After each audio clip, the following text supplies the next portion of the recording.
yet. Mhm. I'm going to take a little bit more of a guiding hand and sort of make sure that we have a little bit clearer comms. I know we're all conscious of it and trying to not step on each other, but Mhm. I may take action if needed to make sure everybody gets a chance to talk. We don't have a Tilsey, so it's not quite as bad as usual. She's But still I in will fun be that session. attempting to help. Oh, sure, but she's just so quiet. So you got to really like amplify her. And then also similarly for Suzu, since Suzu talks Through the in text. chat, I will also call out her texts when I see them to help make sure that people are aware of her. I am more than a little anxious about this. I pulled this entire thing out of my ass in about 4 hours this morning and afternoon. Oh, that's fine. That's Um, average D&D stuff. I mean, you'd be surprised. That's kind of standard fare to be honest. But I made note and promised some people, not literally promised, but gave my word in some form that I would try to run this weekend. And despite my, we'll say, social overload, I was not going to let that down. So I did come up with something that I'm happy with. It is a 4 star. I don't know if I marked that correctly You did. Mhm. because I only have one or two combats potentially, but the combats that are there are going to be a bit more intense if my math is correct. Um, my very loose on off the cuff math. And this mission has very serious connotations, as we discussed before, Balder, for guild reputation and ability of the guild to do things moving forward. So it's a little more serious. There's some stakes. Um, so that was the logic. Um, I think everybody is here. If you're not here, raise your hand. What kind of logic is that? Um, my hand is raised, but no one's calling on me. Oh, well, I didn't hear it. Um, I just want to check, Suzu. Are you in chat? Are you? Just want to make sure you're here. I hear Echo talking. Yeah. Awesome. There she I is. hear. I know Abel's here. Balder's here. Okay, that is everybody that is going to be here at the moment. Okay. Did anybody actually read the mission prompt? I did. I know Abel didn't. I Oh, you're did. tying my thread. Awesome. Yes, just a little bit. So, and I'm gonna have to Matt. look at my own post because I don't remember the names that I gave. Gonna win. Here is contract. There we go. Um, so it has been, I'm going to say, a few days of time, um, maybe even a week since the mission from last night. I know that's hard to parse. Um, the town of Crystal Mill has become aware of a shriveling of this mushroom threat. And out of fear and curiosity, they have sent, or rather, one of the members of the town has volunteered to investigate to see if it's somebody taking care of a threat for them or if it's a larger threat that is now taking over. Edwin Prentice, a hunter from Crystal Mill, has traveled from their direction to the northwest towards the guild hall. Was very nearly eaten by a dingodile. Um, one of the younger ones who wasn't as obedient, we'll say. Um, but then was sort of forcibly escorted to the guild by a small pack of them and has arrived here um, with very little interaction with the other guild members. Um, I just realized there's a tiny bit of problem with my logic since the guildmaster's a fucking bear. Somebody Did you mean about in the Sir guild. Barrington? Yeah.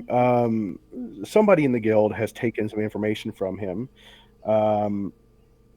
And he has offered forward some cash from the city to pay the members and the guild if you can come back to Crystal Mill with him and help investigate a problem.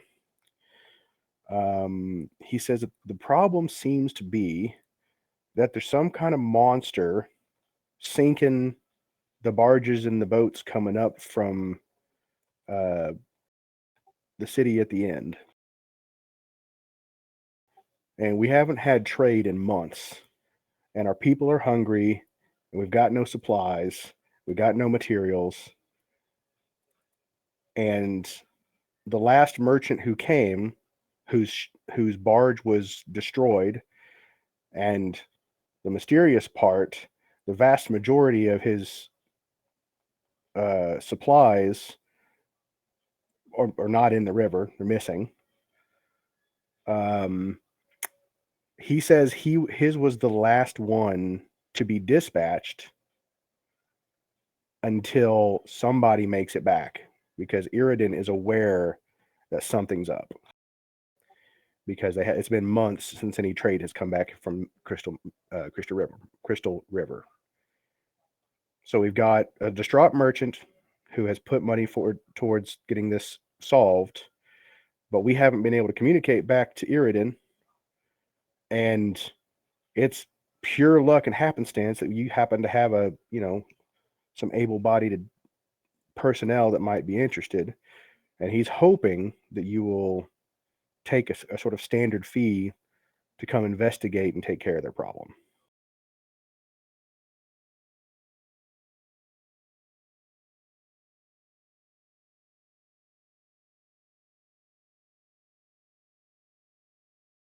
What is that we do? I will say something. I just wanted to make sure no one else wanted to talk first. Yeah, please do. If I start hearing people stepping over, I'm just going to be conscious and like call for the person that I heard get stepped on to speak up as well. So I just want to make sure that everybody gets their chances. But please go ahead.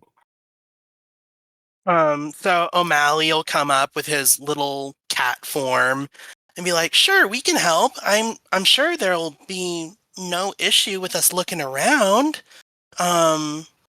We got to make sure you get back safe to your town too, or else the animals might get you." That's a fair point. I think I'll make it all right, especially with all that the mushroom stuff mostly gone. There was some real weird stuff going on there for a little while. Yeah, the people that went a few days ago, they all look really weirded out when we try to eat mushrooms. Yeah, and the token that I have there is Mr. Prentice. That is him. Okay. That is just a visual reference. So I feel confident with all those problems gone and most of the wildlife still avoiding the area for the moment. I think I can get y'all back to the city without any problems, provided you got enough, food and supplies for 4 days. It's about what it'll take. Oh yeah, we've got plenty. Well, all right then. You need any food to go back with? Oh no, I brought plenty. I got a couple of weeks supplies on me just in case. Is just you? Who all you got coming? I mean, Who else wants to come? Jorgato will walk up. He's like, I will gladly take on the quest. I'm gonna sit around idle. I could use some work. Oh, the Visconti will step up to any challenge.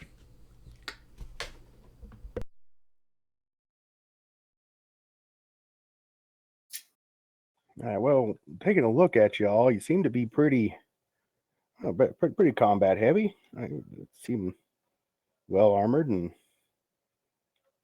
yeah, this'll work. Of course, that's all on conjecture. Some kind of monster sinking ships. I don't know what to say, but something, something scary is over there. All right then. Well, if you got everything good to go, let's make our way. Let's go on an adventure. So the traveling down is fairly uneventful. Like I mentioned, for most of the area, it's a fairly sprawling area between here and Crystal River that still has an abundance of various mushrooms. They no longer carry the mystical properties of the Feywild, and they're no longer massively oversized. A lot of it's uh, dilapidated, dried husk now. It might even be edible. But you do see, much like the mission the night before, winged foxes, some sort of oversized jackalope, just traveling through, not bothering anybody. They're sort of smallest, just animals in the wild. And you arrive at Crystal River unmolested. After 4 days, you camp comfortably. He seems to have a good uh, understanding of the land of the area, and he's very capable at guiding you and setting up to good defensible positions. Um, on a meta note, I did not make the map of Crystal River because I want to put more time and finesse into that. So I'm just going to keep this map up for the purposes of roleplay. So here's the town. We have a blacksmith. We have a mill, hence the name. It's one of the few things we are able to do is keep chopping wood and milling it down, but we can't send it down river because the boats keep getting broke. So if you want to ask around, I don't really think any of the people have much information, but the mayor's sort of in on the plan, and you can talk to him if you like. Are there any of the people that were on the boats? You said they got sunk, so are there any of them that are still here from their boat being sunk? Oh yeah. The merchant, um, Mr. Ellsworth. He's all that's left of the last barge.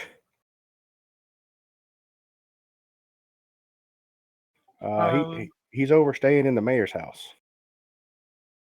It's possible that he might have seen something that could help us along the way here. He's on the way to the mayor.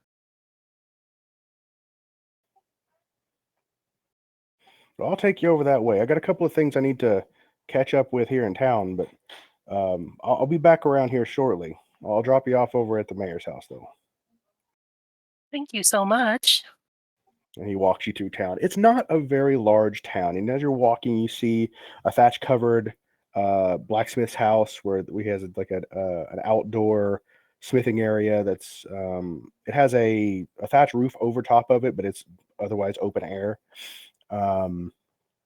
You see sort of in the distance a little bit, or I guess actually more realistically, as you came through, a very small grain field, something that could be harvested in a day by a couple of people.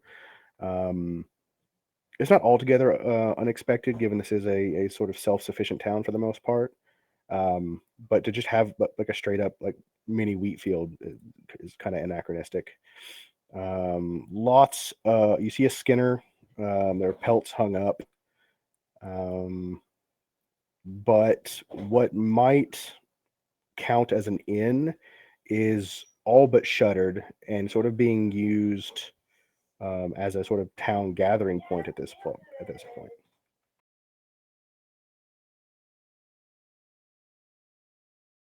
And he walks you up to the mayor's house, and just walks right in. He opens the door without a hesitation and just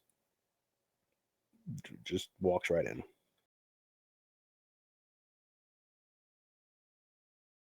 Mally will follow behind him. Dragato will follow close behind.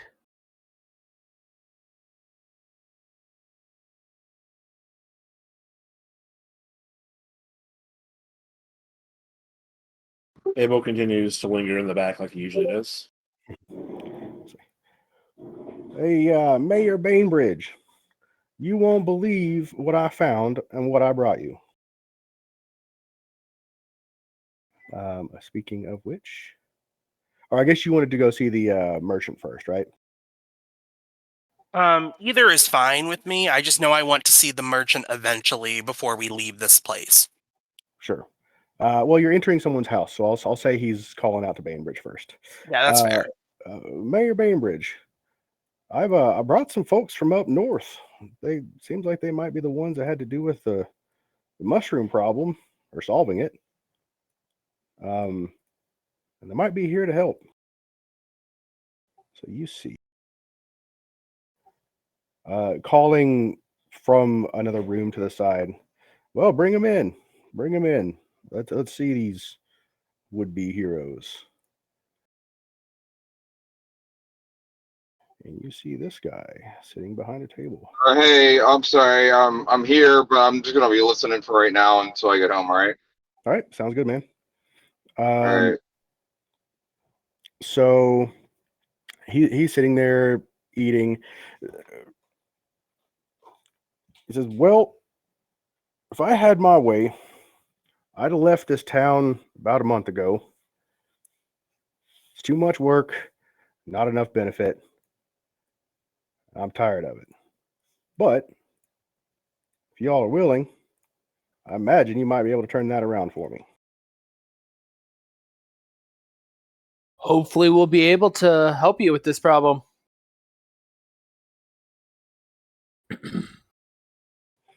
Right. Well, what do you know? What do you know so far? Well, we know that things have been sinking your ships coming in, so you guys can't get stuff, so you can live, basically. Well, that's about the half of it. The other half is most can't even really leave the city or the town. There's been some beasts out in the woods, kind of chasing people back. What meat we've been able to collect and skins we've been able to procure have all been within a couple 100 yards of town. Supplies are pretty scarce. We're having to ration and share what we've got. What kind of animals have you been seeing? I'm good at talking to animals. Well, it's the damnedest thing. It's not like any animal I've ever seen before. It's always different ones too. Some kind of predators.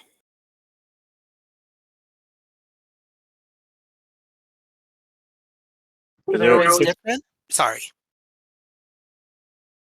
I was going to add, is there a particular direction they're coming from? No, kind of all around. Every time we send out a hunting party, they some other kind of pack of beasts shows up and scares the hunters off. But they hadn't described what kind of beasts they were. Well, now that you mention it, not really. You'd have to ask the Dinner brothers. They're the hunters that usually go out. They just told us there's all sorts of beasts in the woods. And you guys haven't gotten to fight any of them or anything? Oh, they say they've had a good whack at it. And they fairly often come back covered in blood, but only rarely do they ever have any kind of pelts. I've seen some couple of wolves and deer, but Well, we'll have to go talk to them after we're done here. yeah, they'd be the one to ask. Samson said he's got things under control and he's trying to figure out ways to trap him or some such. I let him do his thing. They seem competent enough. We got monsters in the woods and missing ships on the river. Anything else plaguing the town at the moment? I mean, most folks are real hungry. Well, hopefully solving one or both of these problems will fix that problem. I can hope.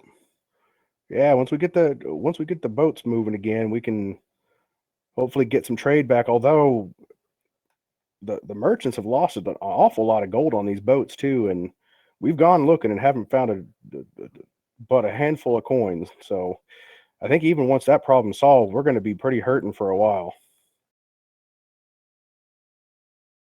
It's like, well, once we have a chance to address whatever threats there are going about, I might be able to re-prepare some of my spellcasting ability to create some food for the folks around here.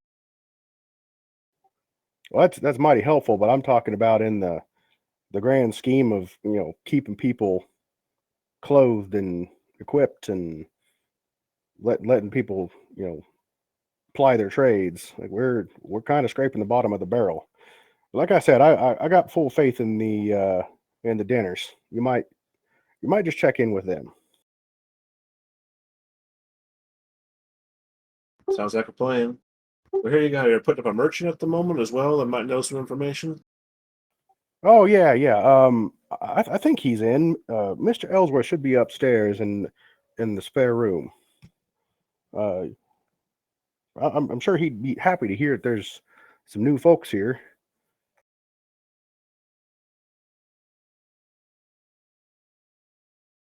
Well, seeing as we already seem to interrupted your mealtime, we go ahead and get out of your hair unless anybody else has any questions. O'Malley would kind of like to take a cursory look, like just see, like kind of look over his dinner table a little bit and see if he's like kind of eaten better than anyone else, really. You haven't really seen yet what everybody else is eating. Okay. But I think it's reasonable to understand that he's got a full meal. He's got meat. He's got fruit. He's got he's got a pretty sturdy meal there for his complaints of people are going hungry. So Yeah.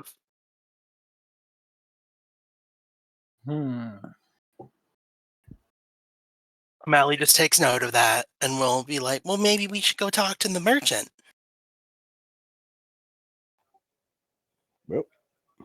well, on your way then. O'Malley will just start wandering to wherever the merchant is. If someone will direct him, that'd be great. Yeah, the mayor's house isn't huge. It is 2-story, but there's only 2 rooms on the upper level.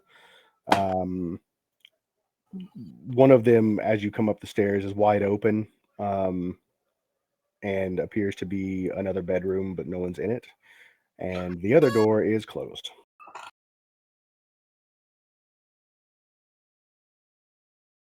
The door that is closed, O'Malley will do a little knock on. It's like, Mr. Merchant, are you inside? Aren't you a soft pause? So your knock is like, It is very soft. He's like trying to knock, and it's just like, ah, damn. Dragano what? will walk up and kind of like backhand, like knock with the back of his hand on the door. Hello, merchant, you in there? What? Who's there? We're some adventurers. We're helping come to see what's happening with the boats.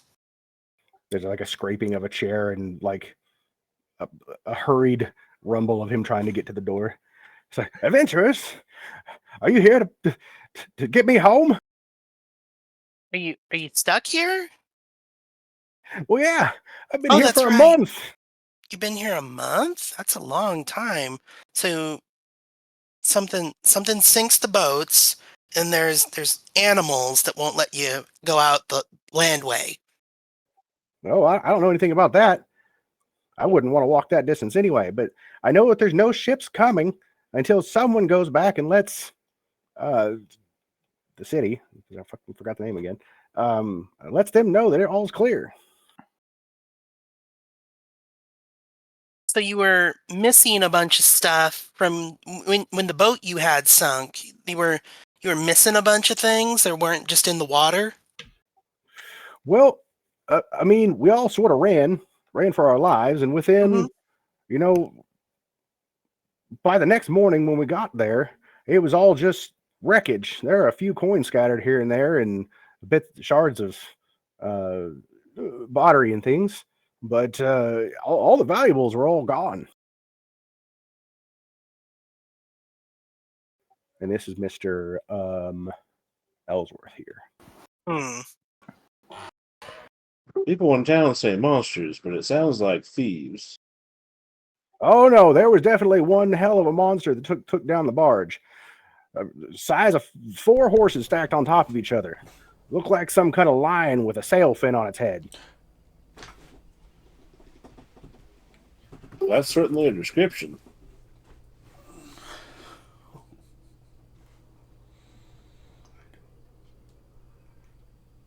Well, stacked all together, in a big pile. Oh, maybe 16, 17 feet tall. Oh, wow, that's really big.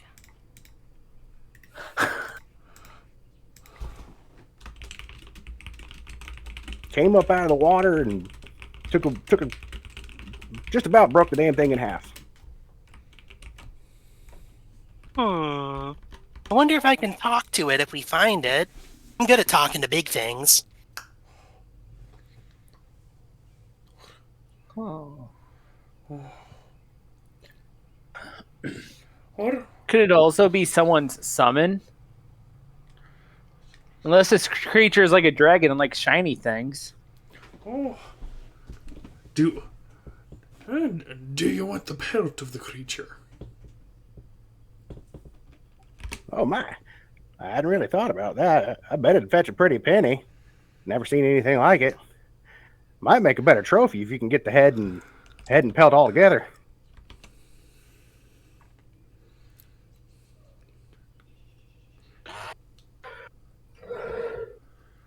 I suppose I could part with a little extra coin for such a thing. I bet it'd fetch a decent prize down in the city. I mean, if the thing's mean and we gotta get rid of it, I mean, we can bring it back to you if we can skin it all right. Well, that's all your details. I've put just about all the coin I got left on a bounty just to get me home. Well, it's most like O'Malley will come up and kind of like pat him on the knee and just be like, well, it's most important you get home safe, so we'll try to do our best to get you home. That's much obliged, little one. I appreciate that.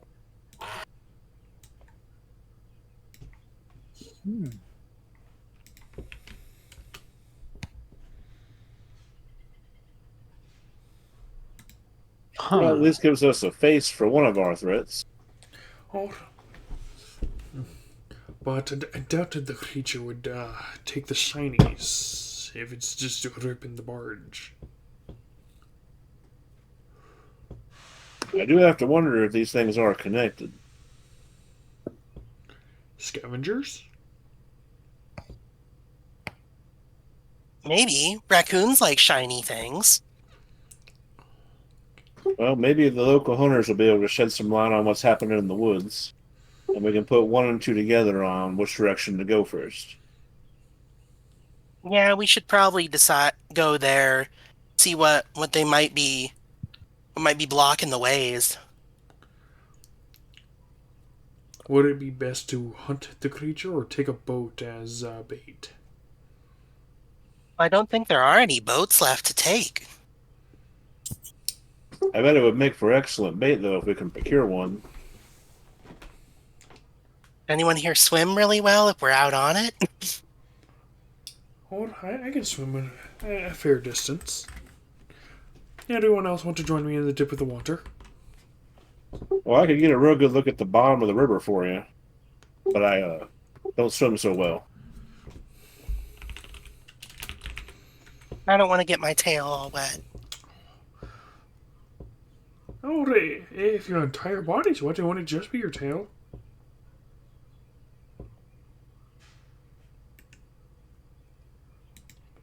C says she also does not particularly like the water.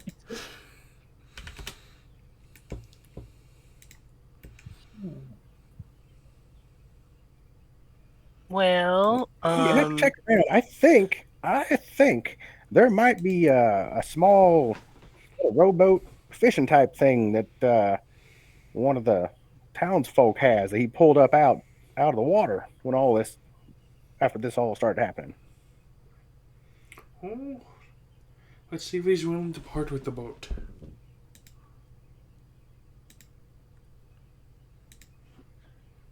well, we should probably talk to the hunters first before we go out adventuring in case anything happens.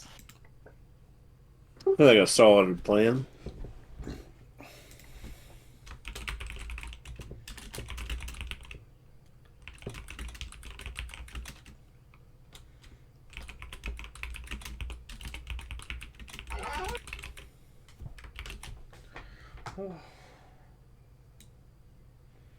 Oh, let's go to the hunters.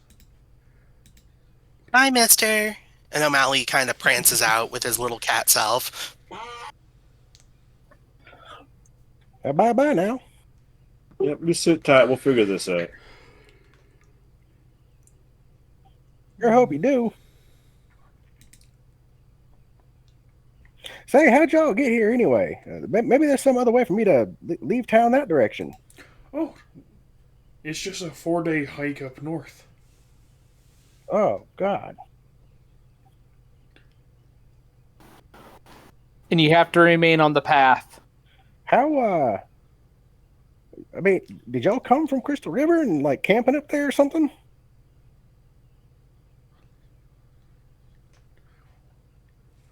Are our activities considered secret at all, or are we supposed to be known about? Oh, we're supposed to be. The guild is slowly gaining influence, DM knowledge. But we are openly up to everybody, so you can find us. That's how you found us. Rumors and such. However you want to find the guild is up to you. So we should be real upfront, be like, oh yeah, we've been establishing a bit of a venturing guild in the region. Oh, sorry, Brent. I didn't mean to step. Nope, that was perfectly fine. It was probably a question for you, but anyway. Adventuring Guild, does that mean you've got, like, transportation? Like water transportation? To get me back to Southport or something at least?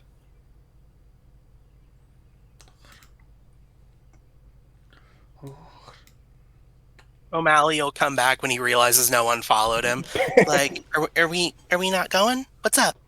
Oh, think about how to get Merchant back to home. Oh, I mean, he needs a boat, right? Correct. Well, all we got is the really big boat. It's really big, man. It takes a lot of people to run it. Yeah, you know, like 50 sailors who could help you get home? I mean, yeah, of course, but they're all down in the city. If I could get to the city, I'd have my own ship. So that doesn't seem like it's very helpful. No, I think it's too big, and it'd be hard to get here. It's out on the coast. Oh, take smaller boat, go island hopping, island to island, to be to South Point in a couple week. All right, well, I mean, I'll consider coming back with you and seeing what the situation is if this whole thing doesn't work out right. If anything, we could probably at least we'd have to get rations and stuff, but if it doesn't work out with the river, we could probably walk you back as an escort. I mean, elsewise, having someone know where our establishment is for merchant purposes wouldn't necessarily be a problem either. Mm-hmm. All right. Well, I won't hold you up. Y'all, good luck out there. Be safe. O'Malley once again prances out the door.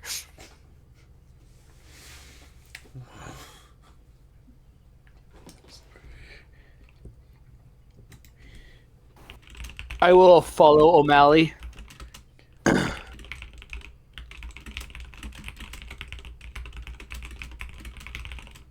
All I don't believe anybody's always safe, little lady, but I believe you. You say you can protect yourselves or take care of yourselves.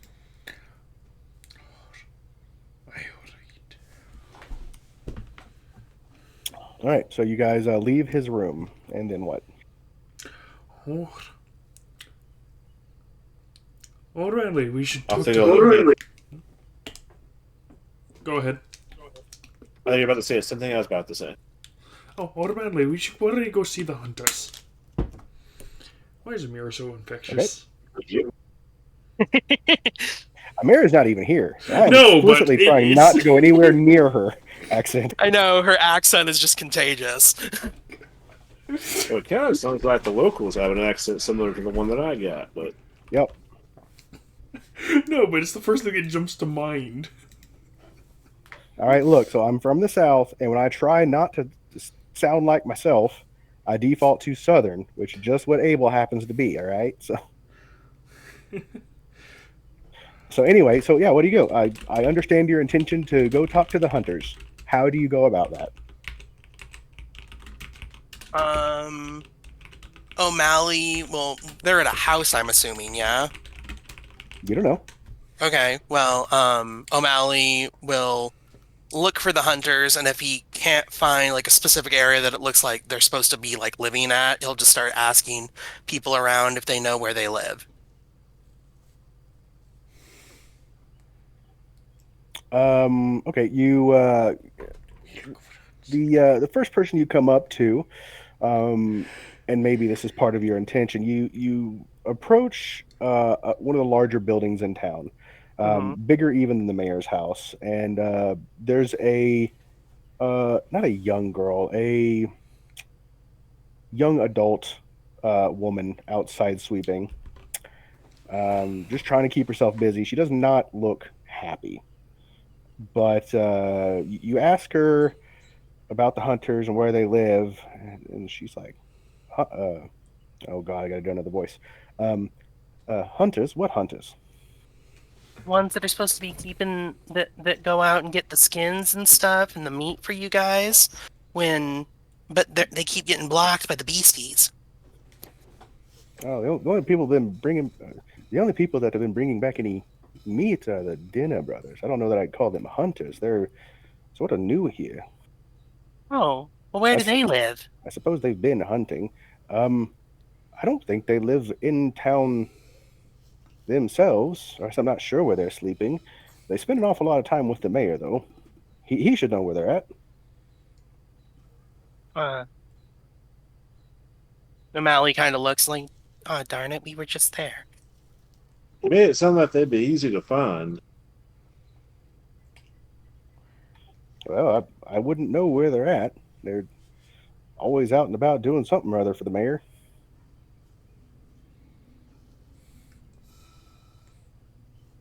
Anybody good at investigation?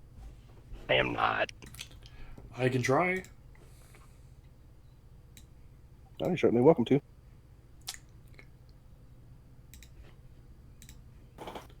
Oh, 6.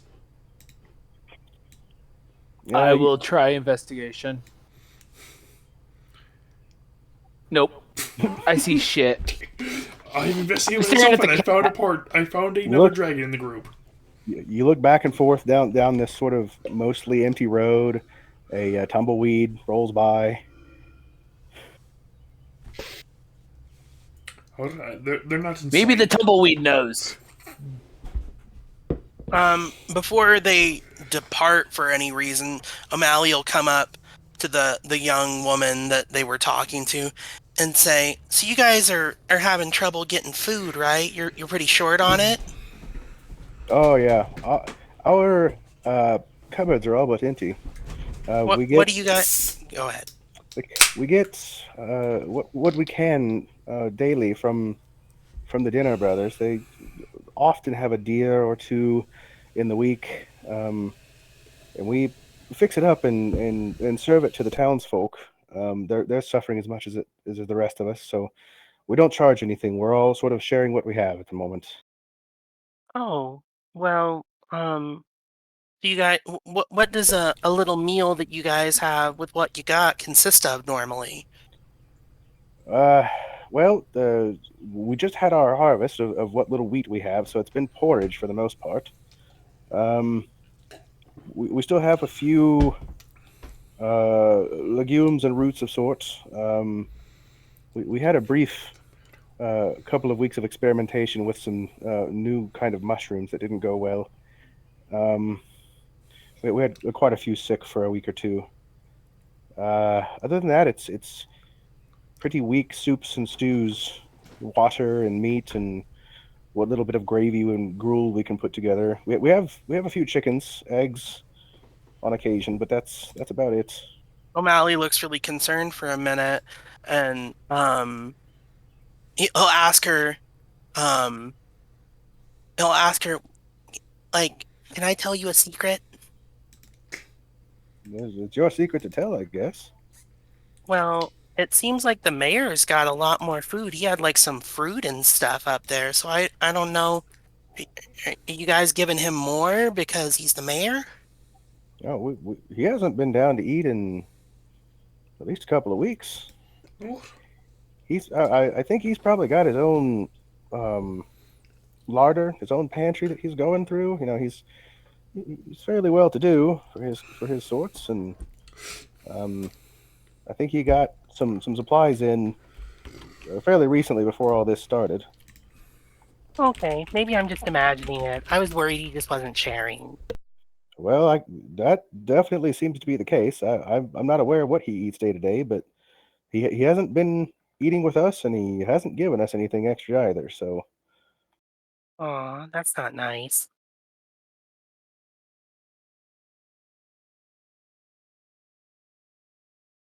nevertheless, if you want to wait around, the Dinner Brothers do usually come in to share whatever they manage to hunt and have a dinner themselves. Usually around sundown. O'Malley will look back at the group and be like, maybe we should just wait and still go instead of going out and trying to find them if they're just moving around a bunch. Why don't we find them while they're hunting? We could bring back more game and help the town.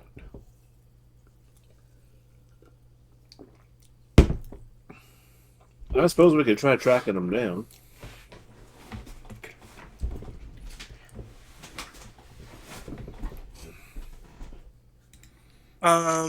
Before before we go out to do anything, if we do decide to go look out, O'Malley's gonna ritually cast Speak with Animals. So if he sees any critters going around, he can ask like, "Hey, have you seen this?" Have you seen what?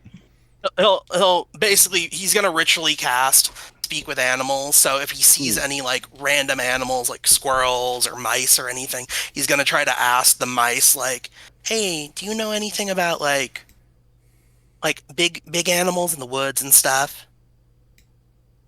He's gonna try to talk to animals. I know some of them are really stupid, but he's gonna try. Yeah, I think the few that you might catch right now, like a couple of squirrels, might stop and respond to you, and they're a little dumb. And you're talking about big scary animals, and they're like, big animals are scary. We stay away from them. Big creatures on the water. We don't go in the water. Okay, don't go in the water. That's good to know. Well, it sounds like these the diner. It's dinner, DENNER. The Dinner Brothers might be the only ones who are going in and out of the woods, so I might be able to pick up some tracks and see if we can find where they're in the woods at the moment.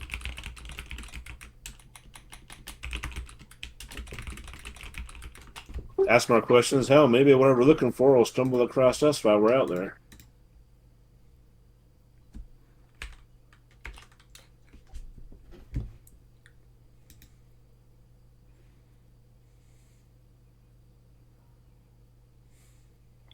Well, I guess. Go ahead, Brent. Message. Well, I guess all I can say is I think they took off to the east this morning. That's about all the information I've got for you. Okay, well, you guys want to go try to find them then? I think this offered to track for us. It is also fairly late in the day. It is it's not sunset. It's probably a couple hours off of sunset. Well, either way, if we can pick up tracks of people going in and out of town, we can figure out where they stay and where they might be, one way or the other. Okay. Yeah, I think finding the hunters would be a great idea. Okay, I can try to look if you want. I'm good at like looking for things. Oh, well shit.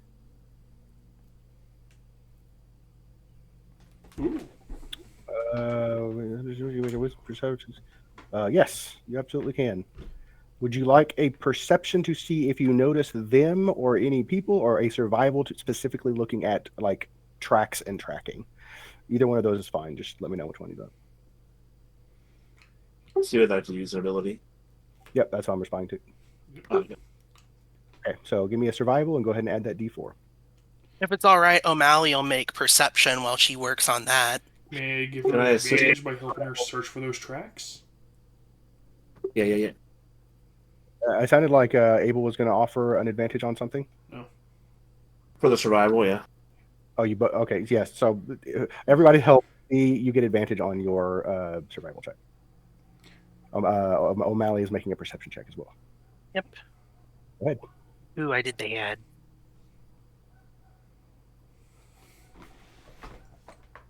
28 survival. Nice. Without knowing anything about the brothers at all, other than that there are more than one of them, it's hard to pin down and figure out which tracks might be theirs. But you do sort of walk towards the east where it was suggested. And also know that not many people have been going in and out of the town because they're afraid of what's out there. You pretty quickly pick up on 3 sets of tracks. 3 humanoids that head out to the east.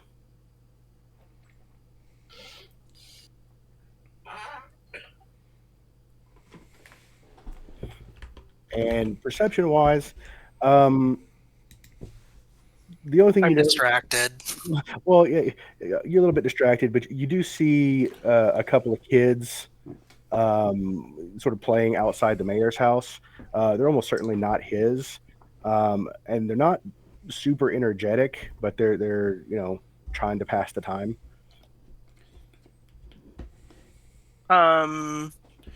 May I do one little thing? It's mostly for flavor.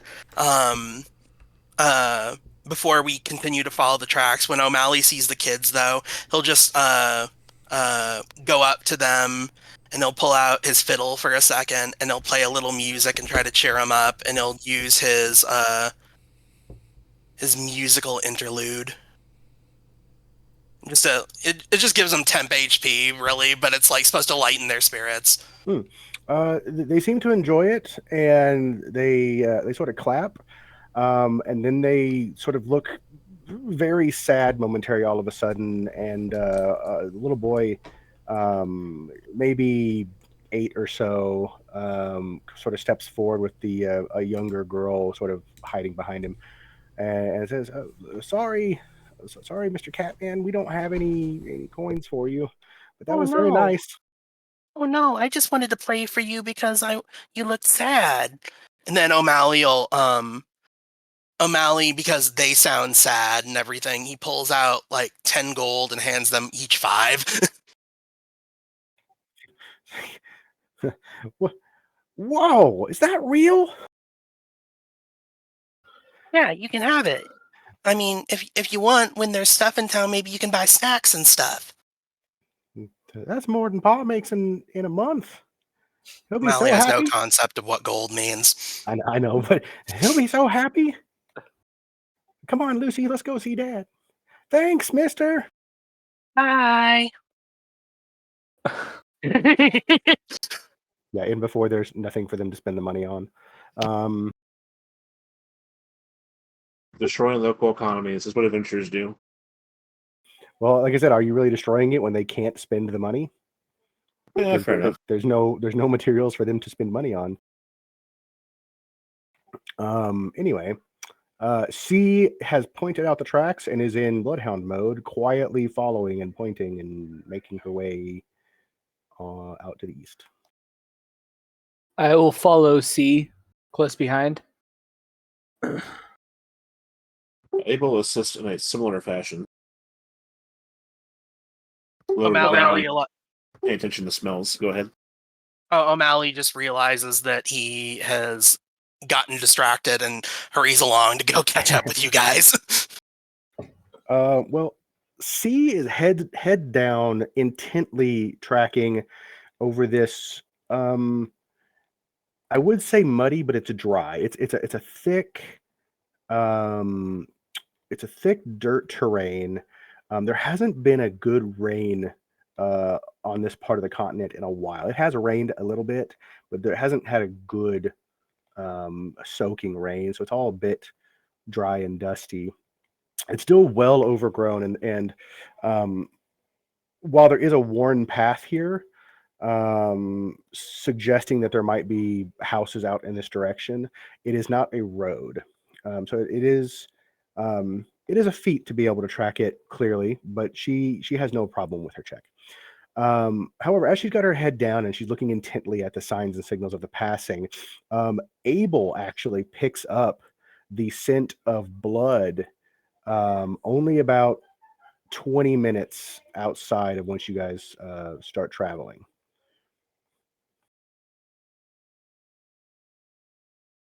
He's very quick to point that out then. Copper tinge on the air. Fresh blood, maybe?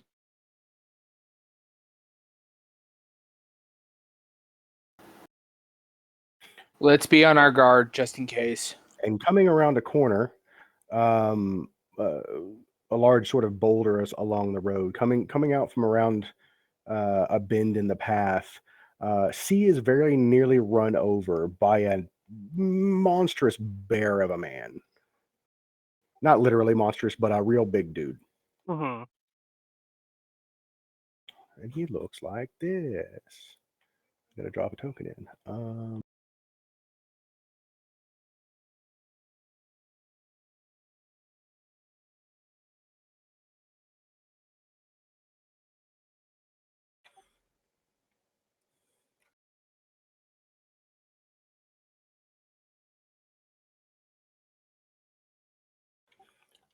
He makes a very similar noise, just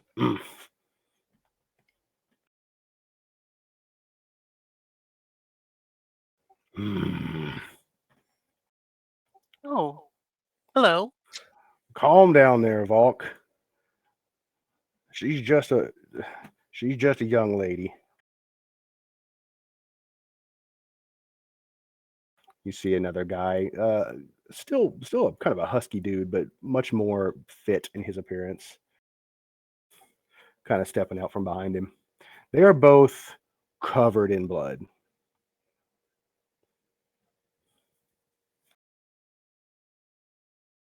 Are you guys okay, or did you guys just finish a hunt? Oh, yeah, we were out hunting. He gestures over his shoulder. You see a third brother.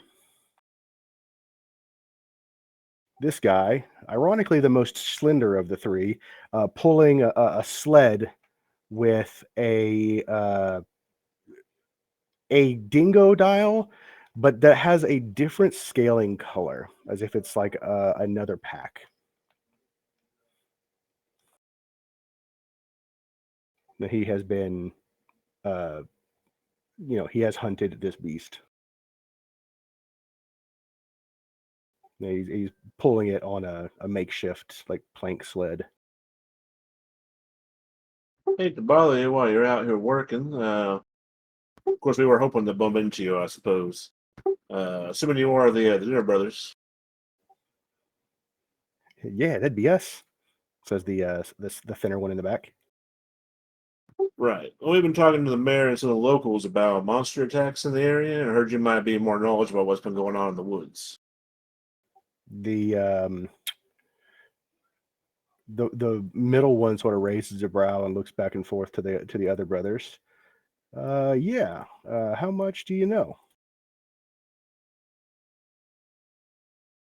Not as much as we'd like to. We're hoping you can shed some more light on what's going on. We hear there's been some kind of monstrous attacks, but no description of what's been going on in the woods. And you folks might be the only ones who've seen it.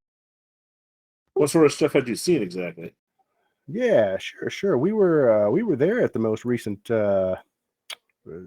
sinking or attack, I guess. It was just this massive lion-looking creature, 15 feet tall, probably the same wide. Came out of the water, just tore all hell into that barge. Well, okay, we've heard the description of the sea beastie, but what about the ones in the forest? They say you've seen a bunch of different ones. He has a look of understanding of what you're asking, and he's like, "Oh yeah, all kinds. Bears, wolves, all of them are a little different than you'd expect from other places. Sort of fucked up looking for the most part. But they are damned ravenous." Like mangy looking, or like covered in spikes? Like how strange we talking? Well, that's certainly one of them. Covered in spikes is a pretty common change. And then the smaller one pipes up. Mutation. The guy down in the city called it mutations. They're all weird.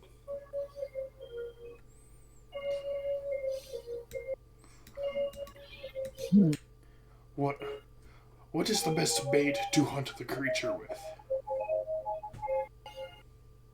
Oh, I don't know. I wouldn't go anywhere near the damn thing if I had a choice. Probably a ship. Do you have one that you wish to part with? Hell no. If we had a boat to get out of here with, we'd be gone.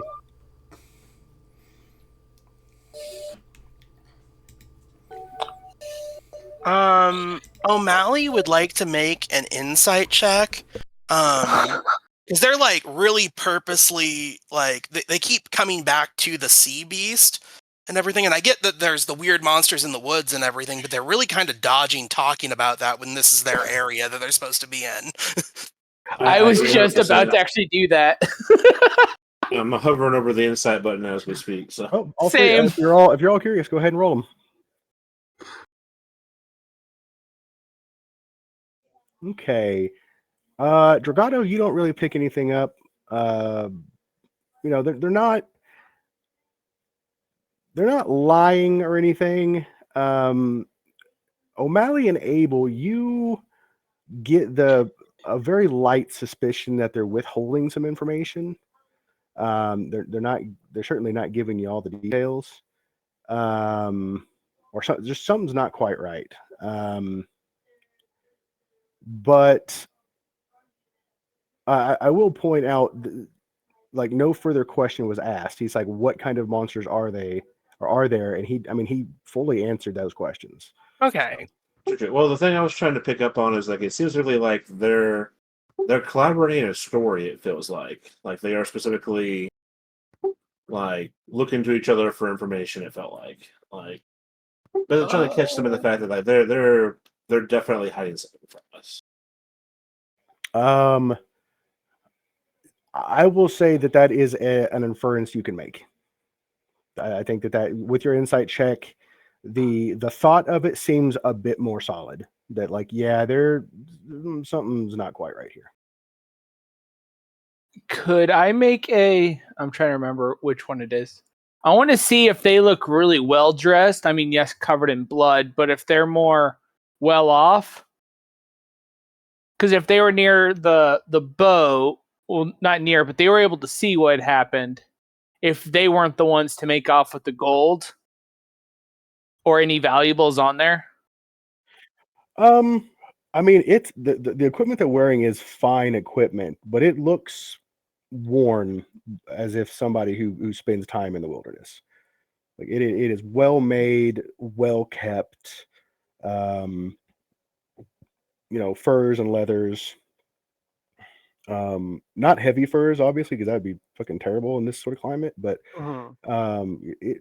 fur trimmings and things like they look sort of well-to-do for hunters, but it's not outside of reason. O'Malley would like to come up to them as a group and just kind of be really friendly and basically say, it's like, so where are you guys from? You said you'd catch a boat out of here if you could. Are you guys from somewhere else? How dare you make me go look at the map? I'm sorry. The lady back at the previous encounter did say they were new in town, so. The nearest Yeah, places to here is Aridin City, the End, and then you have a couple other places. Yeah, they're not from here at all. We're Oh, they're not from the originally continent? we're from Clear. No, originally we're from Clearwater, which is in another. It's like not on this continent. It's on a continent to the north. Of which the capital is Arcania. Correct. It's near Long Pass Castle. So There you are. I see you. it's to the north of us. It's on another continent. Oh wow, you guys are from far away. Yeah, we were originally just a sort of bodyguard for one of the merchant craft, and decided to hang out here. And we're hunters and trackers and sorts, and kind of exploring the area. We've heard stories about this whole continent, and then things got weird, and we weren't able to make it back. Now we'd like to get back to Iridan and hop a ship and head on out to greener pastures, if you will. Oh, if you could go somewhere, where would you like to go? They sort of look back and forth between each other. Oh, probably Shatterpoint. We need a nice vacation. Vacations are nice. Anyone else want to go ahead? I'm trying to get my thoughts together. Knowing some background things, Abel, based on your background, Shatterpoint. I'm making this up. I hope this doesn't fuck up any lore stuff. Is not a pirate town, but it's very much a Las Vegas kind of like party city. Go get drunk, hookers and ale. What happens in Shatterpoint stays in Shatterpoint. Yeah. Why doesn't the hunters come up in about a 4-day travel north to our place? Help us hunt up there and you relax, take a day on the beach, go swimming. Oh, is that where you're from, huh? Oh, Well, just about last 4 we days knew north. last we know there was a damn field of mushrooms in that direction. Oh yeah, those are gone now. Oh, well, isn't that convenient? Well, if you don't mind walking and talking, May's going to be quite upset if we can't get this meat back to her. It's getting a little late. Oh yeah, the people in town must be hungry. Yeah, not to mention us as well.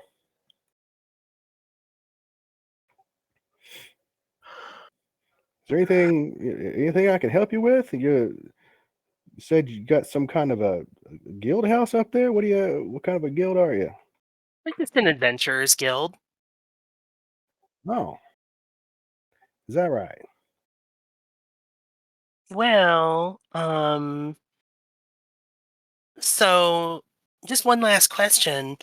You said that there's been a lot of big weird animals up here towards trying to leave the land area of the town and everything. Is there this like O'Malley looks like he's thinking for a moment. Says, do any of them look not dangerous, or are they all just really mean looking? I mean, the ones that aren't dangerous are the ones we bring home to eat. O'Malley looks kind of peeks behind one of their legs and looks at the dingo dial, and it's just does not actively say it or show it really, but he's just kind of like, that's not accurate, I feel. He probably catches your gaze. It's like, oh, that's just a little one. Granted, we have seen bigger, but still. That's true. We have seen bigger ones. Yeah, no, there's all kinds of creatures out and about being aggressive for some reason. Definitely wouldn't go anywhere outside the town if you can help it. I'm surprised y'all made it in safely, for that matter. Well, we had a guide here, and there was no mushrooms, so it was pretty easy. You had a guide. Yeah. Is that right? Who went up and fetched y'all back to town? What is his name? Edwin? Edwin Prentice. Yep. O'Malley. Edwin Prentice was his name, I think. Oh yeah, he's a real helpful guy. You sound upset. Are you okay? Oh, what you mean? Like I said. I don't know. I want to You make an just- insight. Okay. I totally want to make an insight on that one. All right. I feel like someone may have screwed them over. God damn it. He didn't disguise it very well. He's a little something about the mention of Edwin Prentice has got him frustrated. O'Malley will just continue. He's just like, did he do something bad? Nah, it's all good. Like I said, he's helping the town out. O'Malley will kind of keep talking to them, and he's just like, well, I mean, he's helping the town out, but if he did something mean to you, that's not good either. And he's trying to like kind of be persuasive and get them to come forward a little more with some information. Yeah. Unfortunately, the more you poke at it, the less and less he seems to want to talk to you. Okay, well, I guess we'll just have to go back to town and see if we can see anything in the water. Yeah, that'll do. Yeah. As long as there's mutated animals, might be the thing that people in town were talking about, I suppose, and maybe we'll figure out what the source of that is in the process here. I guess we can go see about the monster we do know about, eh, folks? Sounds good.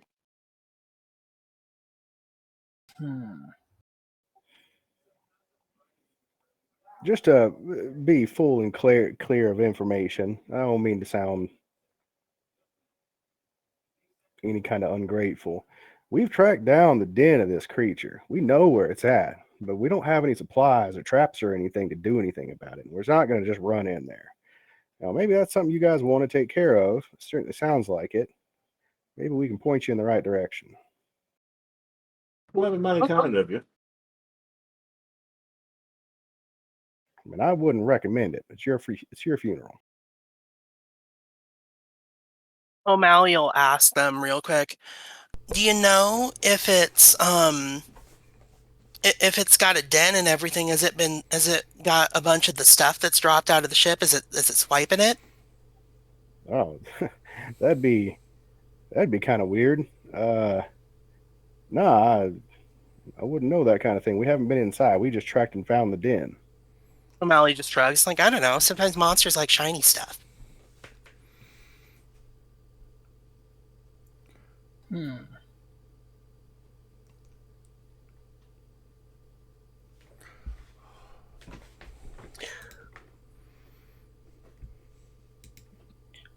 Go ahead and point us in at least the right direction towards the den. We'll make a few preparations and then we'll try to take it on for the village. Sure. At this point, it was a 20-minute walk out. You're reaching back to the sort of inn area. And I've forgotten the name I gave the girl. I don't think you gave her a name, actually. Yeah. You didn't ask for it. Well, I did just mention it. I said she'd be upset if I didn't get back with the meat, but I forgot I what. thought you said okay. May or Mary. I forget which. I didn't catch it. Was real fast. I didn't catch it. It might have been Mary. she's outside waiting. Like it's starting to. It's quite. Like I said, it's late. It's not sunset. So they start hauling the dingo dial in, and one of them goes on inside to help dress it down. Abel does kind of want to pull the party out of earshot of these guys, just for a brief. We're getting real bad feelings from these folks. Thought they're from they're a more rough and tumble place than the folks around here are. They might have something going on. I don't know if it's related to our current scenario or not, but I wouldn't trust them too far. I have a feeling we might need to go talk to Edwin to see what kind of connection he has with them, because they don't seem too happy about what he did. Yeah. And he might have some information that wasn't said right off, because monsters are attacking. Why else would he care about anything else at the moment? But this might have a connection to him. I do worry that Sharon, who brought us here, might have got Edwin in trouble, so he should be inclined to know. Oh, That's fair. I'm sorry. This sounds like a new predator and area. Is the animal from here, or was it brought here? They certainly seem to be trying to steer us towards it, while Sasso's saying that it's dangerous, so... But it's just recently attacking the barges. Shouldn't it be always attacking? Not just recent? Yeah, within the last month. They haven't been in town very long. Or no, actually, let me rephrase that. The last ship that came in was a month ago. It was going on for 2 months before that. It wasn't every ship at the time, but it has. At the end, it was every the river would be littered if it wasn't washed down back down towards Iridan.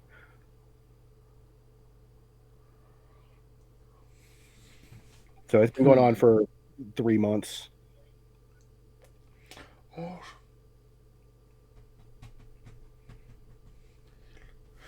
I would definitely like to go ask people how long these brothers have been here to see if they were if it started when they showed up. Sure, who do you want to ask? I think I want to go find, because I'm pretty sure the mayor would know. The mayor, and I definitely want to go ask Edwin, or go at least talk to Edwin, see if he might know anything, because he's also a hunter and a woodsman, if I remember right.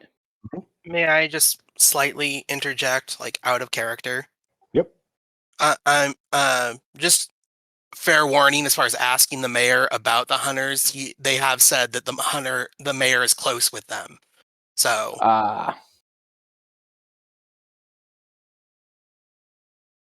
so just a heads up. We can still do that. It was just something that I remember. Yeah.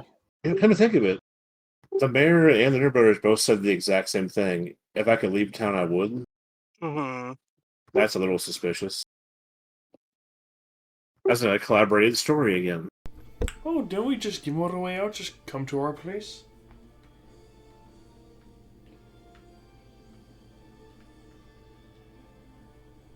On an unrelated note, that third brother gives me Indigo Montoya vibes for some reason. Oh, so we ask around town how long they've been, and we go hunt down creature for trophy, or we make friend with creature like Dingo Dial.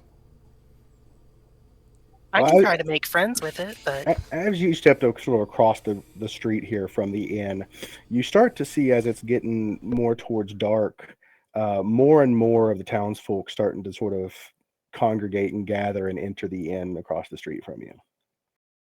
Yeah, we forgot to ask about why the inn was shuttered up and stuff. In that case, descriptively, it was they no longer have regular lodgers because nobody can come here and trade and do things. Makes sense. So shuttered is the windows are closed. There's no music going on. It looks like run down from 3 months of being a glorified gathering, town hall. yeah, sort of out of business. Like obviously people still live there. It's basically just it's a food kitchen now. That's all it is. Mhm. A food kitchen. That's Yeah, let's not forget, of course, to give Edwin a quick poke to make sure he knows we talked to the Zinner brothers. Yeah, they seem interested to hear his name. Yeah, I'm worried about that. If you guys want, I could go do it. Or is he going to be here? And as you say that, speaking, you do see him. He's walking up the road from the west, or actually from the northwest, from one of the farms, and gives you guys a quick wave. He acknowledges that you seem to be having a sort of personal conversation. Doesn't cross the road, but he gives you a little wave and gestures to the inn. I would like to wave him over.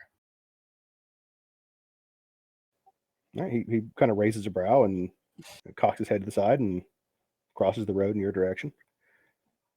How's things going? Everything all right? Hey, go ahead. No, go ahead. O'Malley says, well, we've gone around and talked to some people. We tried to talk to some of the hunters. I think they're called the Diner Brothers. What was it? Oh, well. But I don't know. We told them that you had brought us here. Was that bad? Because they seem upset for some reason. I don't really know why.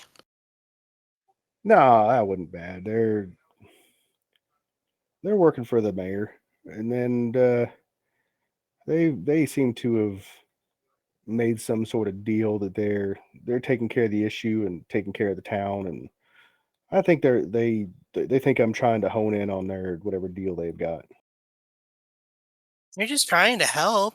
I mean, there are only 3 of them, so I mean, if they're just making a deal with the mayor, that's good for the mayor, but what about everyone else? I guess what we were concerned about is we're getting a bad vibe from them. And when they very specifically asked who we're working with, they seem real interested and annoyed. We're just worried that you might have to watch your back if anything suspicious were going on with them, you know? Oh no, I don't. I think they're mostly harmless. They're like I said, the mayor seems to trust them. That's all I can say. I don't know what kind of deal they've got, but they've more than once voiced a discomfort or unhappiness with me trying to help out on the hunts and whatnot. So after the first couple of times of following them out to just keep an eye on things and all but being run off, I kind of let them to their business. Question: How long have they been here? Do you know? Like, when did they first get here? No, I reckon maybe about 6 months.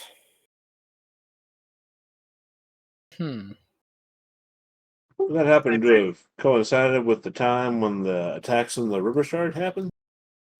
No, it was that was about 3 months ago.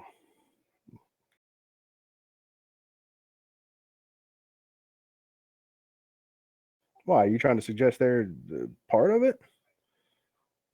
Yeah, just getting a bad vibe from them. They got a rough and tumble. It doesn't seem like it fits the region. I don't know. Oh, they're not from here. That much I can tell you. Well, they said they knew where the critter was that's sinking the ships. They just said they can't fight it because they don't have enough stuff. 1 second. Hey, Dudley, you got stuff to add? I saw you join in properly here. Yeah, I'm sorry. Well, stuff is what? Stuff. What do you mean stuff? I saw you join in properly. So did you have anything that you wanted to add now that you can converse?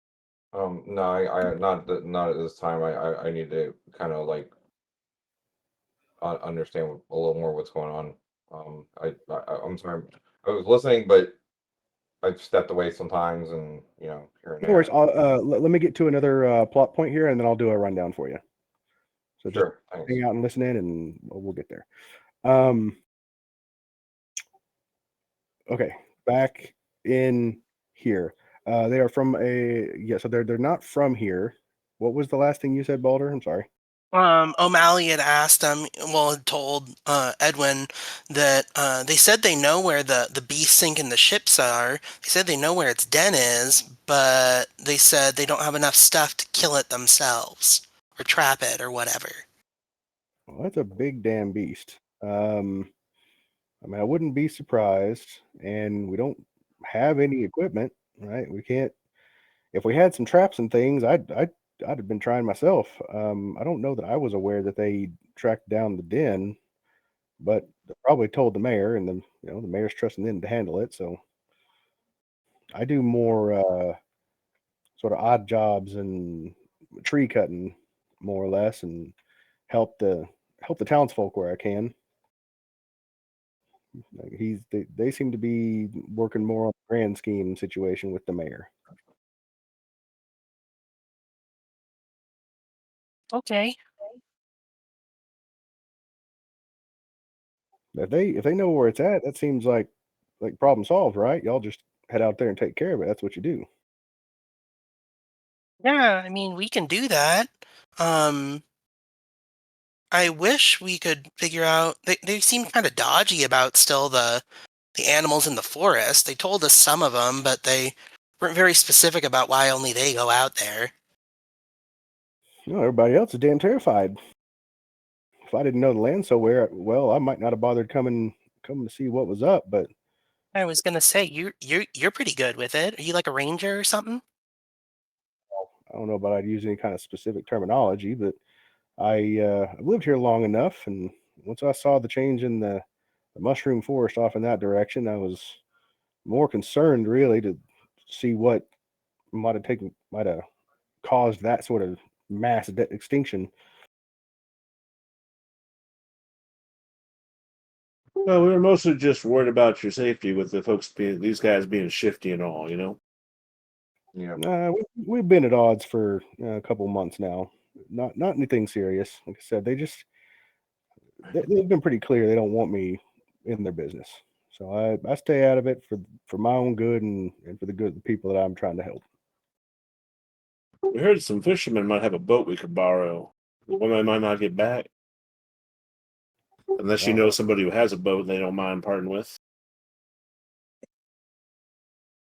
Well, what constitutes a boat in your mind? Because there's a little fishing skiff. I don't know that he'd be happy to lose it. Well, we reasoned that if we could set on the river, the creature would make an appearance. But it wouldn't have to be much fancy. Maybe. Big enough for all of us, I guess. Oh, it wouldn't be big enough for all of you. It's like it's a little two-seater, sort of a little rowboat type situation. Just enough to get out on the water and fish from the middle and that sort of thing. Well, it's getting dark now, so maybe we sleep over the night and then go look for the thing when it's light out. We go find the den. It sounds as good a plan as any. Why don't you come in and get your share of the meal? That sounds nice. Cool. Before O'Malley heads in, he's gonna like clap his paws a little bit, and then he's gonna use that as the somatic component to use beckon familiar, and he's gonna conjure a sprite as his familiar. And he's gonna have Pix, his sprite, go invisible, and he's gonna kind of maybe try to use Pix when they're inside to just gather information while invisible. Well, in the moment as you summon it, unless he's summoned invisible, is he visible for a second there? He is visible for a second. I'll wait, and I mean, it's fine if they know the sprite's there. I'm gonna wait until we're out of view before I make him invisible. No, Edwin has a moment of like surprise and sort of reaches for a hatchet on his hip. He's like, oh no, that's just Pix. He's like, there's a few of those damn things out near the forest. I was getting real concerned. I didn't know what the hell was going on. We haven't seen those sorts around here in decades or more. I'm sorry, that's just Pix. All right, so they're with you then. All right. Yeah. Fair enough. Sorry about that. Well, at least that Okay. one. I don't know if they could vouch for other ones or not. I will point out for Edwin's peace of mind, Pix does look kind of weird. He looks like cartoony in a way from O'Malley's Magic. He looks, even though they don't know what a cartoon is, you can kind of use your own imagination for Mhm. that. All right. Well, he'll lead y'all in. I'm gonna do a little bit of a narrative thing. I assume y'all go in and collect your food, and you're you know do a rundown of what's happened so far. So I'm going to use that as an excuse to catch Dudley up. So to put it simply, last night the guild went on a mission, like IRL last night, a week or so ago, in game. The guild went on a mission and took out the source of a Feywild mushroom incursion that was blocking travel from Crystal River to the guild, basically. Right. After that was cleared, this local sort of tracker, huntsman, woodsman, whatever, has sort of took it upon himself, this Edwin Prentice, to go and investigate why that happened, what happened to the mushrooms, sort of being afraid that something bigger might have killed him, and was forcibly escorted to the guild by a pack of dingo dials, much to his surprise, where he let the guild know about a sort of bounty posted by both the town and the merchant to try to resolve an issue where ships coming up from the city at the end, along the river from Iridan, are being sunk. And because at that point the river is relatively shallow, they're more like log barges, so they're not particularly sturdy anyway. They also tend to wash back down the river once they're shattered. But curiously, all of this like trade goods and things that are coming up from the city are also not like left around the water. So it's a little bit of a mystery. There have been mentions of a 15-foot tall sail finned lion monster was the creature that did it. The city is in a state of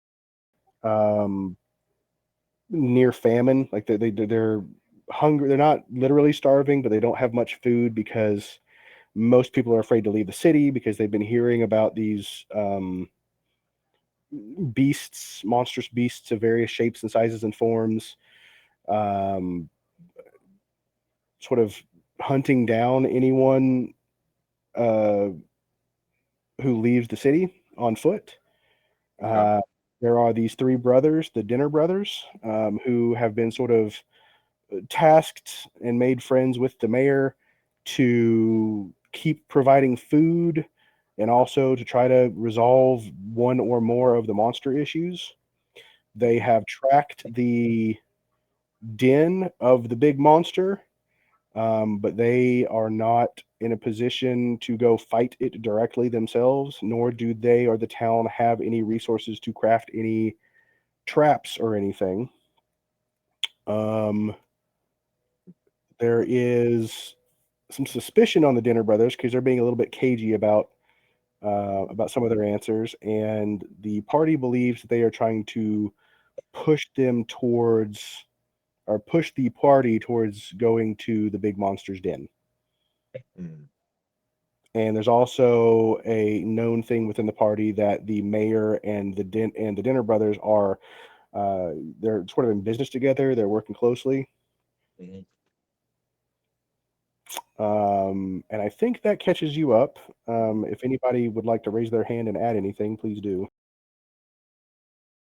Well.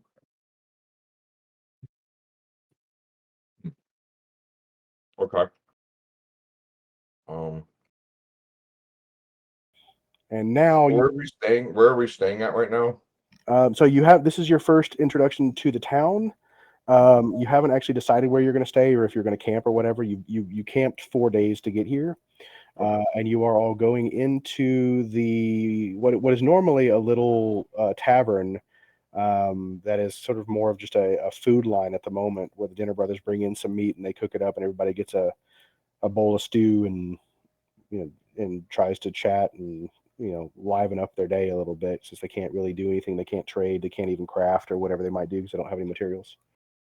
Do we know when the Dinner Brothers tend to go out? They tend to go out in the morning, Okay. at least as far as you know from today, and they do know that they tend to be back by sundown with some sort of game, at least a few times a week. How big is their party? Is your group party or their party? Or how big is their party that goes out? There's 3 brothers. Okay. Well,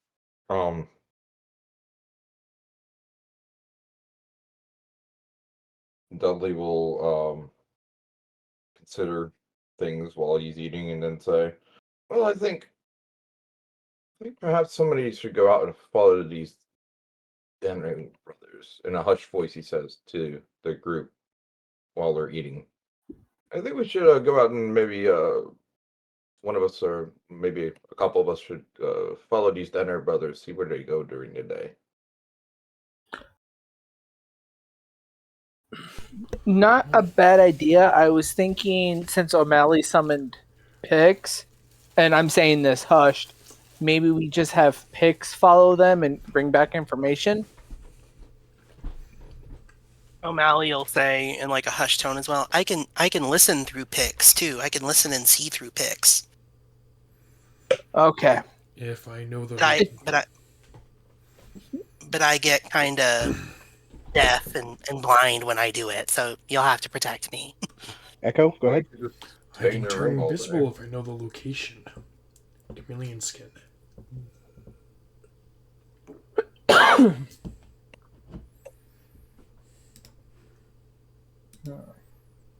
Was I too quiet? No, we heard you. Okay. Turn invisible. It's chameleon, but yeah. What might be a decent plan is to send your little faith friend to follow him, and we could kind of carry you while you spy on him. We could head the other way out of town towards the monster situation. That way they don't know we're following them. They might suspect something out. We've talked to them. Yeah, I can do that. Just pretend to give me a piggyback ride. So then we have your summon follow them while we go deal with another issue, and then we're actually kind of like there's no way to pin it on us because we did something else. Correct. Anything on I got it. That sounds fairly crafty. Fairly crafty. Yeah, I like this idea. Say we execute it in the morning. So, you're talking. Mr. Prentice will sit with you. As previously mentioned, Mayor Bainbridge is notably absent. And the Dinner Brothers are sort of jovially eating their stew in a corner to themselves. Like, they're not speaking much. There's some like glances back and forth. There are a couple of gestures in your direction. But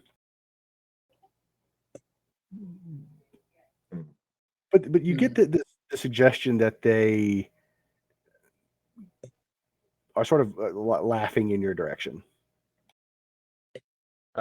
Us or me? The party, the table. Okay. They think we're about to die. Oh, right. Like, I bet they think we can't handle the monster. Okay.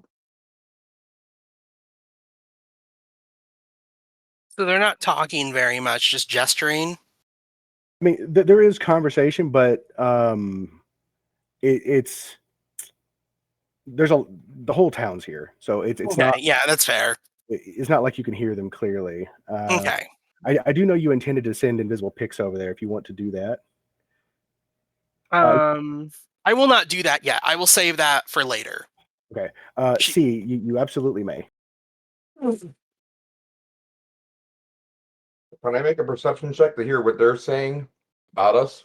You just- can try. It's going to be a fairly high DC because you're in a somewhat loud, like everybody in town is here at the cafeteria getting food kind of situation. Yeah, we'll give it a shot. I got a +7. Let's go ahead and see what C does as well here.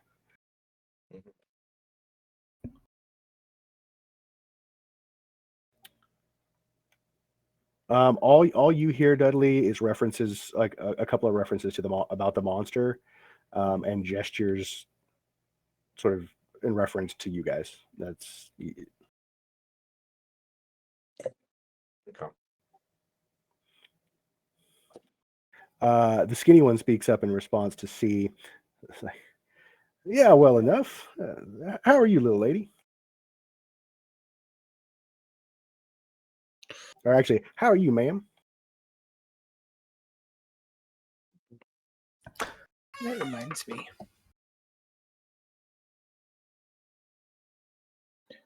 How do I do it again?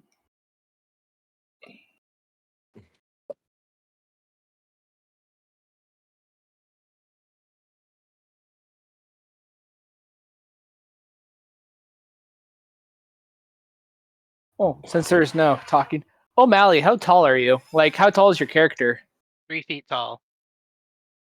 God, you are tiny. Okay. I'm under the impression it'll be easy to carry while he spies.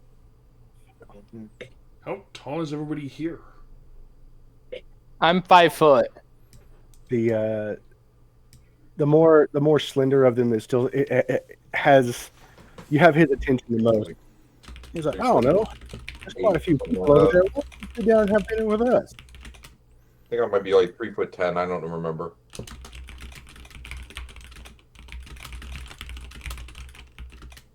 I couldn't hear you either, so. He says, I don't know. That table looks pretty full. Why don't you have a seat and have dinner with us? 3'1". Nope, sorry, I'm 3'1".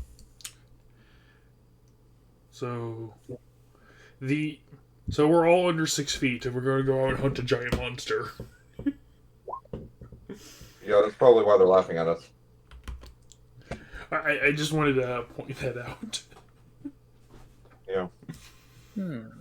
He's like, well, I gotta Can say, I make any kind of roll to maybe have a clue as to maybe what this monster, is there any legends or history? Well, I guess that would be history. It's new, so Make a nature check, but you can make a history check. okay. I know that was the problem. Was I needed to make a. I was kind of hoping for a nature check somehow, but I don't think I'm going to get one. No, this would not be a natural thing that you heard of. Yeah, because I have like a 0 in history. I mean, I could make it. Maybe I'll get lucky. Just a moment here. See, he responds, all right, then. You know, I got to say, I know y'all are dead set on trying to solve the problems, and I applaud your efforts, but if I were you, I'd stay in town tomorrow. I'd go up and have to scrape a pretty little thing like you up off the ground.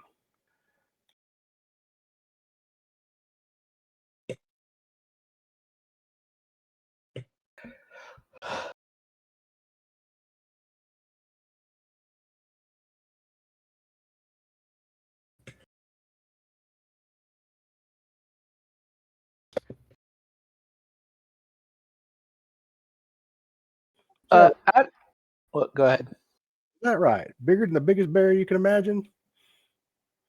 You don't seem to be carrying any sort of gear on you. How's that work?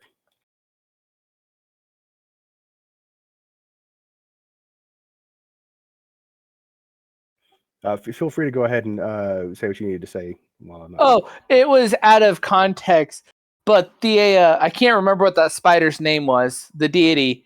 Would the deity be just as big as what we're about to fight, or what this creature is? I was just curious, more out of game thing. Because we did see it briefly. Yeah, I rolled a natural 19 on history. nice. I'll get that for you in just a second. Thank you.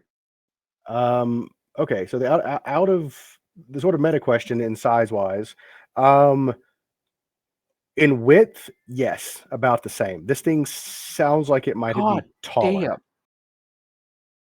Like it might take up more vertical because spiders are kind of like horizontal, flat. Oh, yeah. Whereas this sounds like it's like as tall as it is wide. Okay. That was just more a curiosity kind of thing. Like it was just a. Dudley, history stuff. Back when you were taking courses in history for your nightly endeavors, you may have come across some legends and lore referring to a particular kind of guardian beast. Usually, these beasts protect some kind of temple or holy Shrine. place or shrine or place of power. Yeah, that's a good word. One of the beasts, and it's not like a unique beast, but a kind of beast, sort of crosses the periphery of your mind. It doesn't have any name other than a guardian beast, but it's like that kind of the description kind of tickles like a that I feel like I've seen a picture of that. I feel like that's a thing that I might know.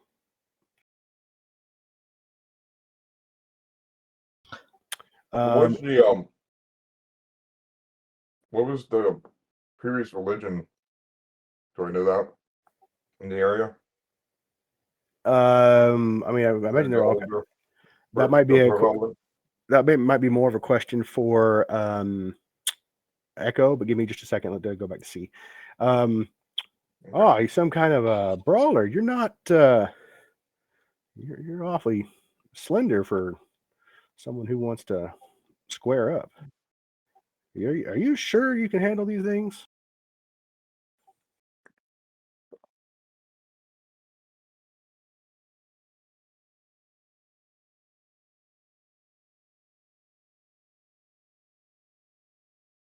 No, I don't mean anything by it. I'm not trying to pick a fight. And regardless of who gets their ass kicked, that don't help nobody. You guys? Oh, sorry. Go ahead. In religion or in regards to the religion question, you know that for this continent, one of the overarching big things was this sort of like druidic sect and this sort of nature god. Is that correct, Echo? Like is it a god or is it a It was a very ancient god in the mortal's eyes, so it could have been a very powerful creature, but his blood was harvested and exchanged out to make weapons and such, and nature slowly turned against everybody. Yeah, so a god of nature was especially revered on this continent, and in the style of nature in this regard was a bestial, wild, like animalistic nature, and one of his forms was a bestial form. He was worshipped by clerics as they are, but also druids of the area at the time. It had a sort of a divine connection. Or there was a form of druid that had divine connections to him as well. So that's your nature thing. Well, Dudley will be sitting there at the table, looking lost in thought for a moment, and then he says quietly, "It could be a guardian beast. One of the old nature. The nature faith was prevalent in this region in the past."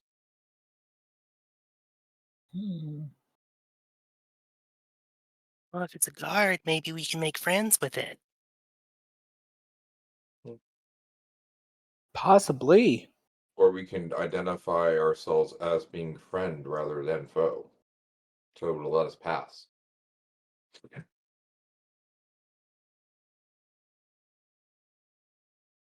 Is it possible that the brothers are after something of that guardian beast's guardian, and they want us to get rid of it for them? That was something in my. I thought I mean, would put my tongue there too. I'll go ahead and let C's thing happen. Oh wait, that's still whatever happens in the chat first. I was typing it out. You guys go ahead.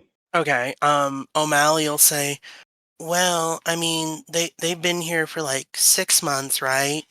And maybe they've been snooping around and maybe they took something they shouldn't have. And it's just kind of trapped them here. Who? Oh, so here's the question then: how exactly incognito can your friend be, and is he potentially able to say, maybe we could have him pay a visit to their humble abode, look through their things? Maybe. I don't think that's going to happen. Okay.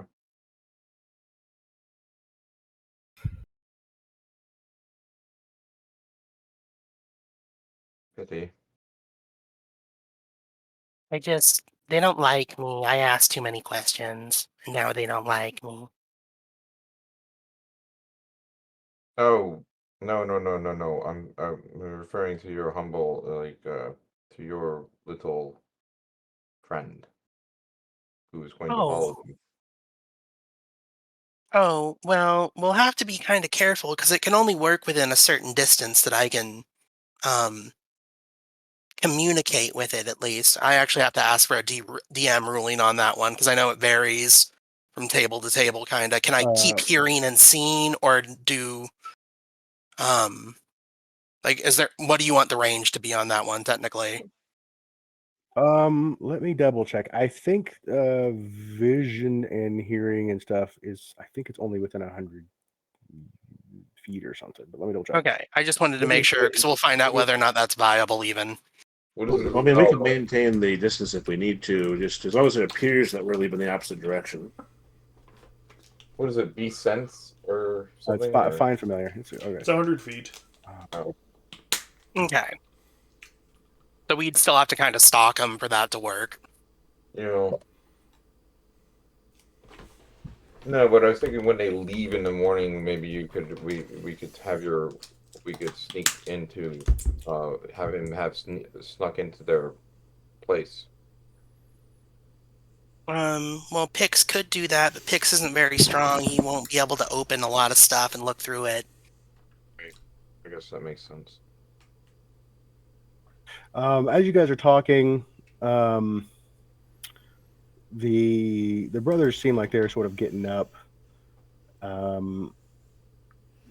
Azel gives Sia a wink and says, "We'll be back in the morning. We'll show you the way." And they sort of begin making their way, dropping off their platters and things, and they come and stop at your table. And Samson, the middle brother, the sort of most well put together of them, says, "We'll be back here at first light. We'll take you most of the way, show you where it's at. If you decide to go out on your own, feel free. The cave is just after the first rapid heading east, and it kind of sits right under a magical elm tree. You can't miss it."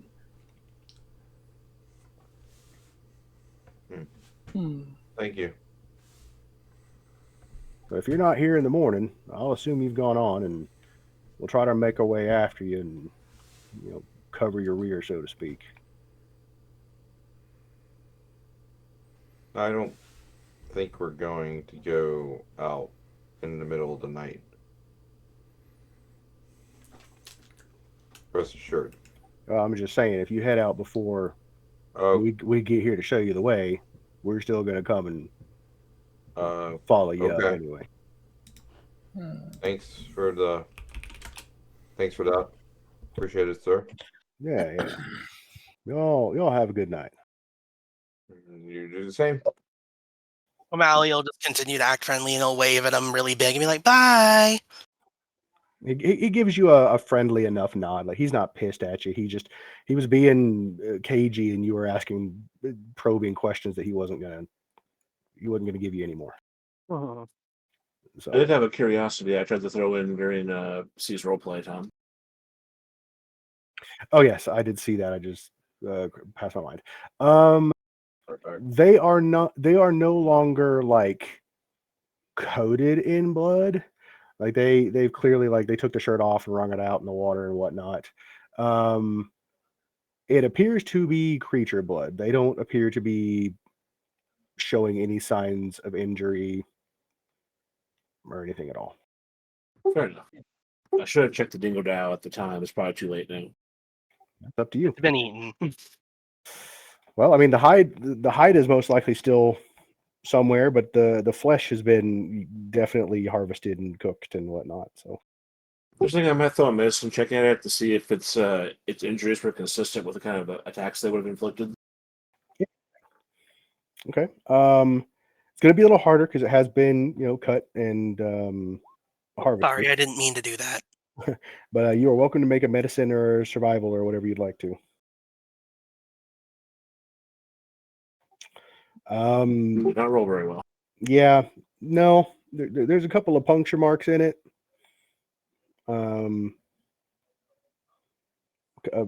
Several slices in the hide. That's about it. That's all you can really see. Could have been anything at this point. Yep. Fair enough. Yeah, no, she's pretty cool.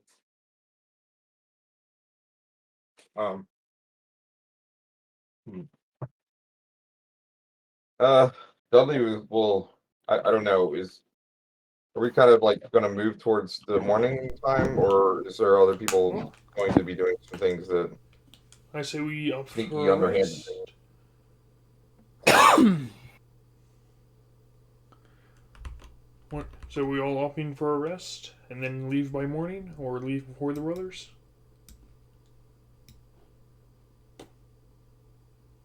Yeah, That's what I'm a little worried about.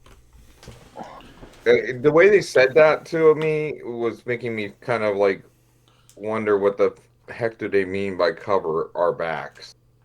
Well, that sounds like a code word for if you come out bloody by the monster, we're going to jump you and kill you. Yeah, that's kind of what I took from that too. Oh, you guys worry too much.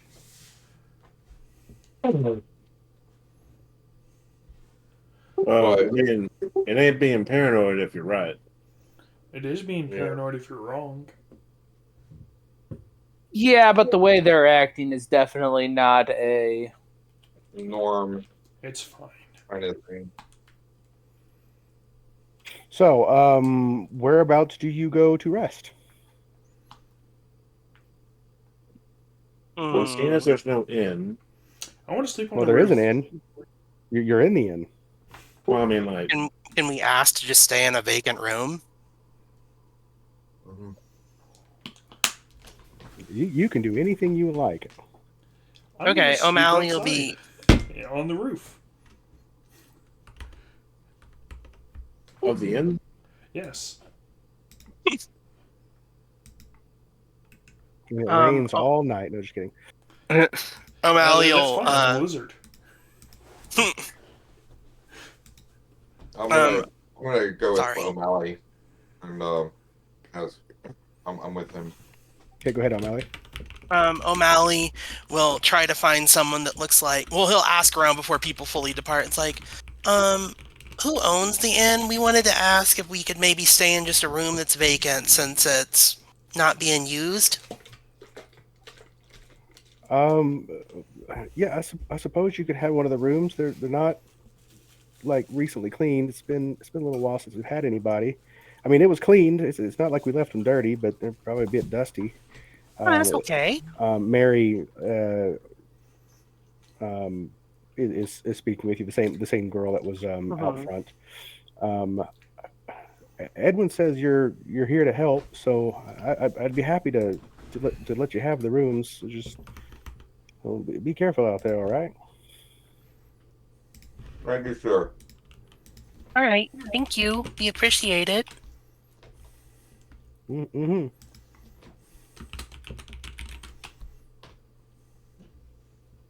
On the topic of paranoia, I think we should post a watch. Well,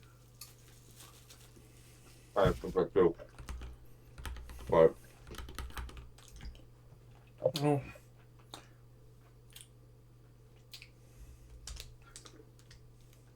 but You guys want to do a watch when we rest? Yeah. I will gladly do a watch for that. Okay. You guys are welcome to set up your watch rotation however you want. You are unaccosted and unbothered in the night. awesome. okay. Who are these big fellows right here? I was meaning on the screen. So those are People we've the mentioned. picture tokens for all of the people I've mentioned. So from left to right, you've got the. Let me pull up my notes here. That's the merchant, Mr. Ellsworth, followed by the mayor, Mr. Bainbridge, then Edwin, your friendly hunter, and then the three to the right are the brothers, which is I don't know if they were properly introduced, but Valk, Samson, and Azel. Okay.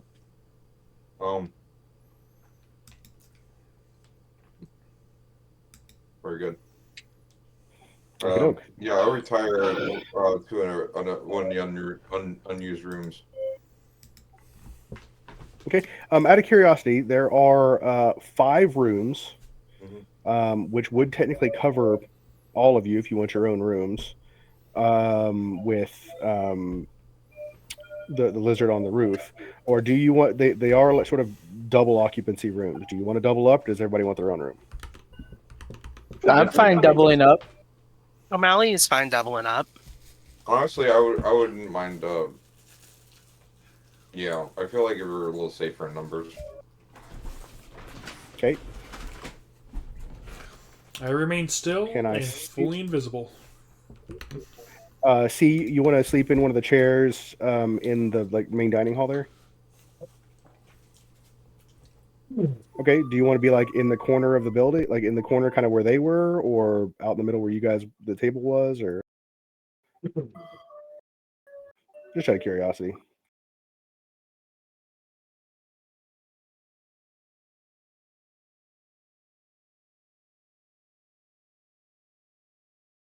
Okay, so kind of out in the middle.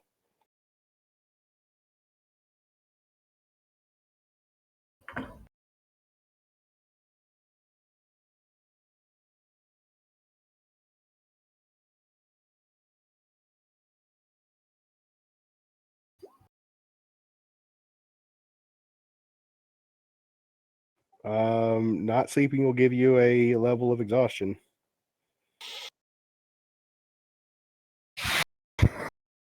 I will point out, and O'Malley will say this: if anyone wants to sleep but feels too afraid to, Pix doesn't have to sleep. He can just stay up watch all night, and he'll let us know if something happens. What is Pix again? Pix is a sprite. Oh, is this right? Okay. Okay, so the only thing I would like to know, for the purposes of maybe you guys want to have conversations, who is bunking with who, if that's what you're doing? C is Definitely will bunk with O'Malley if he's up for it. Sure. okay. C is hanging out seemingly by herself down in the main dining area where you guys had dinner, and Vis is on the roof. So it sounds like there are. The only other one is Dragado and Abel. If that sounds good. Do you want to bunk together, Abel? Couldn't hurt. Or do you want your own room? I think it's better to have more folks in a room in case anything happens. Okay. Harder to sneak up on 2 folks than 1. Yeah, much harder. like I said, nobody molests you in the night. Mary does come and put a blanket on C as she's getting up for a drink in the night. She sees C sort of lounging in a chair and puts a blanket on her. If the pairs that have someone to talk to have any like strategy or any conversations you need to do, this is an opportunity. I would like to do one room and then the other, just to prevent crosstalk. So let's go with Dudley and O'Malley. If you guys have anything you need to discuss, this is your opportunity for role play.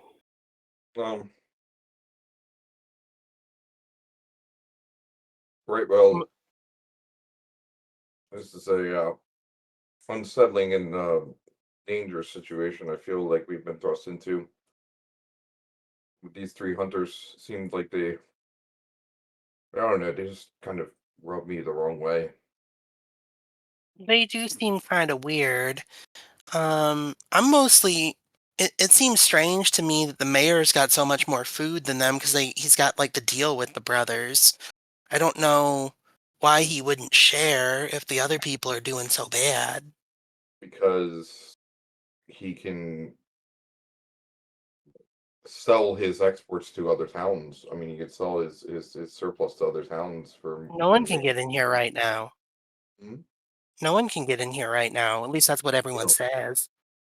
Right, you did say that's right. This town is inaccessible, right? Right. Any ships coming up from downriver have the last several in a row have been destroyed. I say ships, the boats, and because of the beasts in the forests, nobody is willing to venture out on foot. What does he gain from? So what is he gaining from this? That's the thing. Where there's got to be something he's getting out of this. I mean, Otherwise, he says he wants to leave, so I wonder, like you said, there might be a guardian beast here, so I wonder if they stole something from it and they just want to get out of town so they can hawk it somewhere.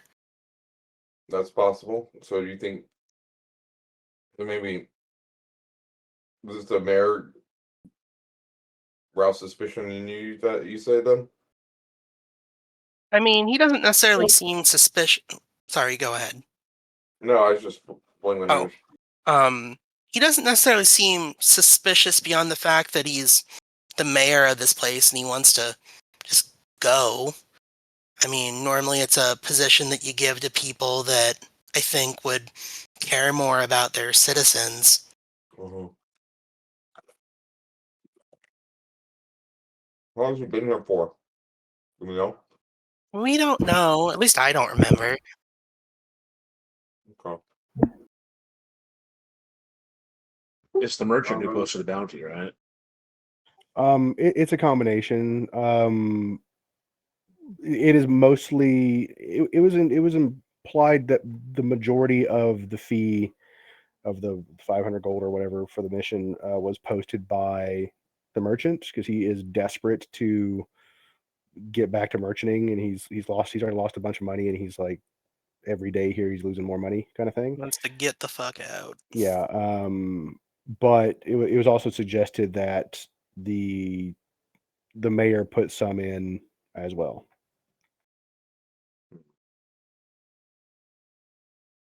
Well, I suppose it won't do any good to talk about it right now. I know if it's a big beast, I can talk with them normally. So maybe if we go in to the den and try to talk with it, maybe we can find out what might have happened that it got so upset.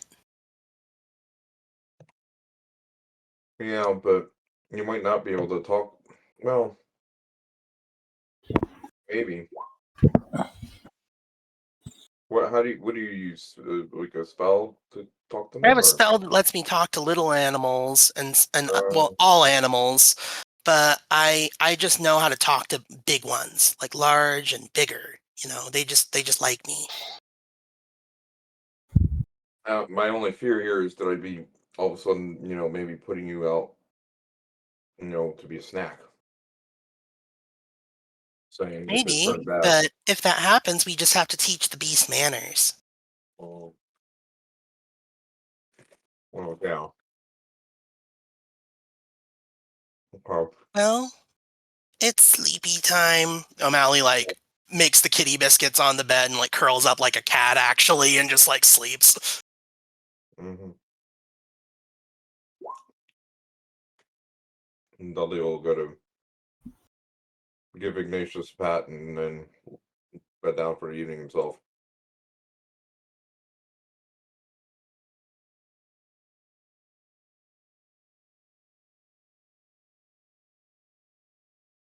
And scene. Okay. And then we have Abel and Dragato. If you have any discussion you'd like. I'm not really trusting the brothers. I really feel like they might try to jump us as we go up there, or really attack us when we're dealing with the beast. That's exactly my thoughts on the matter.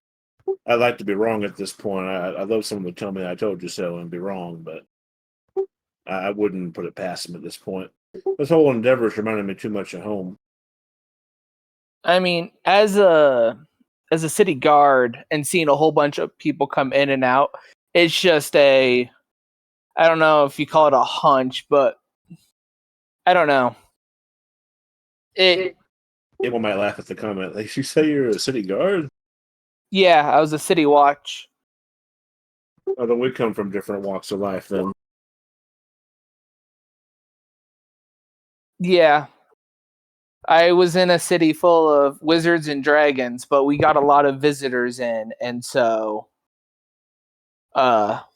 just seeing a whole bunch of people walk in and out, I just kind of I get wary with new people, especially with how they act, because as city watch, we have to keep an eye to make sure there's no trouble in our city.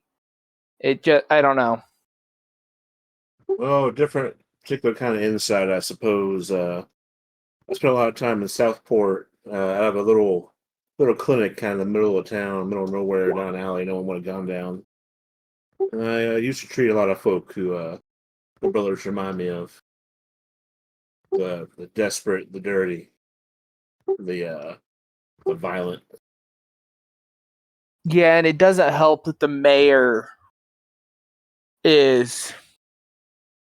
I don't know if the hunters are in the mayor's pocket or if the other way around, the hunters are helping the mayor out. I don't trust any kind of aristocrat, so. Right. Nor do I. It's just I'm trying to see what game is being played here. Like, how is it benefiting? Because it looks like at some point this town's just going to end up dying, so the mayor is going to lose out. Unless something's going on. They could be mercenaries he's hired for some kind of job, but what he wants them to do, I'm not sure. Yeah, and they definitely weren't happy about Edwin getting help. Yeah, the mayor seemed to suggest that he was, fully entrusting these guys with the job done. Like, he didn't really want us here either. Maybe his part of the bounty is just a token gesture. Yeah, more than hoping that we end up dying on the beast. Dying to the beast, and then, or us running scared.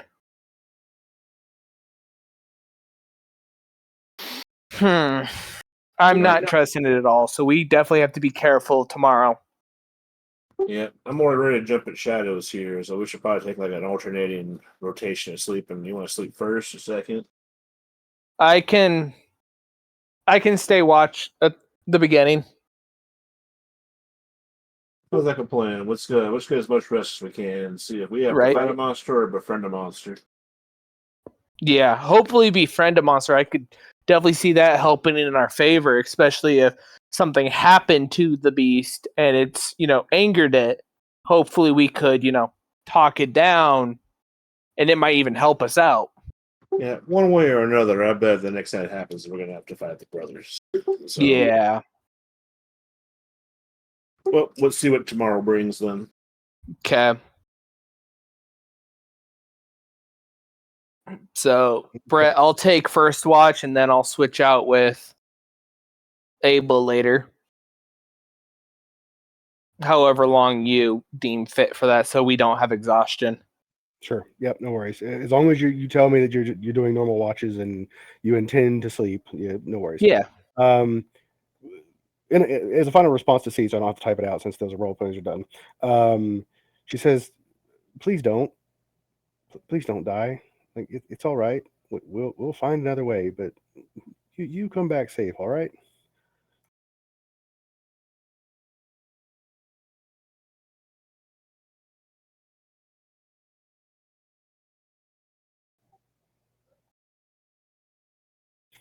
And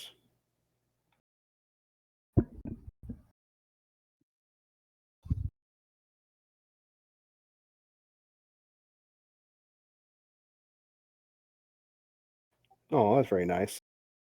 So you guys get up. You know that the brothers are intending to come and get you sometime around, sun up.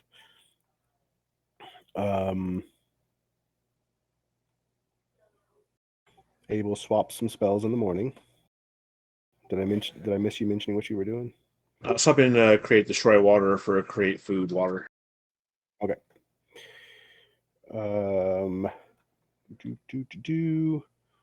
Okay, so O'Malley's already up helping. Probably, unless you're being real quiet, you probably wake up C. And up to that for you guys to wake up the rest.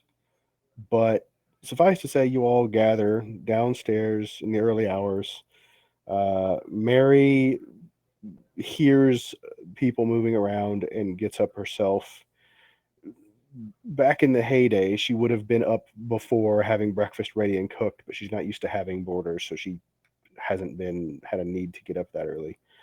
But she does offer to try to throw some porridge or something together for you, maybe a couple of eggs, if you'd like, before you head out. Sure. That's mighty kind of you. Thank you, Mom. So as Abel strictly avoided the food from the prior meal, he might not be able to pass up on breakfast. Okay. It's sparse. Maybe an egg or two each. A fairly dry, borderline stale bit of bread. Something that passes for milk. There's a grittiness to it that suggests that it might be a ground up nut or root or something mixed with water. And it tastes good for what it is. O'Malley will eat some of the food and everything, and then just in like kind of a little kid way, he makes sure he eats like some of the egg, but leaves the porridge, and he kind of brings it back to Mary and says, "Have you eaten this morning?" and kind of offers it to her. I'll eat in a bit. It's a bit early still for me. I just want to make sure and see you all off all right. O'Malley just nods and goes back with it since she didn't take it from him. Mm-hmm. It's just a flavor thing. I'm sorry. He's just trying to be friendly. Yeah. So do you guys intend to do anything before the brothers come and collect you? I'm going to walk up to Mary, and is there like a bar area? Or is it just like a... Okay, I'm just going to put 10 gold on it and thank her. We go see blacksmith. Technically pay for our rooms and the food. So much more than what it should be. Yeah. But, not really like I'm using the money at the moment. Well, I appreciate that, sweetheart. Not that we have any real way to use it at the moment, but it'll sure go a long way once things get sorted. Yeah, I figured prepare yourselves after everything is, set and done. At least you'll be, you'll have some money to help buy stuff or whatever to help get the place back up and running. Well, I appreciate that. Echo, go ahead. I think so. You were going to say something. Why don't we see Blacksmith? He could he might have arms for us.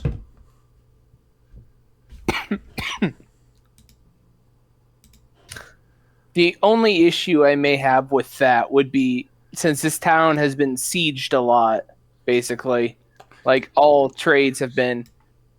I don't know if he's gonna have much stuff. I bought chompers for 500. He might have more. There's a metal jaw around the lizard folk's muzzle, so yes. O'Malley just lifts up this small hammer, and he's just like, "I just have this mallet." Mary hears you talking, and she speaks up. Don't bother Egbert this early. I can tell you, he ain't got nothing but some tools. He doesn't have any weapons about at the moment. I know he's been lamenting about waiting for materials coming from the city, and he just hadn't been able to work.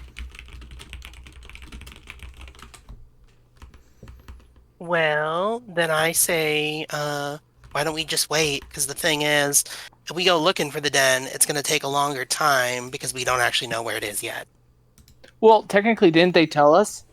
No, they didn't. They said they knew where it was. They didn't Nope. tell us where it was. They Is did. it about like a magical tree and stuff? They did point it out to us on the map. They said along the river, just beyond the first rough patch of the first rapids, underneath a magical oak tree or elm tree. You can't miss it, is what they said. If you guys decide to go before they come by, that's where it is. Let's wait. Showward hunt.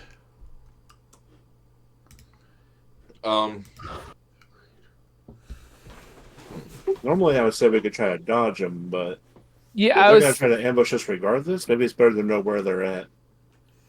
Oh, they ambush? Uh, Should I eat them?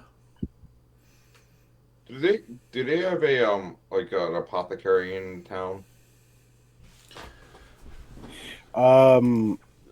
They have an herbalist. Okay. I mean, I assume you're asking Mary, because otherwise, how would you know? Yeah. Do you have an herbalist? You say? Mm-hmm. I would. Could you point me in that direction? I would like to stop by real quick. I mean, I can show you where Ellie lives, but it's awful early in the morning. What do you need?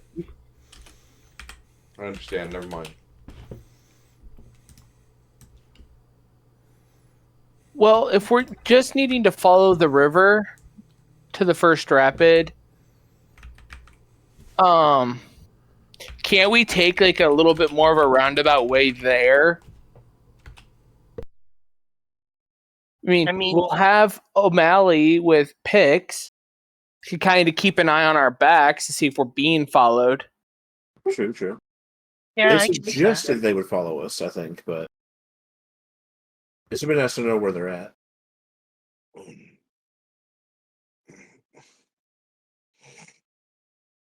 Or if they are quote unquote watching our back, we could leave picks, was it? Yes. Yeah. Yeah, with them. Probably if they're already invisible long before they've seen them. Yeah. Pix is invisible now. So let me ask you this before I just have them show up mid conversation. Do you tend to leave and try to dodge them on your way out, or do you intend to wait for them and let them walk with you and guide you to where it is? That's kind of what I need to know. I think both plans are viable. Whatever you guys want to try. I kind of want to try and dodge them.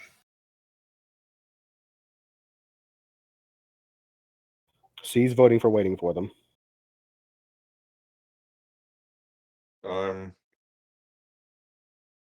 I want to keep my enemies close. So you want to wait for them? Yeah, I want to know what they're up to, and if I could see them with my own eyes, I can. O'Malley would prefer to wait for them. He has some tricks that may potentially make them less threatening. Yes. Yes. Well, Well, have a since most of majority the- leaning towards it. Yeah, majority of it's leaning towards the waiting for him, so we might as well. Okay. Then I will go ahead and say, as you guys are finishing breakfast, you're kind of, getting up, stretching, getting ready to go. The door opens, and Samson pokes his head in, looks around. He's kind of surprised to see you. You can see it on his face. Kind of raises an eyebrow, kind of like, oh, all right then, and just gives you a nod. It's like, are you coming then? Just kind of gestures out the door. O'Malley just kind of, once again, prances and goes, "Adventure!"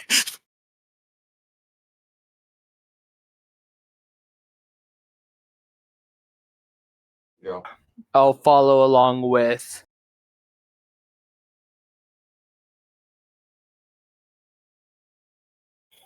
Okay.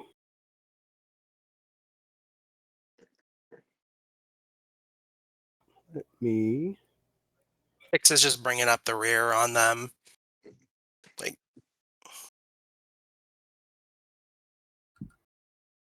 This is Not fun. too Everyone's bad. under I've 6 zoomed feet up. tall, and we're all slender.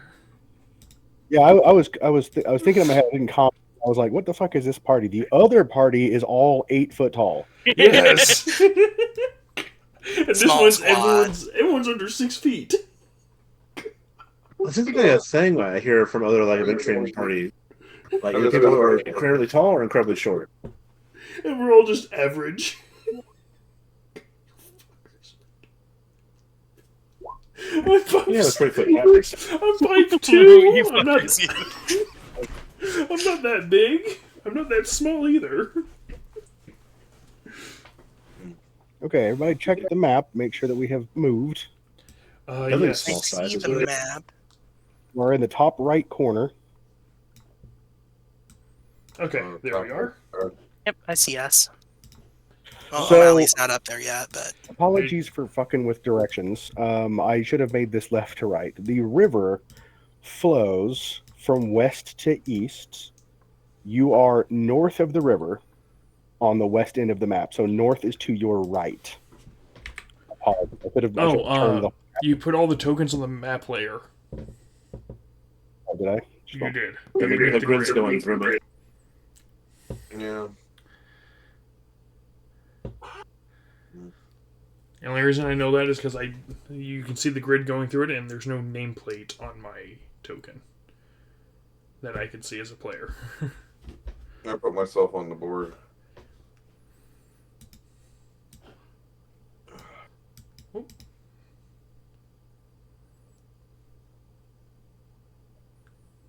Table's fixed. Right. Token layer. There we go. Okay. I just wanted to let you know. Well, So they walk you up to this far, and you've only walked maybe a couple of miles, like 10 minutes, clicks. 20 minutes. Pretty easy, pretty light. It's densely wooded, but it's bright light. It's the sun's obviously it's only been half an hour. They actually came a little bit after sunrise. They weren't there like right on the dot. So it's maybe in total an hour after sunrise. It's bright enough. It's comfortable. They take you to here, and even from here you can see a little ways off, especially with the relatively dim light. It's not like full top down noon sun. There's a gentle glow coming from some of the leaves and bits of a tree on the other side of the river. He goes, well, this as far as I'm going to take you. If it's all the same to you, we're going to make a big loop around and make sure there ain't any more of them other beasts around going to come find y'all. Oh. That's where it lives. It's right in there. Okay. Thank you for guiding us here. All right. This water is shallow enough to ford across. So based on, I'm not gonna make you make any checks. Based on the terrain, it looks like the river is really low right now. You would expect it like at high flow, those rocky outcroppings might be the normal bank.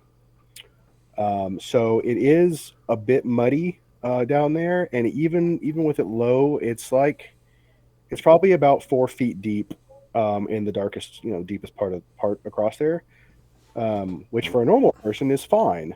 You might lose a little bit of progress trying to swim across, but for I got all you swim short speed. fuckers, it's a little more significant. I got a swim speed. I'm fine. Well, seeing as O'Malley's already planning on going into familiar vision, be picked up and piggybacked across. I commented that he should be easy to carry, but Abel was extremely weak. So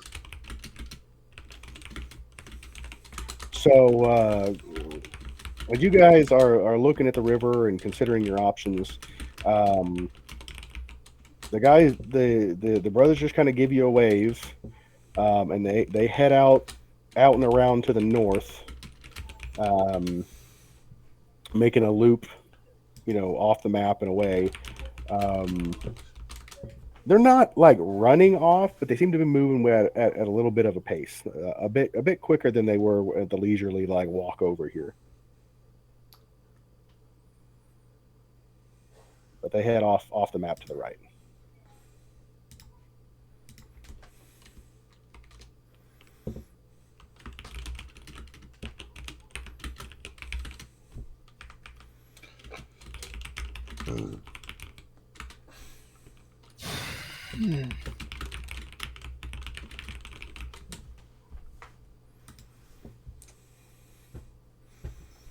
Okay.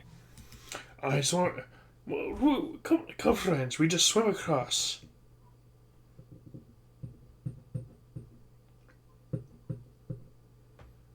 Easy. What would you guys like to do? Can someone carry Trying to me, see if I please? can jump this. I can carry you. I swim underwater. Yes. Then I'd get wet. Issue? I don't see. My fur'll get wet. How heavy are you, O'Malley? I weigh about 70 pounds. Hmm.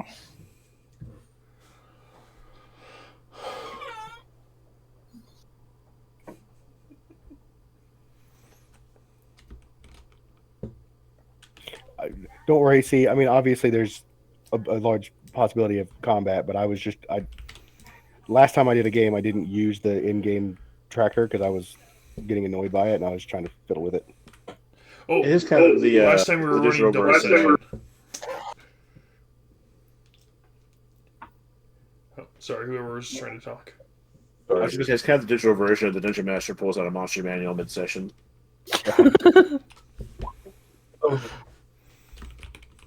That would be great.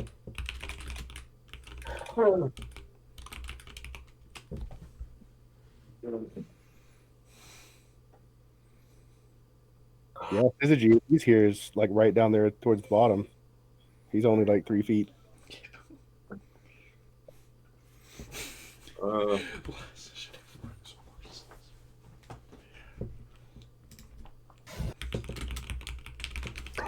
My race can't be very tall, so I'm sorry. What are we doing, guys? Oh, How tall was the water again? The deepest part, which you can kind of see in the water as the darker areas, is about 4 feet. Oh, how long would it take to make a makeshift raft? That sounds like That it'd I- take a lot of time. Yeah. I'm just gonna swim across. Is that fine? I have swim speed after all. I'm a lizard.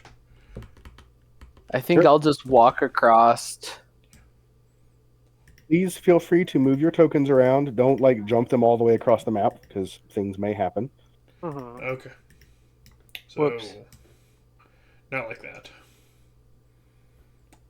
We said who's carrying our cat person. If you guys right click, you can also put a trail of how your person's moving so they actually move. Okay. So click and hold and right click, so. Whoops. The water is moving from top to bottom. It's moving towards the bottom. Yeah.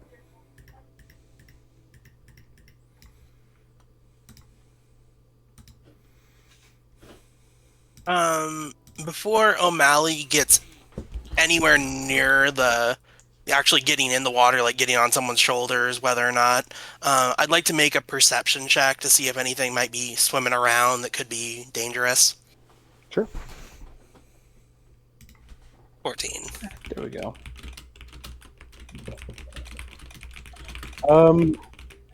There are fish. Okay. There are no monsters in the water that you're aware of.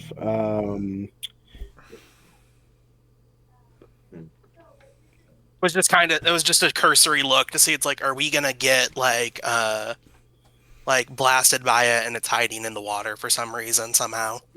How far away are you? Where are you at? That one. Oh no, that one is in trouble. I'll see straight across the river from you on that like raised rocky embankment. Mm-hmm. You see a stick, sort of a Y-shaped stick, that is up against the rock at the top and like smashed into the dirt at the bottom, like it's leaning up against the rock. Mm-hmm. Just a kind of a weird thing. Like how would that have gotten in that position in that way? It kind of sticks out to you. Okay. How far can I throw? Oh, no, that's probably a bad idea. Never mind.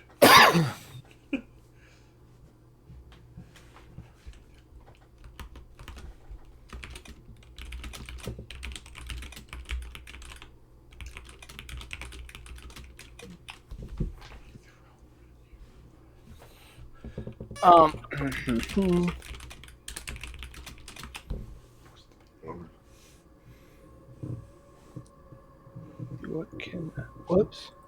There we go. Well, I'm gonna go. I'm gonna just go swim across, if that's fine, DM. I will.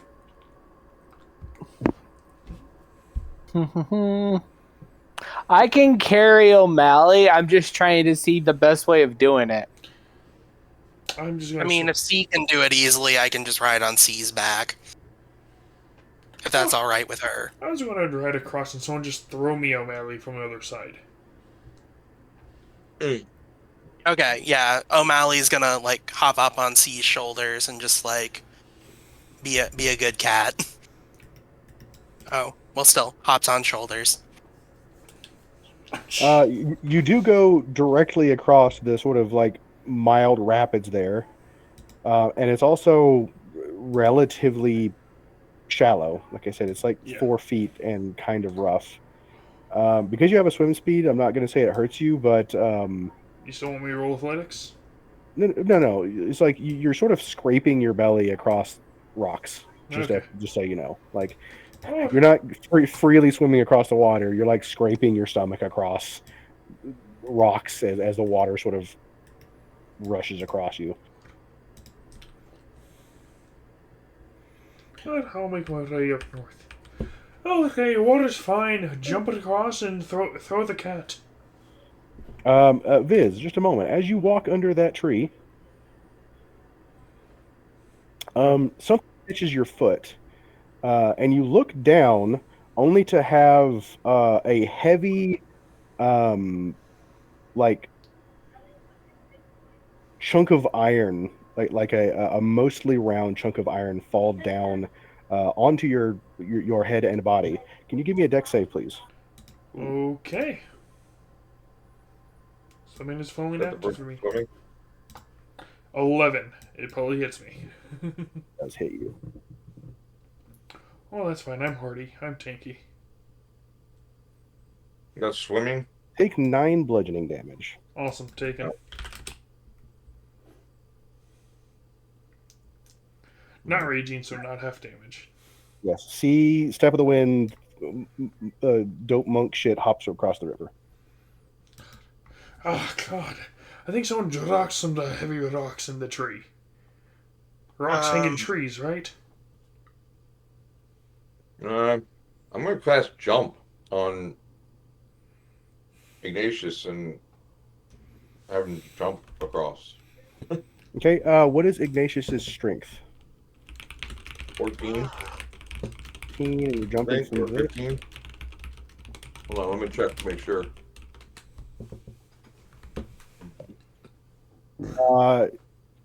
If 15, you're clear easy. If it's not, you might get his feet wet a little bit. It's 14. Okay, so you can either give me an athletics check to clear it cleanly, or he can get his feet wet a little bit. Your choice. I think it's good. Well, okay. Let me see what we can do. Wait, I could fail horribly, right? You could fail horribly and trip and faceplant in the water. Right. I'll take the water. Yeah, I'll take a little water on his legs. Yeah, he's just like in the square right before. It's just some wet feet is all.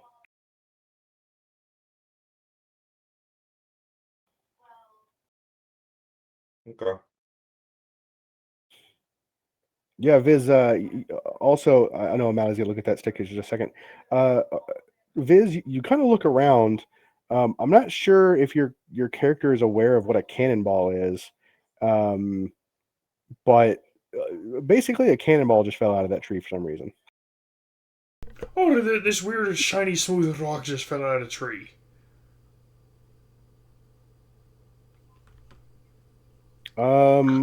O'Malley, would you like to give me an investigation or something? I can attempt to do so. I am not great at it, but I will try. I would pick up the big rock and give it to O'Malley. 17. Should I put it I in? cannot carry it. I was going to let you carry it. O'Malley, you see that rock, and you kind of look at it, and you look, or the stick rather, and you look at the rocks associated with it, and you see a relatively thin strand of string going from the stick across sort of to this bush, kind of almost like you're almost standing right over top of this string. And you kind of get the suspicion that this might be some sort of a trip line. O'Malley will point out the string and everything. He kind of steps so he's not like right on top of it and kind of moves off to one side. He's kind of like, I think there might be like a trip line here. It looks like it's a trap. Yeah, you get the suspicion, or the, I guess with your investigation, you kind of get the idea that hitting the trip line pulls the stick, which removes a prop that's holding up a part of that stack of those rocks. Yep.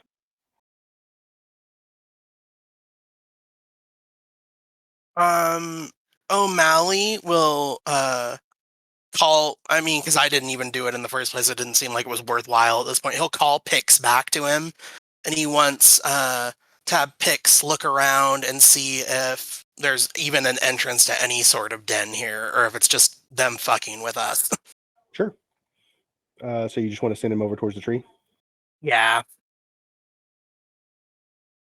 I don't have a token for him, I'm sorry. That's good. So he can move infinite distance away from you, but he Okay. lose communication and the sense sharing after 100 feet. So he could fly back to town if you wanted. You just can't communicate with him. Okay. So yeah, he can fly over there, over the top of things, and take a look. Without any check needed, there definitely is right about here, underneath these bushes and scrubs. There's definitely about a 10-foot wide sort of hole going about 45 degrees down, like quite sharply down right here. Actually, I guess it'd be more like right here. Oh man. Okay. Where O'Malley will feed that information back to the team and say, Well, I guess we got to be careful on the way over there because it looks like there's traps. I think. So cut down every tree on the way there? That sounds like it'd take a long time. That might be a tad extreme, but we should probably watch our toes.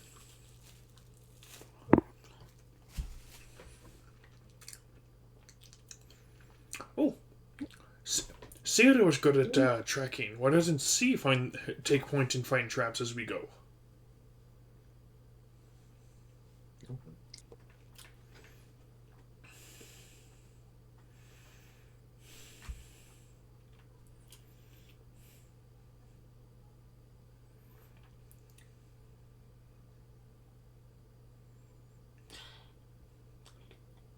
So I can let you know as you're moving.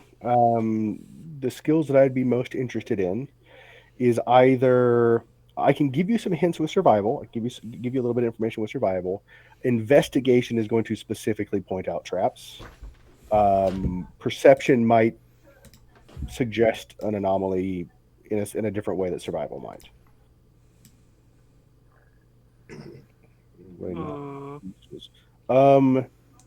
In this case, no.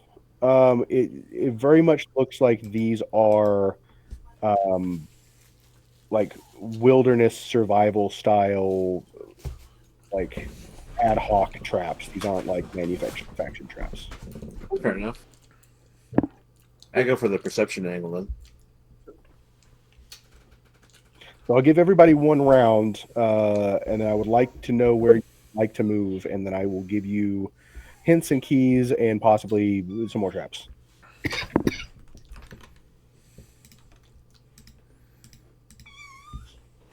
don't think Hunter's Intuition specifies at all. I think it says if you make either of those kinds of skill checks. And also, these are the kinds of traps that a hunter might use if they did not have manufactured traps. So even more so, yes.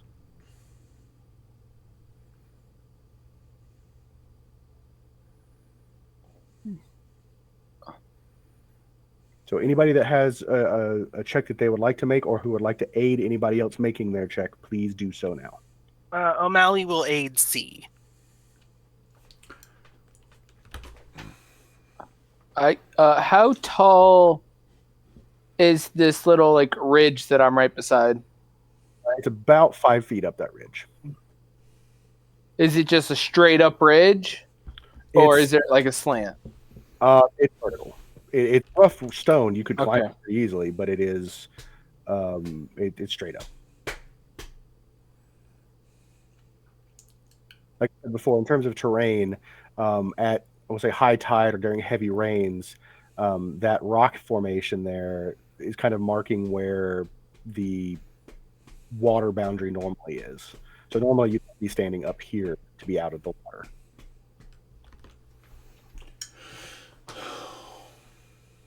I'd like to climb up this.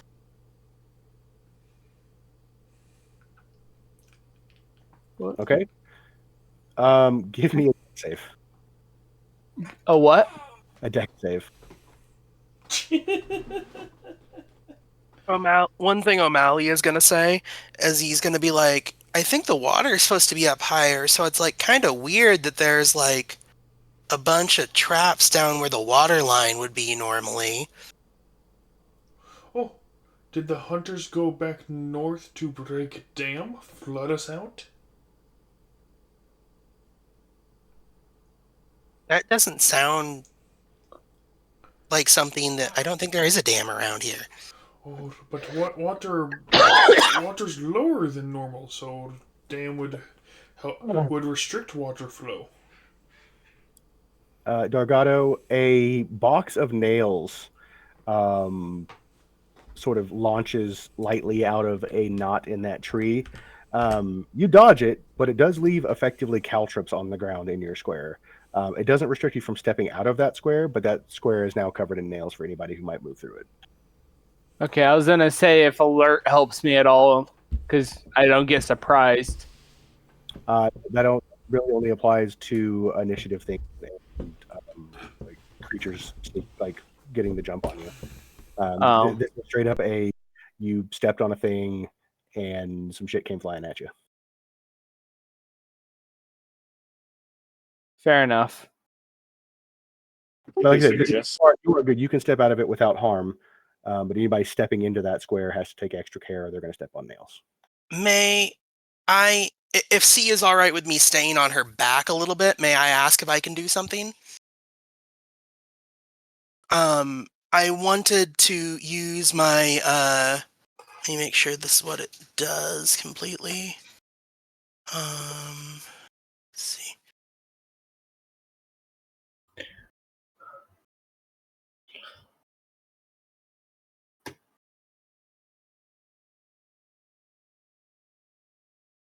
Oh dang, does it not do what I thought it was? I thought it... Never mind, sorry. I messed up. Anyone that wants to go can. I'm still waiting. C said she wanted to lead. I did not get a check from her.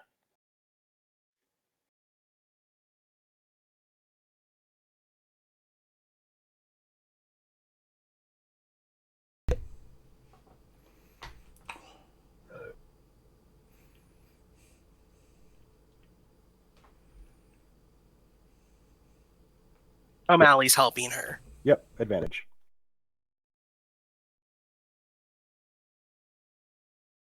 Abel gave himself advantage. Yep. Nice. Okay, so straight perception and survival, no investigations. Abel, you have a total of 13 plus 3 guides. Okay, 16.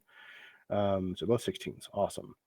You see Abel.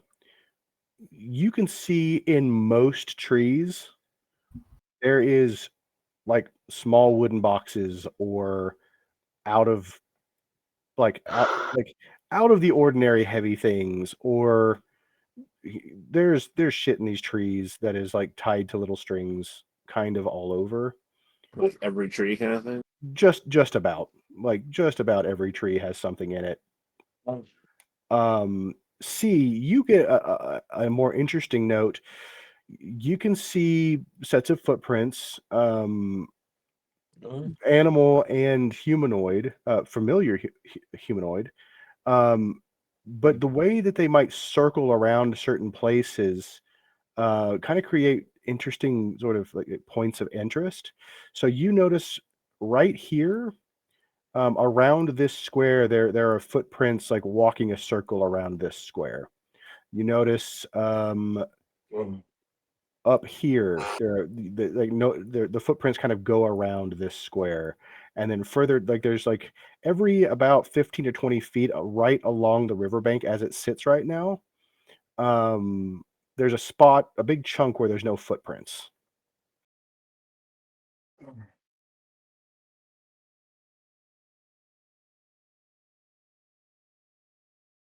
Yeah, it's like boxes of nails.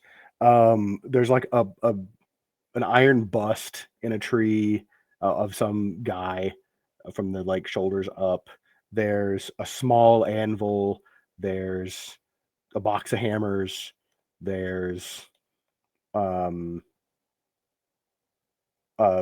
sort of hefty, heavy looking sort of candelabra.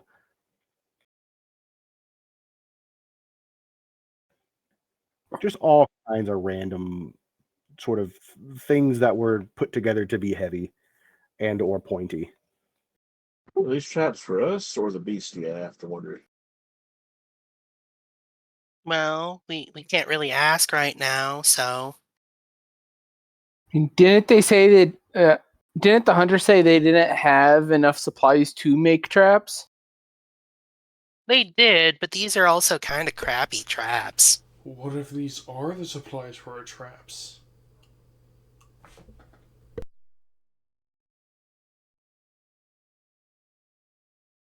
I wouldn't be surprised to see a kitchen sink at this point.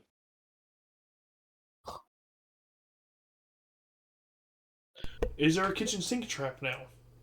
not that you can see. He didn't say no. I guess O'Malley will move right here. I mean, I'm kind of staying on top of C, but if she ever needs me to get down, he will. Yeah, so I think you have made this potentially not a threat anymore. C can see. I mean, maybe you want to see what those spots are. I guess if you want to investigate. Um, C has noticed something odd. Abel has noticed, if not the triggers, the traps themselves. And as long as you are reasonably careful, step by step, and point out the traps, or point out the triggers as you come across them, or deal with the heavy things in the trees, you probably aren't going to have any issue traversing your way over to the cave. Okay, then let's be careful, and as we get closer, I can have Pix look further in the cave and see if I can see something before we get in there. You also don't see anything in the water itself, just kind of Okay. Would it be safe for us to assume the party could move up to like this rock but before the magic tree, maybe then? I would be happy with that. It takes you, a little longer than you'd like, but yes, being careful. It seems like there's a lot of like random like household goods up in these trees that are sort of set to fall on people. It could be the stuff missing from the sunken craft used for traps.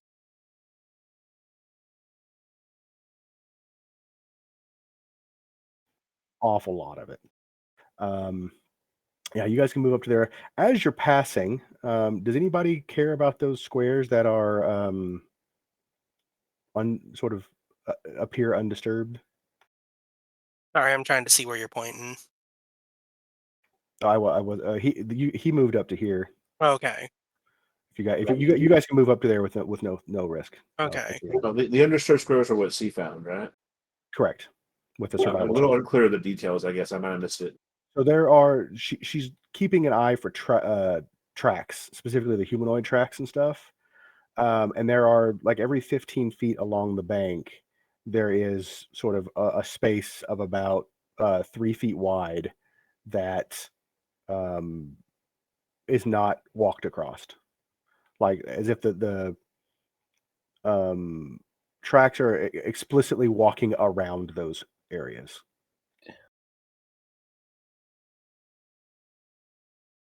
No, you don't need to roll. Like I said, you are aware of them. Once you've noticed them and you're intently looking at the tracks, you can see the tracks. So you freely notice these undisturbed spaces. I was just curious if anybody wanted to investigate them, if they were just like, that's clearly some kind of trap, and move on. That was my immediate assumption, but on a mechanical note, Abel's shift only lasts for a minute, so I'm assuming it takes about that long to get to the tree, but Least, yeah. Unfortunately, it probably takes you guys just to move that like 60 feet because of the number of trees and little trip lines and stuff. It probably takes you a good 5 or 10 minutes to walk that, just to make sure. so that yellow pallor of his eyes will fade away at some point.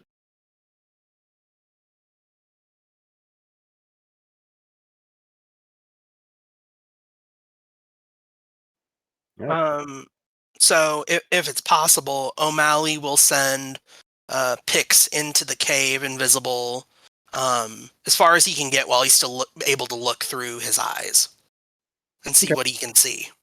I'm assuming he has dark vision. Does I your think so. Let me double check. Does your current character have dark vision? Yes, O'Malley does have dark vision. Okay, so what I'm going to do is I'm going to drag your model, Okay. or copy paste it, and where the fuck are you? Oh, I made your token for you, by the way. Oh, thank you. You didn't have a picture when I was grabbing people. Yeah, I didn't have a chance to update his token. I just got the colors of him today, like the other day.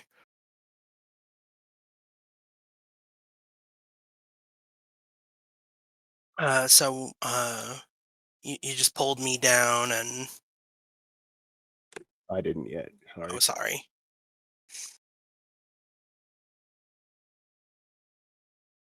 Are we abandoning our plan for our sprite friend to investigate what the brothers are doing, or?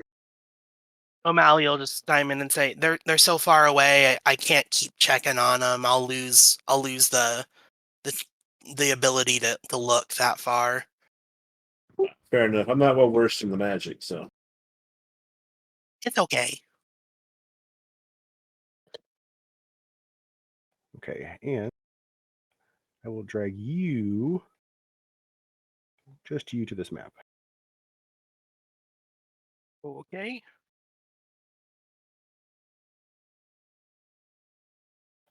Can you not see? I cannot. Oh, this is a new icon thing. You don't have your dark vision stuff set up. What are the settings I need to do for his dynamic lighting vision? Okay, yes. Let me rejoin his DM and I'll walk you through it. You'll just do it to the one on the map that you got it on. That should work. Yep. Just gotta wait for it to reload. I'm loading up a different site so that I don't actually see everything you're doing. Okay, which one do I need to set up real fast? O'Malley. O'Malley. Dark vision test. Okay. O'Malley. Yeah, you had your token was set up previously. Yeah, O'Malley I is- got this. I gotta go find O'Malley's token. Where's it at? There it is. Double click the token. You click dynamic lighting. You click vision, night vision. 60 feet on the night vision. Dimming starts at 0 feet, so it's actually a nice little fading effect. Save the settings. O'Malley, can you see your token? Yes. Alright, and then I'll walk you through it later. So I'm just getting this done in a hurry right now. Oh, you did it on the other map. Okay. Yeah, you selected token, save, close, delete, move that. Okay, and drag out. It works. Okay. To that map, right? Fine, I'll Ju- drag it. Yep, just drag out the new token. It's not letting me load. Derp derp.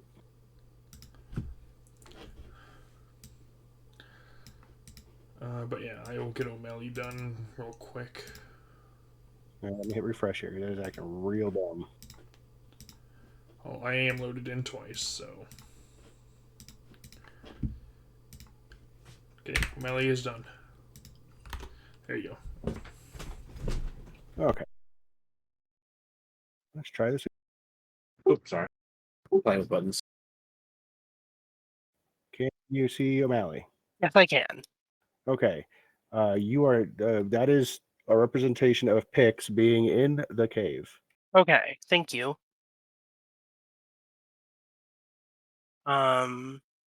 Is that maximum look, or can I move him around a little? He's a creature that can move around. Okay. That was in the.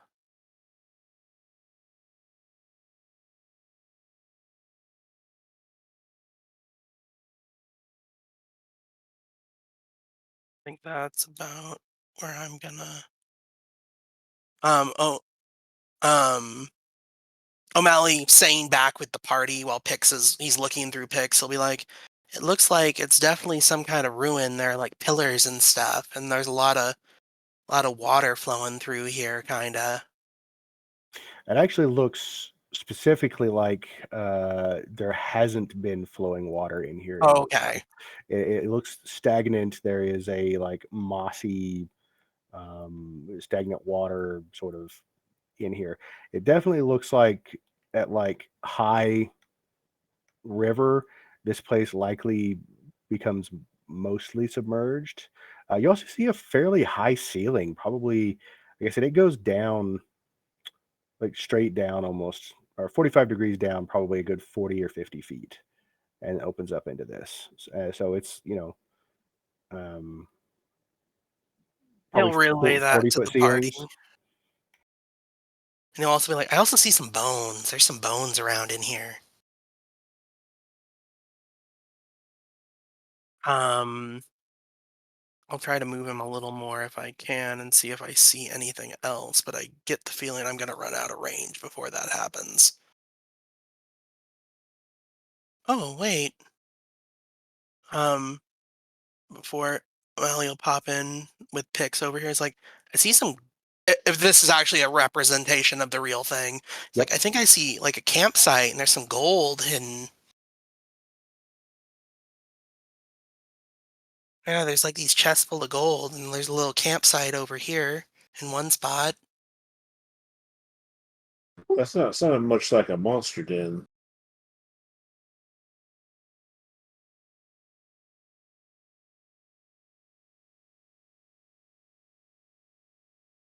I'm going to say probably right about there. Okay. The vision blips out, and Okay. you lose telepathic connection.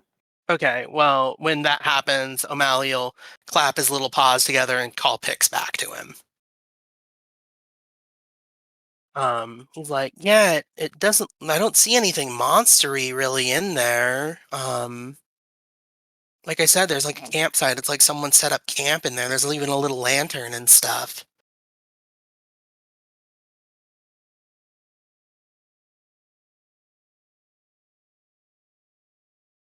Shall we take a little look-see in person? I think we'll have to. And so So we- O'Malley will. So go ahead. Do we need to investigate the nature of this magical tree thing?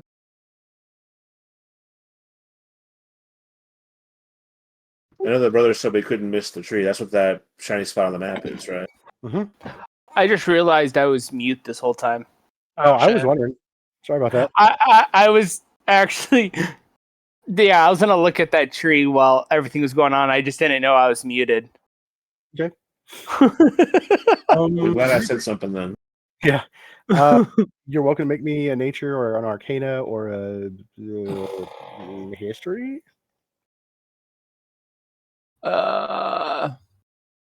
Suck with a lot of those.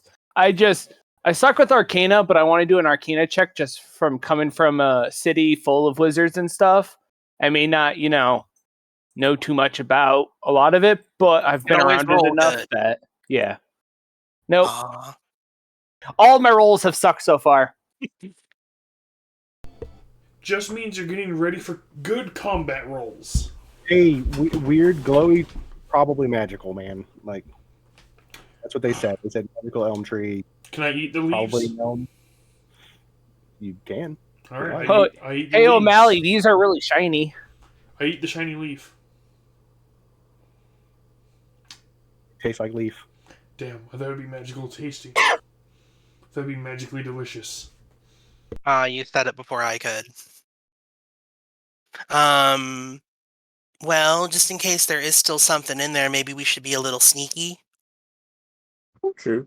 O'Malley's our resident arcane person for the party right now, right? He is, but he is not good at Arcana. I mean, I can try if you guys would like me and Brett will allow it, but... You can try. Alright, I'll move a little closer to the tree, and I will try to roll Arcana. I did not do much better than Dragato. Yep, looks magical, like glowy. It looks shiny. Yeah, Told you. I will say, looking at it up close, this is not shiny because it has glitter on it or like it has paint. It is internally glowing, like veins going up through the through the smaller pieces of the branches, the smaller ends, and into some of the leaves. I only realistically have one fight for you, and of course you'll get full credit either way. See, I was hoping to be done here. I guess I put a little too much in the role play. I'm sorry. No, I put this together in 4 hours, and you guys are getting a lot more out of it than I expected. So I'm happy. In any case, the leaves. It is a light glow. It is not a sickly glow. It is a it looks shiny, magical. I would say for at least a few of you, there is a strong desire to have Tiltseer Bastion here for some reason. Druidic. Yeah. I'm gonna mark this down on a map. Mental note: magic tree. Tell the druid. Yes. Druid. Oh, I was going to say magic tree getting me a large beast. Mira doesn't give a shit about trees. But Mira But- does like large animals. So I guess depending on like O'Malley wants to stay kind of central as far as marching order, but he will try to stealth, be quiet on the way in. I'm game for this stealth plan. Okay. Go ahead and give me stealths, everybody, and I will move you all to the other place. Awesome. Something I might be good at. Okay, so I have advantage on this as long as I don't 11. move, as long as I move slowly. So Why is it adding bless? I don't even have the D4 modifier there. There's a Turn check it on. mark in your. It's in a couple of different places on your character sheet. Yeah, I don't have it on the attack modifier or the save modifier or the skill modifier. I only have it checked for my damage modifier, which is a passive I do when I do natural attacks. Who is O'Malley going and in? I just vanish. Need to know. What's sort of the marching order going in here? I feel like with me, I would be in lead, just because being a city guard, I like in front guarding. O'Malley will try to stay central to the whole party because he his abilities work best when he's centered up to get to as many of you as he can. Okay. Yeah, we can kind of mock it out on the map here. Ava likes to take up the Vis- rear guard. Vis likes to go up in front. He likes to charge in. Okay, we'll go up there, kind of shouldering for first with Dragato. Got Abel in the back, O'Malley kind of in the middle. C, you want like front, back, middle, and who The am I back guard. Dudley, are you there, man? Dudley, We'll are go you by okay? teams. Are you muted is another good question. I don't see you as muted. No, Might be like headset muted. maybe. Were you calling for me? No, I was calling for Dudley. He hasn't Oh. he hasn't actually said anything in a while. Still He in the might chat, but he might have hasn't. passed out.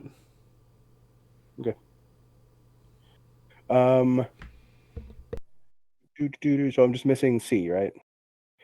Back Is it back? guard. Okay, that works out. So 2 in the front, O'Malley in the middle. C. I am so sorry. That was an almost crass statement that I just made. That might have been taken wrong. I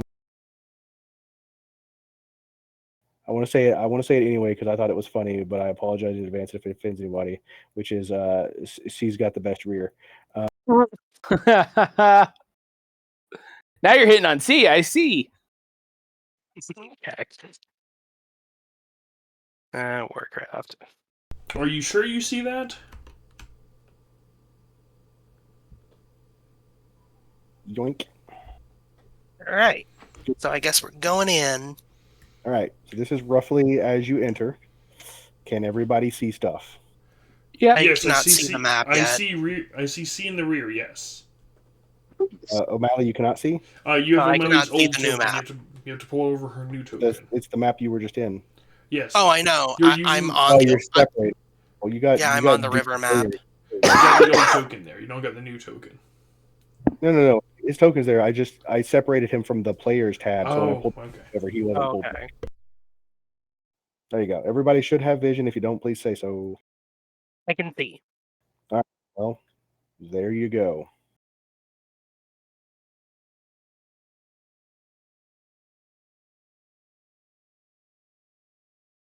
Hey O'Malley, which way did you go when you found the stuff? Oh, I went in this main spot. I'm gonna ping it right here in front of us, and then I went down northways. Basically, from right here, I went to the left. Let me do something real fast. Yoink. There we go. I know that closes in the fog of war just a little bit, but this is what you guys should see. That's fair. I'm not sure if I saw a change yet, but You probably didn't.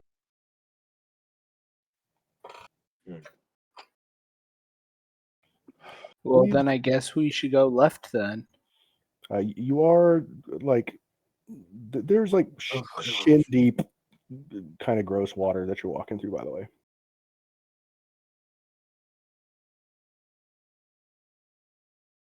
I don't know. O'Malley might be on C again. No, I can't be on her for this in case she needs to be combat ready. So I'm just So kind of now like we have a wet wasting a cat. minute. we'll go ahead and do that as well, just in case. We would hate to carry our spellcaster directly into melee. I'm a barbarian. No, I'm not gonna lie, hitting the player view is spooky. I think I just fell out for a couple minutes there. Sorry. Oh, welcome back. So I've moved you into the cave with the crew. Ooh, explorer mode is on. Missed some traps and things, but they circumvented it with minor injuries. Yeah. Ooh, I've never seen it from the player's In the cave, perspective, but which this you is can- awesome. Yeah, I was saying, I'm not gonna lie, like this is way spookier looking in with you guys' view than the DM view. Yeah.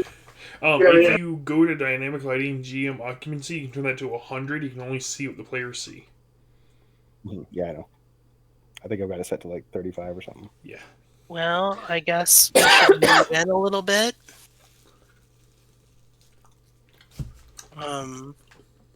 As we go in, O'Malley's going to try to make a perception check to see if he hears anything different from when he was in here previously, because I didn't even make a check then. Sure. Give me a perception check. Okay. I'll also roll a perception to see, because I'm basically on guard because we're in a cave. Can I roll survival? I want to check for traps. Check for tracks. All these sound great. Yep. I can't remember what bonus I get with that. O'Malley and Dragato both hear this a deep, not super loud, but it is reverberating. You hear.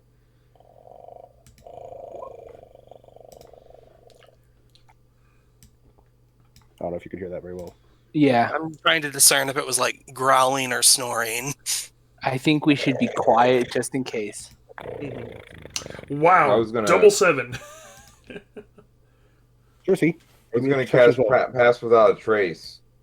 That was great. That will help you guys' stealth coming in. Yeah. Need a stealth from you because I think you were out whenever they made those rolls. I need a stealth. Yeah, give me a stealth, and you can just hit it, and I'll add Yeah. a plus in automatically. Everybody else with that benefit, Wait, I have disadvantage, right? Yes. I believe so. Yes, Okay, well, yeah. 14. it's 14 with pass without trace. It's not terrible. There's a cliff to the right if you guys want to climb. Or we take pathway at fork. Yes. See, you also hear it. Who had the highest there? 18. Oh, I didn't roll You all perception. hear it amongst the cave. The 18, I'll say you hear it from your current perspective, sort of, well, true map, it's southwest, but on the map as you're viewing it, northwest, somewhere sort of in this direction. Okay, since I can hear that a little bit better, I'm going to point off to everyone and like I hear the noise mostly coming from the middle path where I'm pinging is where I hear the noise the most. I see a cliff we can climb just north from here if you want to take high ground. I'm real curious about that campsite that Mally said is familiar song. Does sound like there's something in here with us, but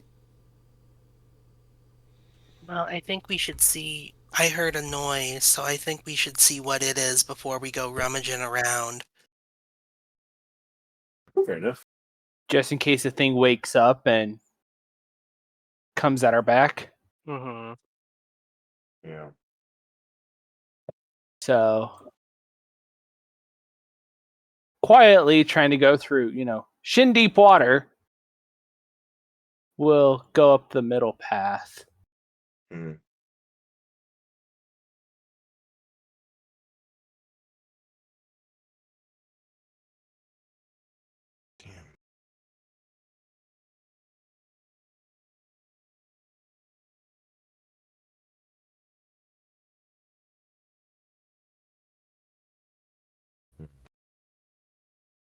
The way we decided to go. Yep. The middle path. Towards the sounds of something in the darkness. Okay. Dudley and C, as you're kind of getting next to that sort of island there, it's only about a foot or two step up, but you notice the edges of it are just super slimy with this this green sort of slimy stagnant water mold. Just as a note, Hmm. and you guys are, I mean, you're shoveling water, so it's not as bad, but like it's kind of slimy. Mm.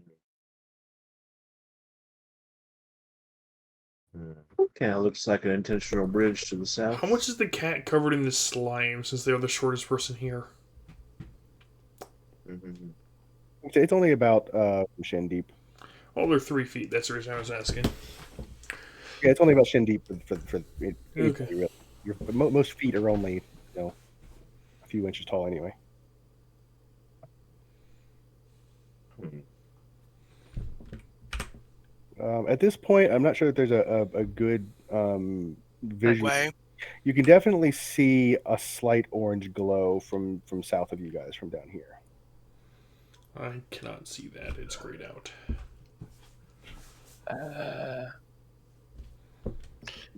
Could I make instead of trying to a jump up without having to touch the cliff, just jump up here? I don't know how high that is. You said it's like a foot?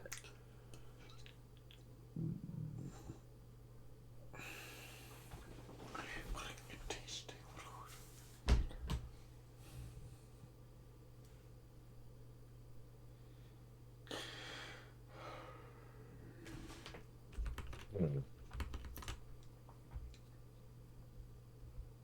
Brett?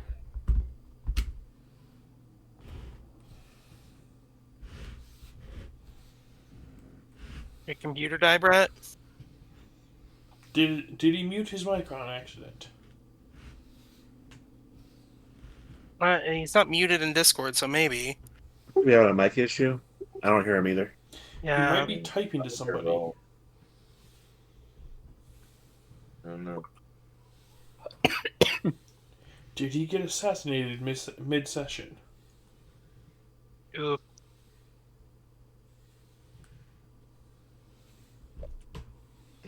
Damn, my assassins got to him before we got to the fight. Damn it. I'll be right back. I'm gonna get some water. Okay.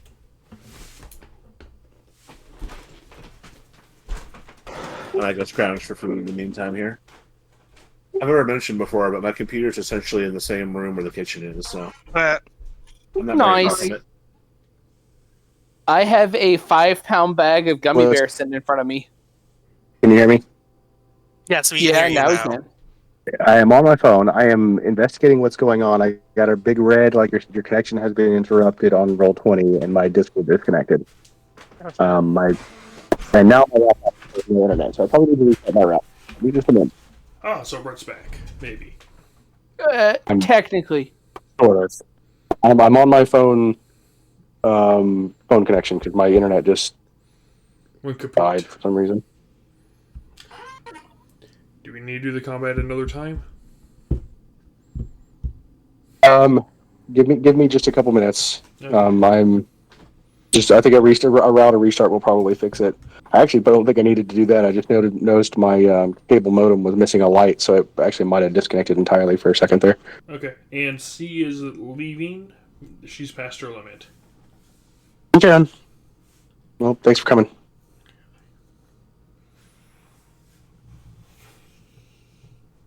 Dun, dun, dun, dun, dun, dun.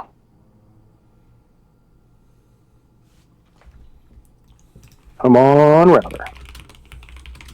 That was super weird because I could hear you guys talking, and I like responded to the "Can I hop up this?" And I was like, "Yep, absolutely, super easy. You just hop up there."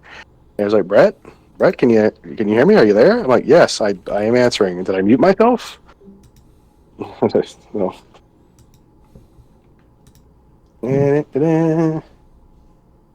Come on, interwebs. Oh, maybe maybe your interwebs don't like you because you killed a spider last session you hosted. I killed a spider. Everyone else killed a spider. I'm working on it. It appears it's back up already. It's back. I was already working on it. Hmm. Okay, I am back. Yay! Thank you for the warning. My mom was like, "Brett says the internet's down," and I was like, "I know. I've been working on it for like 5 minutes. I'm already working on it." Yeah. Okie dokie. So yes, you hop up there, no problem. You do notice with the sort of light sounds of water sloshing echoing through the cavern, that sound stops. I sit there and I don't know if anyone else can hear that or not, but I kind of make a little like like a whisper almost. It's like the snoring has stopped. O'Malley will just stand like dead still. How is Putty nothing? He Putty just turned over. Big slump. Work himself up. Go back to sleep soon. Huh. I'm gonna look towards this orange light that you said, the orange glow. Would I need to roll like a perception or a Kind of have to move investigation over that there, way? probably.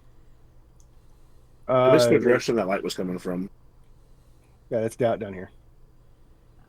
Like, what do you want to make a check for? Just to see what's making that glow. That was pretty much it. It is very easily recognizable as firelight. So like a campfire. Yeah, like that.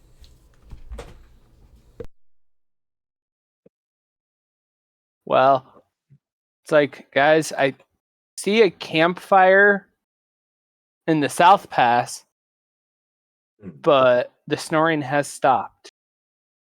So be on guard.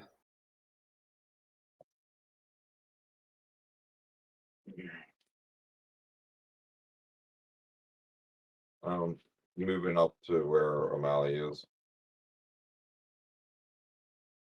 Right, that's O'Malley, right? No. That's Miss.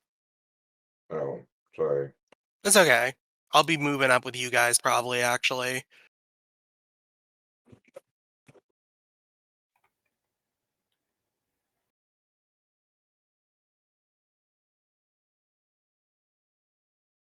So we move to Camplight, or we continue going north?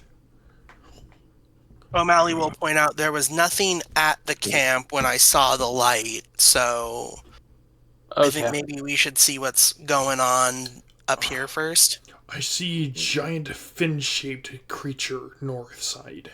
Oh dear. You do see, and in fact, you see. I can't spin the token around properly. You see a big ass head poke itself out. He doesn't fully move out to here, but just to give you guys a Yeah. Yeah. I see lunch. So does it come out to... I mean, it's starting to like squeeze its body through a 15-foot wide body through a 10-foot hole, and it starts like walking out, crunching its way out to here. Okay, so it can see it. It knows we're here then. It definitely That's does. not- It definitely does. Well, since it sees us, I'm sorry, I'm gonna pull in a mirror, and I'm gonna try to see if it can understand me because of my my speech of ancient beasts, and see if it understands me. It's like, "Hi, friend, are you okay? You want to go back to sleep?" It seems intelligent. It does not seem to understand your language. Okay. It's unfortunate. And it Had a starts to sort of character. Hmm? Is this another Amira kind of creature thing? Like if Amira was here, it would have been like a. no, because O'Malley has the exact same feat. Oh, okay. Yeah, that's why he said like Amira, because he literally thinks Amira has. So in this case, it is a bit too monstrous to be a beast. Okay. And it's also far more intelligent than a beast. However, it does slink somewhat cat-like as it pads and starts to come this way. Hmm. Oh, now I can see it. Kind of faded behind Okay. the pillar. Eerily. Yeah, it's It so. was terrifying looking and very big. It does speak in a language. Does anybody want to like list off me your languages? So I see if anybody. I've got Sylvan, Celestial, and Common. Common, Dragonic, Dwarvish, Elvish. Okay, so ironically, in a language you understand, O'Malley, being Sylvan, it speaks to you, Sylvan, I or it think. speaks to the group at large, not to O'Malley. But like, you've entered the domain I protect. Now I must devour you. Oh, please don't, he says in Sylvan. We didn't mean to intrude. We were wondering if did someone break in and steal stuff from you? Steal? No. Yeah. I'm Sylvan. You understand what he's saying also. Okay. Is there anything we could do that let us leave? Can we make friends? You go. We go? Will you let us go? He's going to keep walking out further. Oh dear. Kind of like standing almost over top of Viz. But look at probably O'Malley. There's this big, like, almost like a triceratops shaped head fin. You also see a spine fin going back down the shape of his spine. The head gestures out the main entrance, sort of the way you came, and says, "You go, and I won't eat you. You go that way, and you won't make it out," as he gestures this direction.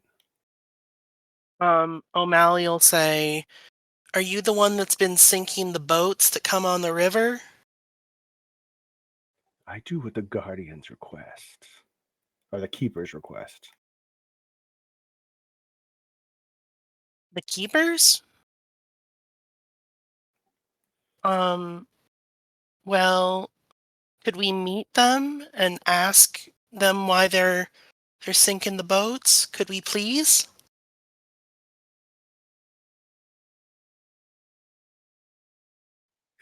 Sure, you can meet them. Oh, it's the brothers. Great.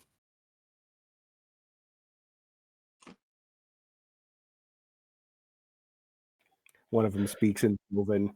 Like, "You're not doing your job."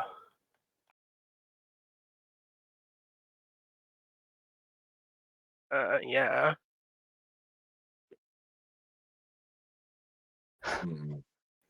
Anyone but us into the cave, and you kill them. That's instruction. O'Malley will look at the monster, the beast or monstrosity, and he will say in Sylvan, "What are they doing for you that make you listen to them? Why let them in and not us? We can be friends too." They are the Keepers. What do they keep? They are washed in the blood of the ancients.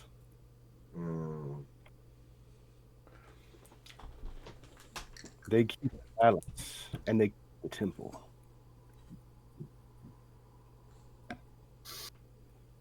All right, Beast, you're giving away all the secrets. Knock it off and get to work. What? Why listen to such weak creatures? I don't know what's being said, but I'm getting the feeling things aren't going well. No, I just hear them shouting, so. You see. O'Malley will are the brothers talking in Sylvan as well? Yeah. Oh, right, there's a little one. Oh shit. Nope, hold on a second.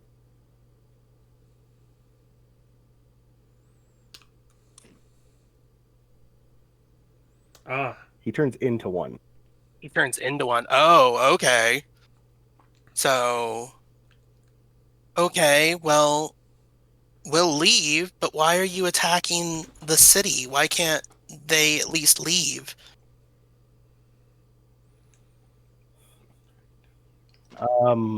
Half ignoring you, the younger brother's gonna walk over here, and just kind of nonchalantly be like, "You didn't get into our loot, did you?" No, that would be rude. While the big one steps out, kind of his way out here, and said, and he doesn't say much. He's like, we were gonna leave. We thought they'd send another ship. Now you don't get to.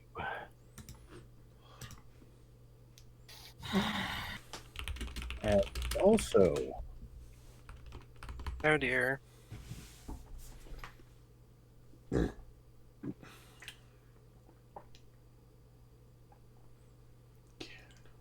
one Okay.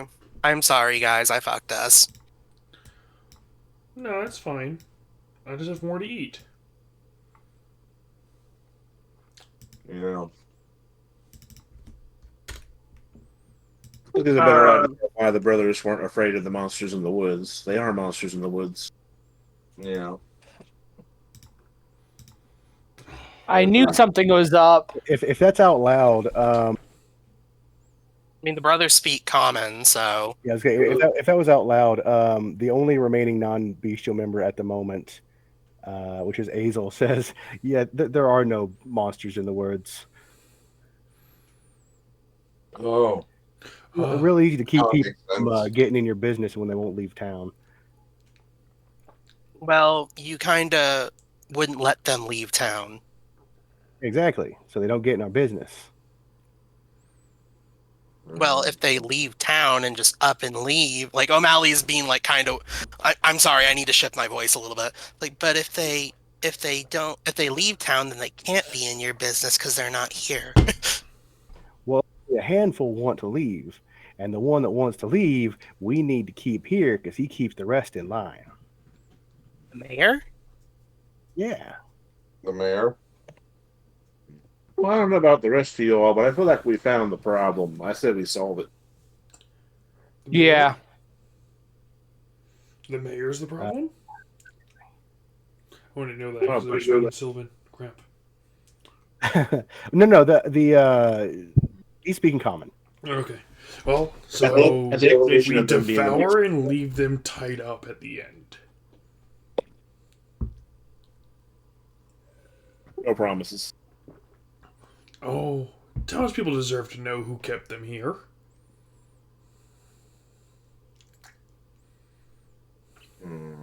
Oh dear. Well, if this is how we're gonna do it, guess this is how we're gonna do it. And he turns into something different. Inigo Montoya? Yeah, Inigo Montoya turns into something different. God damn it. Inigo Montoya. He's my favorite. He's my favorite hero. Oh, we lost one of our Good. damage dealers, the monk. Mm-hmm. So I have a question. And this is just a random thing because they do speak Sylvan. I am curious. Mhm. I do have Feywild connection, so if they are Fey for some reason, I know you said monstrous, but if they are Fey monsters for some reason, they are supposed to have more of a friendly inclination towards O'Malley. So they are monstrosities. Okay. There is a reason that they speak Sylvan specifically pertaining to what might be beyond. Okay. They are not Fey. Okay. Okay. Well, it looks like I'm not going to be able to talk us out of this, probably. The big one does look Yeah. down at you, like almost like kind of in the same way a sphinx might, if you can imagine that, like looking down at you, like not aggressively, not like he's like raring to tear you apart. Kind of almost with that like slow blink kind of look. O'Malley will look back to the big one, and he'll be like, "We don't want to fight. We don't want to fight you. We don't even really want to fight them. We just wanted the people to be able to leave the town and not die." It responds, "I understand, little one, but I'm bound to obey the keepers so long as their commands stand." Okay, I'm going back to kill the brothers now. So that was a less aggressive sounding tone. What's he saying? Yeah. O'Malley, I'm assuming you guys are about to try to pick a fight anyway, but but the last thing O'Malley will say to the big one, it's like, "Can we be keepers instead of them? They're not very nice." If you wish to perform the rituals, What does it take to perform the rituals? We can do that. it seems to me like you're going to have to survive this first. Well, then the last thing he'll say is like, "If we have to survive it, can we fight just them and not you?" I'm bound to obey the keepers. Yeah. Damn. My whole thought is charge. So that's These guys, not I'm in a and rage. kind of stay away from him. Abel, before initiative gets rolled, if he has a chance, might step forward and kind of push the little cat person behind him. That seems fine. That the one up top is not What? enthusiastic. We'll say Mhm. he's gonna obey, but he's not like raring to tear you a new asshole. Okay. This time. I'm not sure how much O'Malley is willing to share in Sylvan here, but Oh, O'Malley will let at least Abel know, because like the rest of you seem raring for a fight, but Abel seems kind of reasonable. I'm off to the side, just waiting. we can't be certain they won't order him to kill us. So I'm going to get between me and him and you.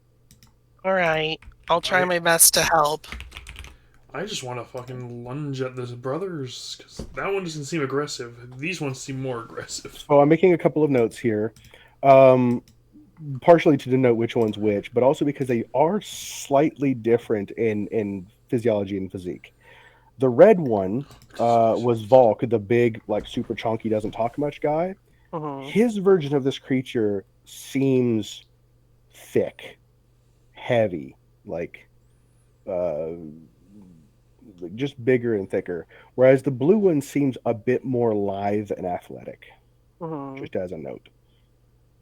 And the other one is what it's depicted as. I know exactly what creature that is, but that's meta knowledge, and I can't state it. Okay. Well, Should I be able to see the third brother right now, or is he out of range? so if we're getting into a fight, do we at least get like an action before the fight begins? That's fine if we're not. I understand why we wouldn't. So with the little bits of movement and the rage and stuff, I don't think you guys get like everybody is here. They're charged up. They're trying to kill you. Like this isn't like you're getting up on anybody. So we did a little Okay, combat that's fair. shifting already, kind of thing. yeah, this is That's gonna go fair. straight into initiative. I Okay. think we squared up. I'm already dripping poison. It's fine. I just need to see where the third brother went. I'm not sure if I should be able to see him from where I am right now. Yes, because there's light coming from that alcove, so he's lit up. Yeah, I only see blue and red from my perspective, so. You might not. It might be. He might be in a slightly dark area. He's down here. He's further down. Okay. I It's bet that weird. poison Yeah, my way no. then. Yeah. That's right. I took Pugilist instead of Reptilian Regeneration. Ooh, damn, Drago. Oh yeah. Hey, you actually rolled something. Twice I rolled good. Not to jinx myself, but I've got a good track record of initiative rolls this campaign so far. No. Oh. Damn, 25 solid. Okay, let's get my initiatives here. But no, I do give Brett props for tying my mission together. That was awesome. I'm very happy with the way things went. I think I did just enough intrigue for everybody to be like, something's fucking up. Something's wrong. I don't know what it is. There's still a little bit more to it. There's some more explanation to be had. I'm happy, but Oh. I don't wish to kill. Mysteries will have to wait till after combat, I'm sure. Here's hoping we don't die. Oh, it's fine if we die. I'm rather attached to this cat. I just got to make him. this is intended to be a slightly higher threat. I'm also going to adjust on the fly because we are short One person. players. So But did we lose a couple loose lost their way on the way? No, they You just had had to leave. Oh, okay. Brett, if you need the code of how to do that, I can give that to you. right. That's how you do it if you want to just put them on the tracker immediately. Click the token, plug that in, got it.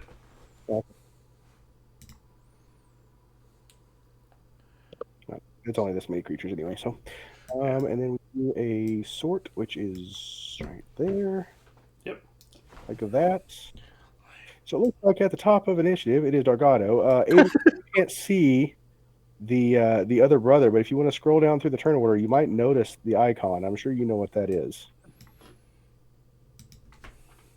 Dargado, go ahead and start us off. Okay.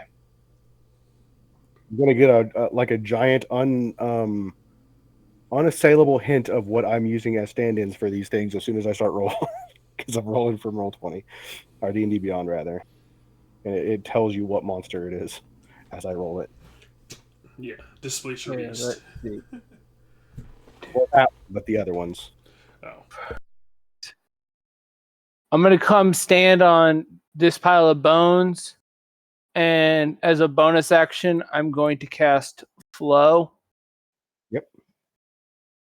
So, and that's all I can do. You got an action? Well, I could use an action to move up, but I wouldn't be able to. Well, yeah, no. Where were you standing? That's only like 20. I stood up here. I was up here, and 1, 2, 3, 4, 5, 6. That's 35 feet. You can get right here. Yeah, you can get right to there. Okay, and That's I'll 30. then I'll poke this guy then. Okay. Because that's within. So, Bink. 15 to hit. That misses. Oh, shit. Cool. That's high AC. Higher AC then. I'm like, Let me triple check, but I'm almost certain.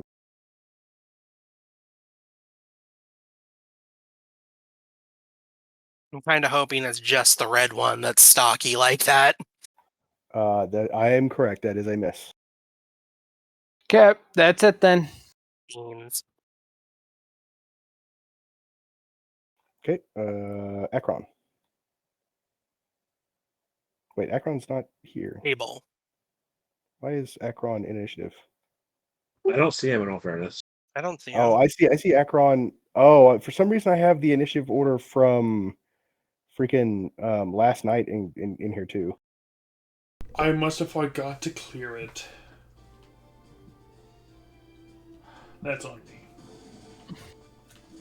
Do I? So our melee combatants include we got Dudley, this, and I don't know how to pronounce your name, the character's name. Yeah, well, I've got a. Diego, was it? Because these three people all over here are all melee, right? Yes, I'm they melee. are. Dudley's melee. Yeah. So I will start my turn with a bonus action and see if my button works now.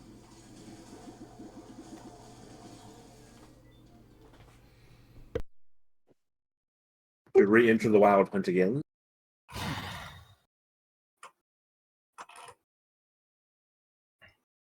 It's a very subtle change. He's a big hairy dude already, so. Well, he's not big. Anyway. And then I will cast Bless on our three melee combatants. They should all be in range. Hmm.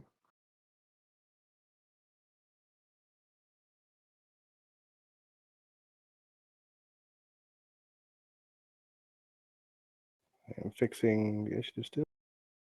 Okay, is that a thing I can activate? What, bless? Yeah, It's a like free. the benefit it gives me.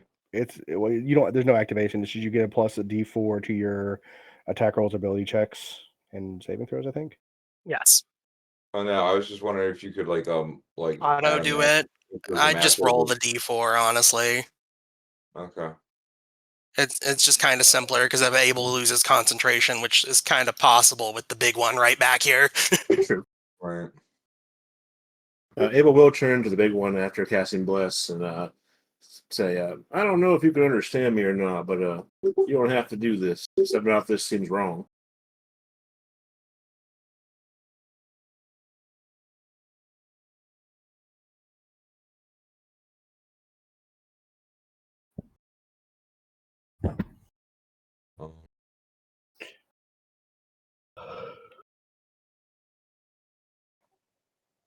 Um, Are you talking to the big one or the little ones? The big one. It doesn't seem to understand you. Abel didn't understand half the Sylvan conversation. He's just trying. We didn't understand any of it, but Is that it for you? that's it. All right, we're on to Dudley. Dudley will do I get so I get 2 attacks now or Yes, or you're is level that 5. only You if get I'm extra ranking down? attack. Yep, you What- get it. 2 attacks with your whatever weapon. Okay, so I will take a 5-step forward. Declare charge on this dude. You have to move a And certain amount of distance to get your charge bonus. wait, how much? I think it's Uh, like at least 10 feet. I think it's like 20. Oh, Wait, shit. what kind of charge bonus do I get? I don't recall getting a. Well, in order to trigger, you have a your pet has a charge thing. You have to move at least Oh 20. no, I wasn't even gonna attack with him. Okay. So I'm just hitting him with the lance. Gotcha. Yep, go for it. I want to declare advantage on one of my attacks. How do you do that? With the feat I have. Let me check what I feat. can do it as many times as I have proficiency bonus per long rest. It's called. Can you? The Squire of Solon, whatever. Oh, right. Hold on. What am I trying to get to right now? This. It was the feat that we approved. I don't actually remember what it does. I just remember it made sense for you to have it. It's pretty awesome. If it hits, I do an extra D8 damage. And with Piercer, I can reroll a damage die. Go ahead and make the attack. I'll double check the feat and make sure it applies. Give me the attack roll. Sure. Okay, so right. Let me do. Actually, no, that's not correct. Okay, that's okay. So, all right, yeah. 1 sec. My bad.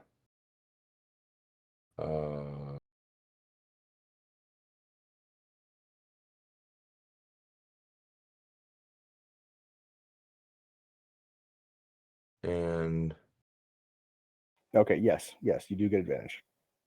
Okay. Well, it doesn't matter. I hit anyways. Okay. Well, I mean, I'm sorry. I rolled a 17. Does a 23 hit? Yeah, that's what I Yeah, should have asked for. for sure it does. For sure. Okay. And then The D4 doesn't apply. You did hit, so you're good. okay. And I did max damage, so I roll a D8 extra on that. Hit from the feet. Yep.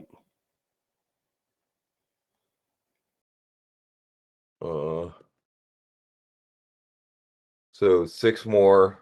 Yep. 23. Mhm. And then my second attack. See if I can get lucky again. 15 misses. 15 just misses. Oh, boo.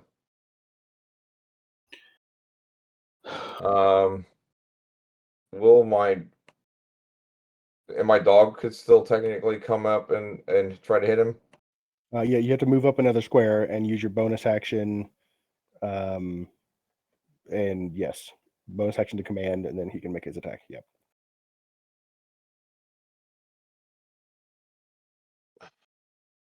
But then I'd have to back up to Lance again, right?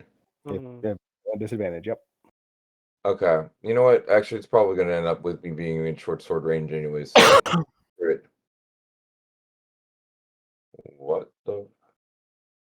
All right. So I forget his bonus is 1. It's All plus attack 4. bonus. Which wisdom? Should be plus 4. Well, you get hit level 5. That's a bonus to your proficiency. So, what is your wisdom total?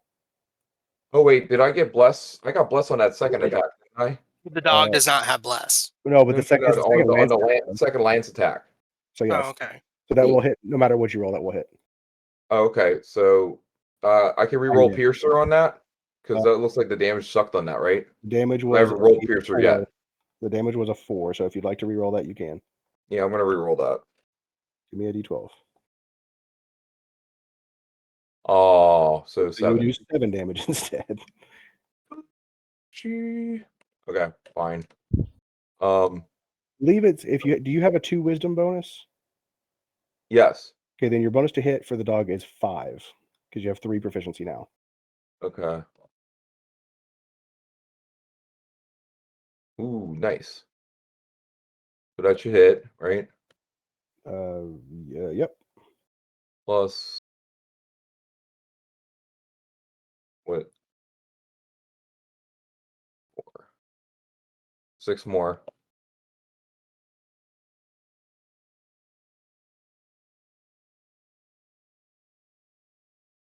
Okay. And I think I kind of just blew my wad there. Kind of. How much damage did I do? 36. Damn. Did he go away? Kinda. Oh, he's. Oh, they're druids. Kind of. Weird druids. Monstery druids. Is he? What does he look pretty jacked up in his non-monster form now? Nope, he looks absolutely perfectly He fine. wild shaped and you just wiped out his HP and he just turned back. Oh, that sucks. So you can wild shape again? I believe so. Oh, you don't know. Oh, we have no But idea. we don't but know. That is honestly useful information here. Yeah. He does. He is Right. kind of like on a almost like you would do a 3-point landing, like on not on a knee, but like kind of one hand crouched down. It's like that's unexpected and unfortunate. And then we go on to the youngest brother. 23. 30. Who moves? Yeah, I did like 36 damage to him. That was pretty awesome.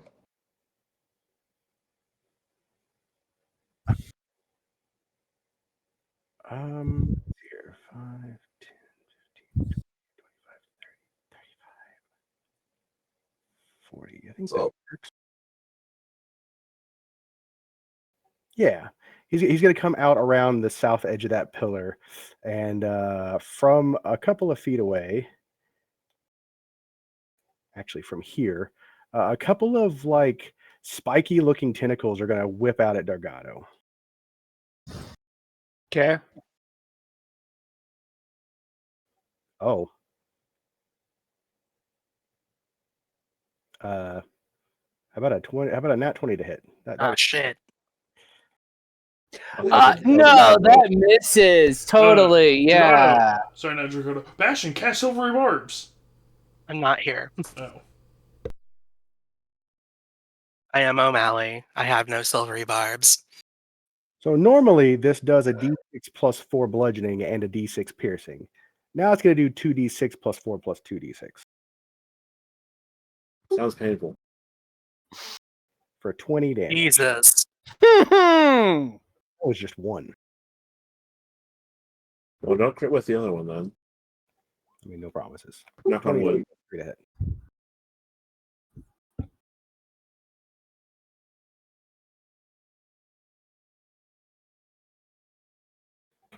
For 8 more damage. Damn. Yeah.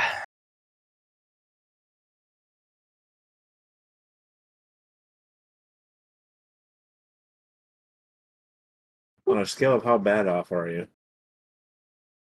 I have most of my life gone. Oh, If I had to give it a number, I'd say 8 health. If I had to give it a number, you know. You're like what? 8 out of 20? 8 out of 36. I think even on his mount, Dudley is probably just a bit shorter than this brother here. So he's going to stand up and look down at you. He's like, "You're not going to ruin a good thing." And he... Well, because his other form is gone, he's disappeared from initiative. What do you... Oh, you just went back to doing that again? Damn it. He does, in fact, right in your face, turn back into a giant one of these species. He attacks you. Okay. The blue one.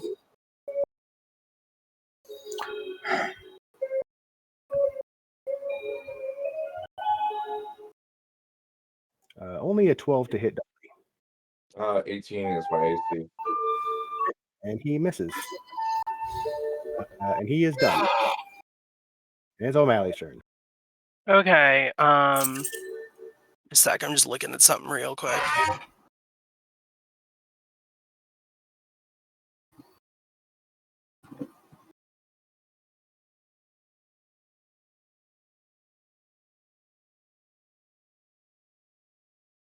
Okay. Okay, so what I'm going to do is first I'm going to use my action to within 30 feet of myself. I will, sorry, I'm just moving pages. I'm going to move right about in here. And I am going to use my magical musical interlude hex. So every one of my allies can receive, if they choose to, can receive, it's up to you whether it's rounded down or up, but it's either 5 or 6 temp HP. Up. Up, so 6 temp HP for all my allies. Okay. When does that trigger? Like right now, or just right? It triggers right now. Uh, And then I will use my bonus action. I'm sorry, I know he's not on the field. He's just near O'Malley. But I'm going to have my bonus action. I'm going to command the sprite to take a short bow shot at the blue brother. Does my would that include my mount gets that 10 base HP? It is another allied creature, yep. Oh yeah. So the sharp bow shot Yeah. is +6 to attack, so Yeah. 20 plus 6 to shoot the blue brother. 22. That definitely hits. I need to make another check though, real quick. It deals like almost no damage, but so It deals 1 piercing damage because it's a little very short bow, and it has to make a. Huh? I was checking something. Oh, did you do your con save? Yeah, Okay, you passed it. You're fine. I need to make another one because you just hit him. So, okay, noted. Oh, well, the con save is for the short bow. I mean, if you pass it, you got to do a DC Constitution saving throw. It's just 10. Yeah, I was making checks against other things. Let me go ahead and actually roll it. Oh, sorry. Is con though? Yes, it's con. Only 8. Okay, well, it's 8, so he is now poisoned for a minute. Okay. And that's my turn. Okay, it's the big one's turn. May I be so bold as to assume he's about to attack me? He kind of does like a big sort of cat stretch and hunkers down real low and jumps over you. Oh dear.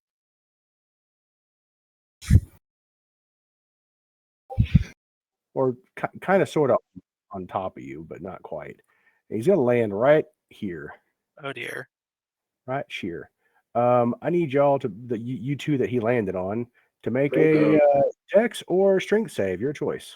Oh, we'll do Dex.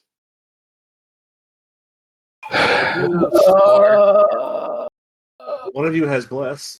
It's not O'Malley. It wouldn't help him anyway. Yeah. I will do a dex save because that's my best thing. No, it's just O'Malley and Viz. Oh, okay. Viz, I need Yeah, you leave my threat. yeah, yes, technically. What's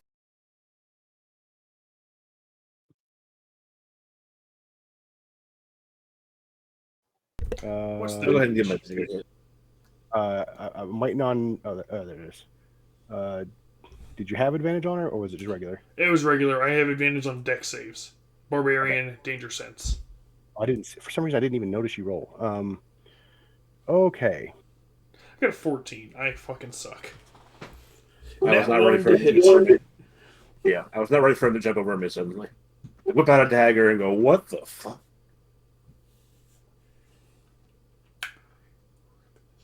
You are both knocked prone and take. What is that? For the sake of using nice, easy, flat numbers, 18. It's 9 bludgeoning and 9 slashing. Oh, legitimately, that would have taken out. If I didn't have the temp HP, that would have killed me outright, knocked me right out. Oh, but I'm a Killed barbarian. you, or -3. There we go. oh, yep. Isn't O'Malley porcelain? Yes. Ah. Which They is don't all get Base level porcelain. Oh no, it's always Yes, and the dagger definitely misses. And that, but that's its whole action. It like fans its full out, coming down, and like makes its body nice and big, and then just kind of smash stomps. No, sir, I don't like it. And you guys definitely not get knocked prone. I'm gonna be standing up anyway. Yeah. Is there a like how many times Don't would worry about it. Don't worry about it. He can't tell you. It's metagaming. Yes. No, Well, I mean, what was I'm he asking? wondering. Oh, actually, yeah. Never mind. Don't worry about it. So what were you asking? Like, how many times can he do that, or how many times something else? No. I was thinking to myself like, is there a way you can actually roll knowledge on a class and have an idea of how many times they can wild shape a day? I mean, yeah, sure. On your turn. No. Yeah. I mean, you can question. You're searching your own brain. Go ahead and roll it, and I will answer you as I move forward with the turns. You can definitely search that. Go ahead and make What would that roll require though? Would that be nature? honestly, the closest thing you're going to get is probably history. Go ahead, Viz, with your turn. I'll answer him once I see the numbers. Okay.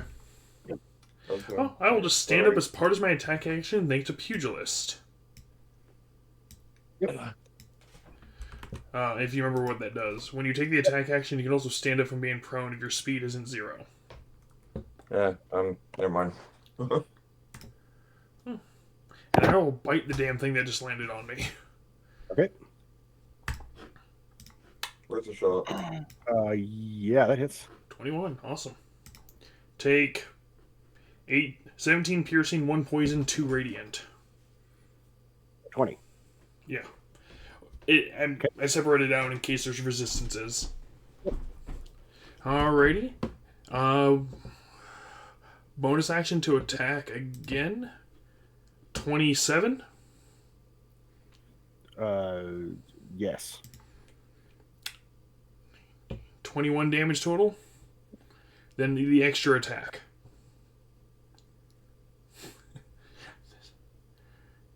Okay. 15? No. Damn. Okay. Well, you just see me stand up and try and rip this thing apart with just my teeth. It's glowing a little bit, poison is searing off my jawline, and I'm just ripping into him. Its attitude seems to change pretty significantly. I am also as- raging, so I attack the as it's nearest bleeding. thing. Do what? Oh, this is just raging. He hits the nearest thing. You land on me, I'm rip you apart. I understand, but its attitude changes significantly, and it kind of snarls and it's sort of bleeding out of its face and throat. Is that all for you? Yeah, that's all I can do. That's attack, bonus, and I can't. He's not moving away.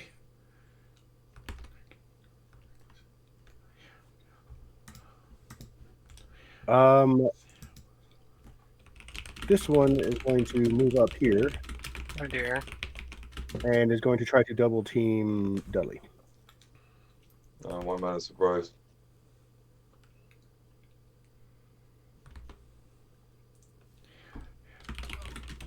With a crit.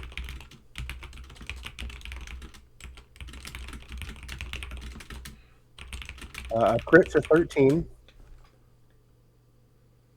What's that? It crit you with a bite for 13 damage. You crit me? Yep. With only 13? Oh, wait. Oh. 26 Okay, to can I hit. use my spiny shield spell to reflect damage back at him? You can something? absolutely use your spell, yep. Yeah, I want to do that. And How does that work? It's a. Do you have your spell? I don't remember. I don't have it pulled Well, up. I mean, no, I mean, I have it. I have it up. I'm sorry. I'm just gonna put it out then. Yeah, it's a reaction. Is I it? just put it in the chat. That's what I'm doing. Pull it up here. Yeah, I couldn't remember if it was official content. It definitely is. So as a reaction, you interpose a barrier of spikes until your next turn. Anytime you are hit by a melee attack, the barrier reduces the damage you were dealt by 2d4.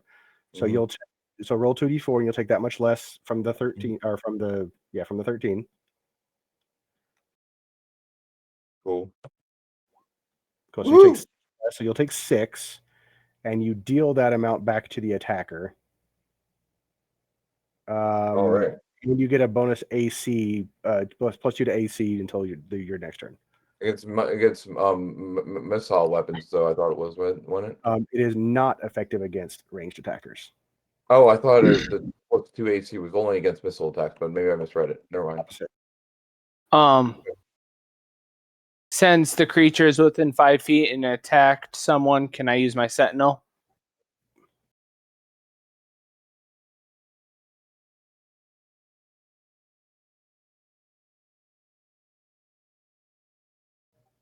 Go ahead. Okay. Nope. Okay, no, sorry. I suppose Bless would have helped. From a 4? No. Oh, the 4 was his total. Ooh. Yeah, sorry. It is, however, your turn now, Dargato. How does he only get plus 2 to hit? Shouldn't he add his dex and proficiency? It wouldn't help in this instance. was but No, but it's just something I've noticed.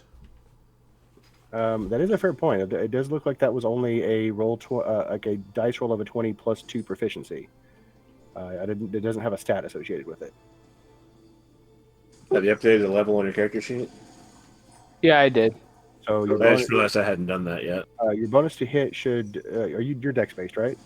Yeah. And you'd be missing your dex, so it should be whatever 3 higher or so. My dex modifier is a 4. So it should be 4 higher because your attack roll did not include your dex mod. Okay. In any case, the bless still would not be enough to help. Yeah, no. It is your turn, so you can go ahead and I'll take a look. Okay. So let's see how I'm going to do this. I need my measuring tool. Mm, I fixed it. Your spear weapons were set as strength. So there you go. Okay, That fixed it. thank you. Ba-ba-dum. Is it you? Okay, 15-foot cone. Okay.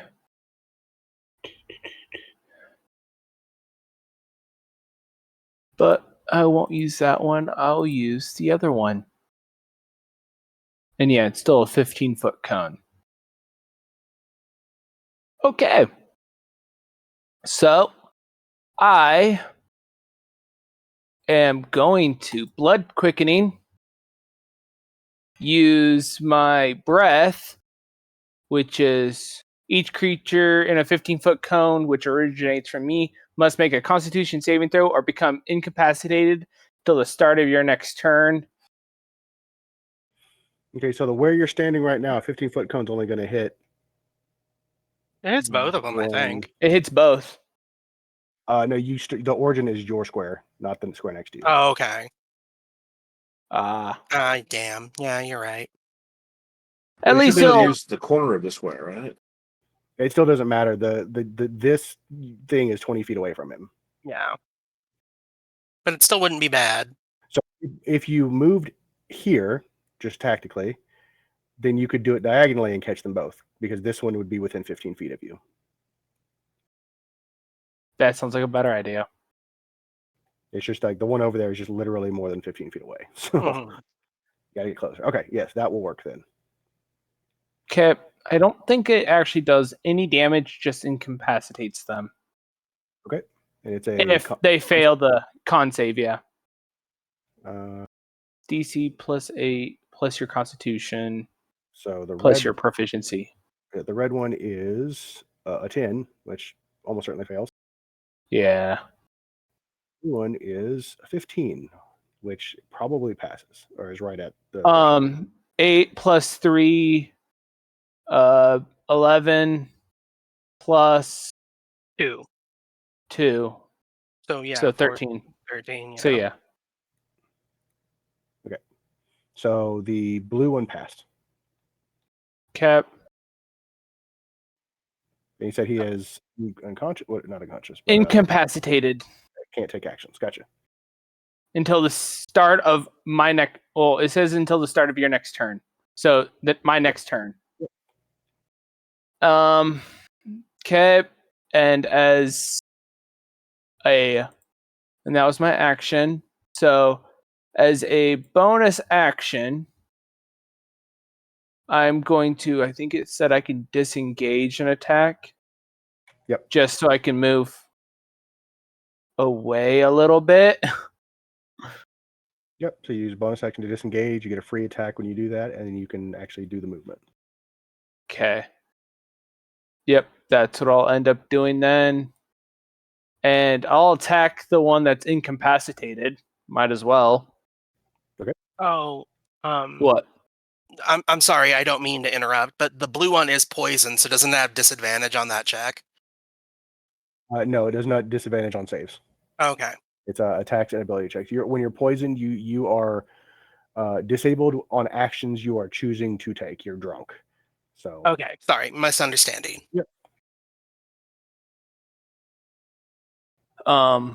So yeah, 24 hits. for 12 piercing. Got it. Mm. And then I'm going to. Let's see here. I almost feel like hiding behind this pillar just so that the tentacle guy can't hit me again. He hit you from like 10 feet away last time. I know, but I see this stalactite thing, so I'm hoping it's just tall enough that I can hide behind. Yeah.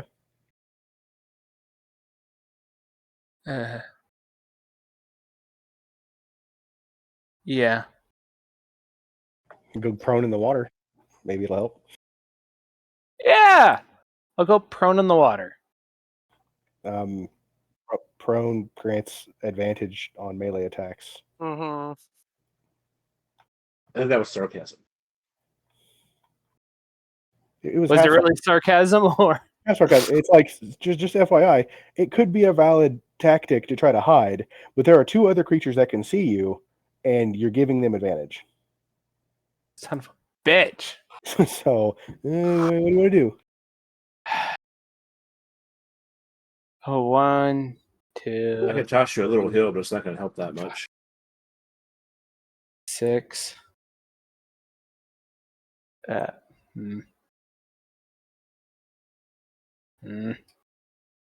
I'm still in range of. Yeah, I'll just stay there. Yep, that's my turn. Unable. I'll go back on my pee. Okay. Melee is down, yes. No, he's got 6 HP. He's just prone.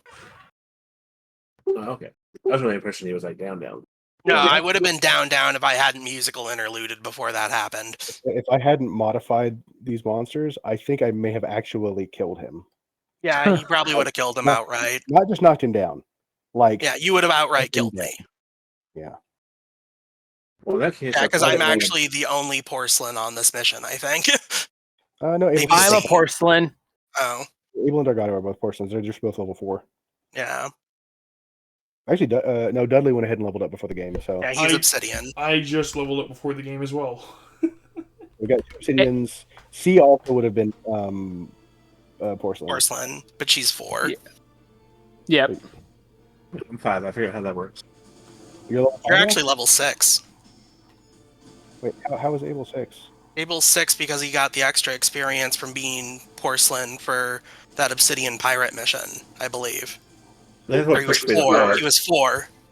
He was 4, so. I think he's on his way to 6. I think he's 5. Okay, never mind. Yeah, I'm 5 and 2, I believe.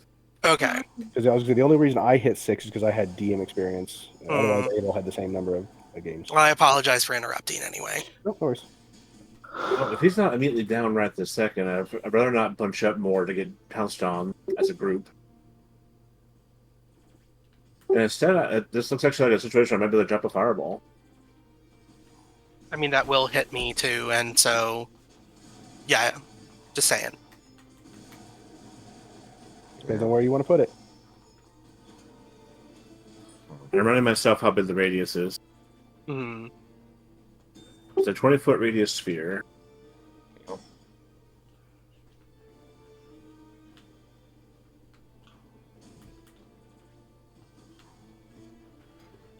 So there, you guys can see that, right? Yep. Yeah. Yeah. That seems That's nice. practical to me. I am going to give the Displacer Druid advantage on his save because he's mostly behind that pillar. Yeah. That sounds fair and reasonable. Yep, fair enough. I'm going to start rolling dice. My DC is 15 now. Okay, let's start with blue.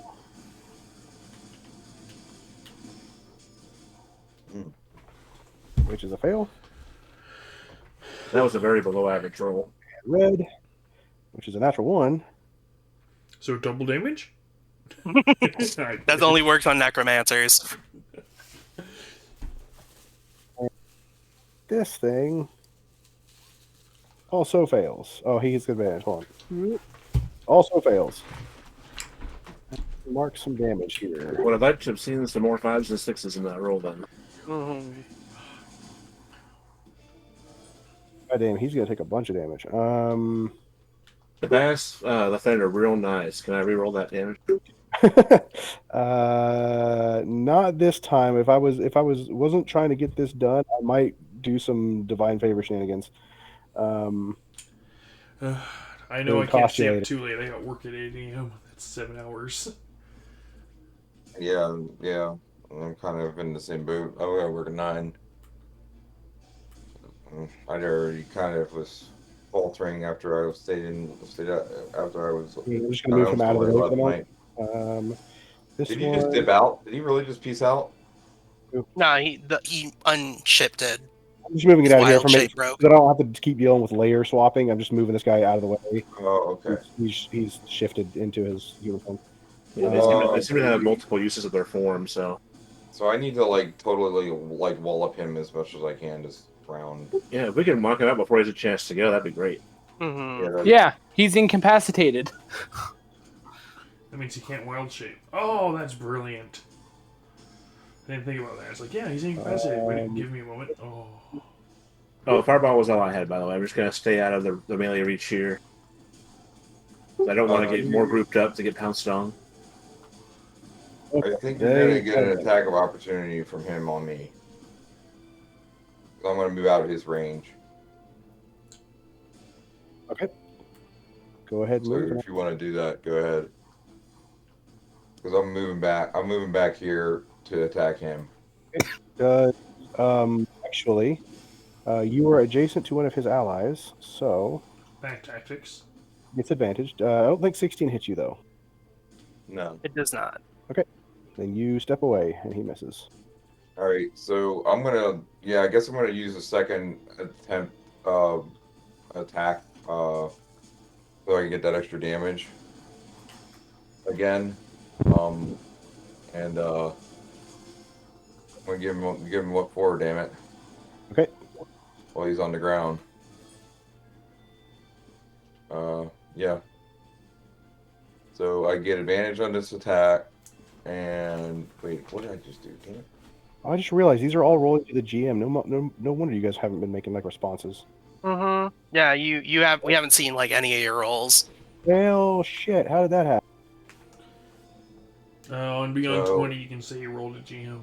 Oh, re-roll that definitely. Well, you don't. He's got advantage. He's using his Okay. thing again, so he's got advantage. No, sorry, I gotta re-roll. I gotta do. Shit, I screwed up. Okay. You gotta do Yeah, the attack lance roll. one more I forgot time. to hit the advantage button. Just make another regular attack. This time with advantage, or make an attack again. Okay, don't worry. Make a regular attack because you've already made one roll, so this will just be Right. Oh. 1d 20 plus, There's also be a checkbox for Bless. and then Roll 1d4. yeah. I don't have a checkbox for bless. Wait, what did I just do? You did a Mine was on there by default. Because I clicked that I was a cleric, it applied it by default. I don't know. All right, so that's a 16. Does that hit this time or? just barely hits him. Oh wow. Okay, so that's it looks like I just rolled a 5. No, I'm gonna take that, but I'm gonna roll the extra D8.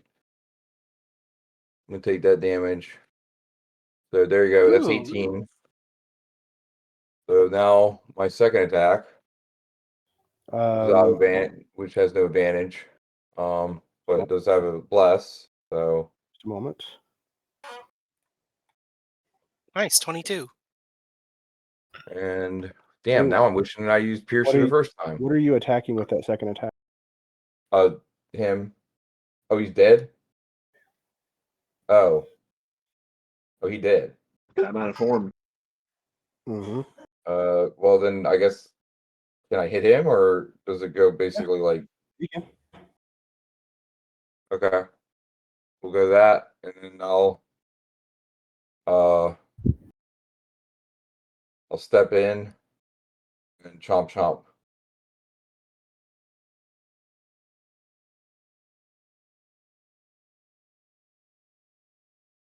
Chompity chomp. Okay. 20 plus 5. 21. Go ahead. D8 plus 4. I think. No. Okay. Do 5 more.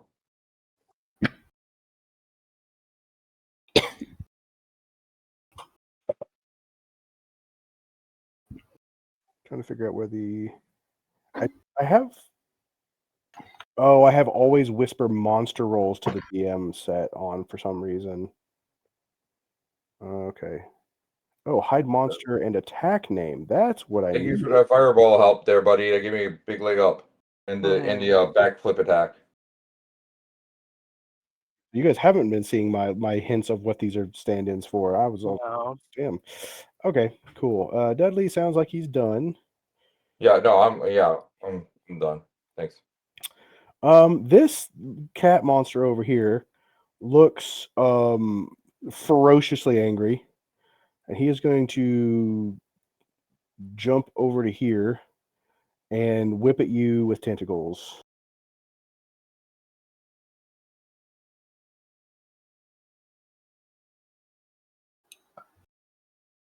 Those don't. I mean, I knew what the stats for the big one was as soon as you attacked with it, but Looks like those both miss. and it was very concerning. All right, miss. I think it's going to kind of stalk this way. Yeah. All right, it's done. Now we're on to blue. He's going to look very concerned. Need to refresh my encounters, apparently.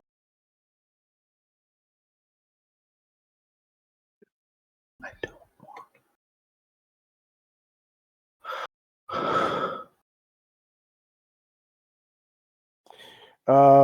He's going to try to parlay. He's going to hold up his hands and be like, all right. Look, we can talk about this.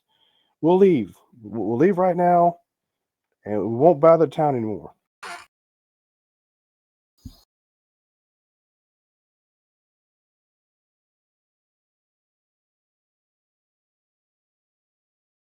Wait, they're trying to surrender?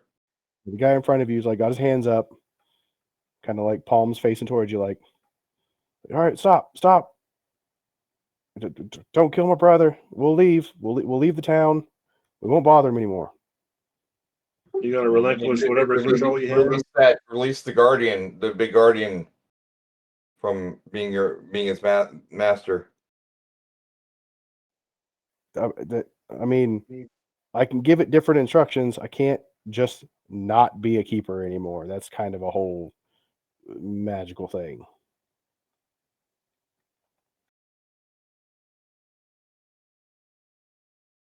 I don't trust him. Well, I accept the honorable. You fought well and honorably. Okay. Well, not necessarily honorably, but I will accept a surrender.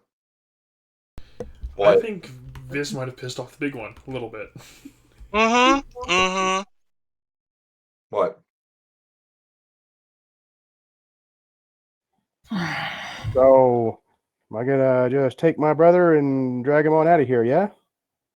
I don't know. No, actually, you're going to have to explain to the town folk what happened.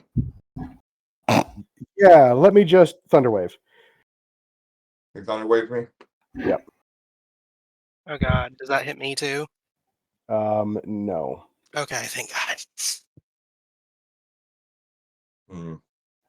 Almost in the exact same mirror of what happened to the breath weapon. You are 20 feet away from the guy casting. So Thank God. I need a con save from Dudley and his mount. Yeah. Do I get anything on Bless from that? Yep, you get a D4. You get a D4 to the save. Awesome. I'll take it. So con. Ooh, nice. What was that? 20. 20. And Wow. for the dog, Yeah, I don't know. It said D20 plus what? Two? Con. that'd be its con. D20. Yeah, it's con. Oh yeah, I kind of have my proficiency bonus to it. I think. I think you're using your proficiency, yeah. Okay.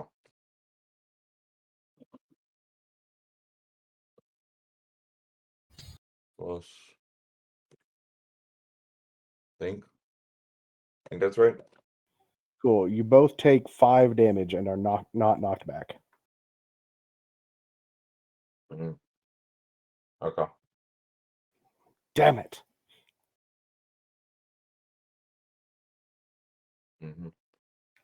He's gonna like reach down for his belt and pull out a sort of a wooden billy club. And he's gonna speak a few words and channel some magic into it and like hold it up defensively. O'Malley's turn. O'Malley will use for his bonus action. He will cackle to refresh the temp HP from musical interlude. Anybody who has taken damage can refresh their temporary hit points back up to 6. Mm-hmm. And then I'll use half my movement to stand up. And then I'm going to try to hit this guy with an Eldritch Orb. Is that an attack roll? It's an attack roll. You will have disadvantage on your attack because you technically have an enemy adjacent to you. Okay. Well, I can't move out of it because I'll get hit. And that will kill me. So I'm not willing to take that Can you risk, disengage? honestly. I you can't. disengage? Oh, okay. I'm not a rogue. So Oh. disadvantage. This will kill it. Nope. I don't think so. Let me double No, check. it's 8. It doesn't hit him. Yeah. So that was my turn. I can't Who's that- move anywhere who's that else in because there? I'll get hit. It's C. Oh, is she still active or? No, she left. Okay. Okay, it is the big one's turn. It's just gonna take its big toothy maw and try to put Viz inside of it. Was your previous attack a advantage attack thing? What the hell it's called? Reckless? Was it No, I did not reckless. only a 13 to hit you. 13 misses. Damn. I'm a lizard Coming for folk. the- My minimum AC is a 13. That is its turn. It is your turn. I wish to rip more into it. Okay. How does it look badly hurt? I mean, it's not on death's door, but you tore a pretty good wound into it. Well, I don't plan to kill it. I just want to make it stay down. Assert dominance. Yeah, 24. Yeah, 24 hits. 15 plus 2, 17. 17 damage?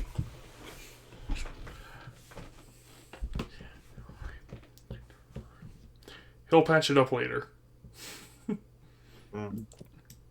Still up. 18? 18 hits. Oh, wow, that's really low. 16 more damage? 16. I have one last one, if it's still up. Still up. 17? 17 just hits. And that's even lower.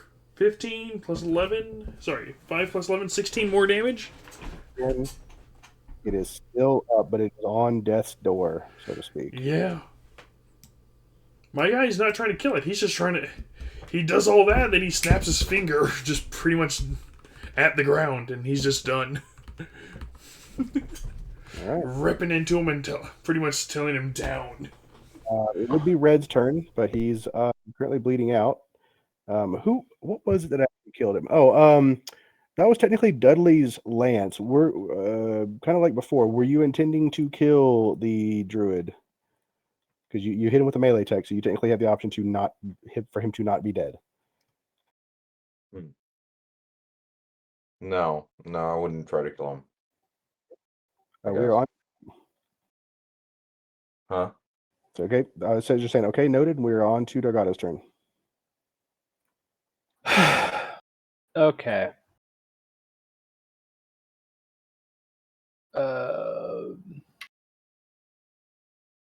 If I move here, do I cause an opportunity? From what? Oh, I didn't know if the kitty cat gets an opportunity attack on me or not. You don't normally provoke from moving into reach. You only Okay. I am going to. Oh, what element do I? You know what? They're in water. Oh dear. I don't know if that'll actually, fully matter for what I want to choose.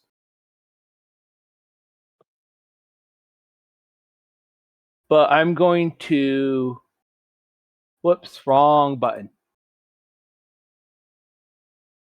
You sure? I think that's the right one, actually. Yeah, no, this is the right one I want to use. It is a dex save. I think it just misses the big guy. I mean, the druid, the guy in the human form. It's a 15-foot cone, so it hits. Okay. It can go 3 squares away. Okay. Well, the thing is I was trying not to hit Dudley. That's kind of the problem using those measuring tools. You can absolutely aim it. Imagine you're making a staircase 1, 2, 3. That starts adjacent to you. So the outer edges goes 1, 2, 3, and just misses, and then comes down here. Okay. So there's a snap to corner option. Yeah. Yeah, that works. Oh, okay. Yep. I see the option. But yeah, I'm going to use Primordial Exaltation. I'm going to choose Lightning because I don't know what they're. So, within the cone must succeed on a Dexterity saving throw or take 3d6 damage of the chosen type. The saving throw is 13. The druid rolled garbage, and the cat beat.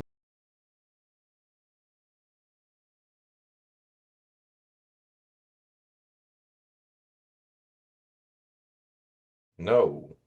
Takes He denies it. rolls a 21 and dodges your breath entirely. Ouch.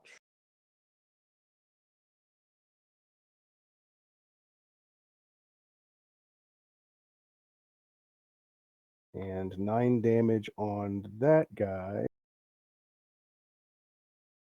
Man, D&D Beyond is being stupid right now. Stop doing that.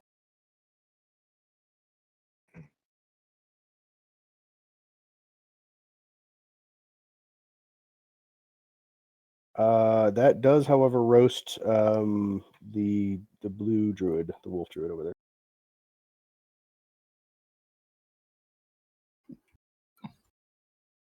The cat seems to sort of phase out of position as the breath rolls over it, and it doesn't seem to be affected at all.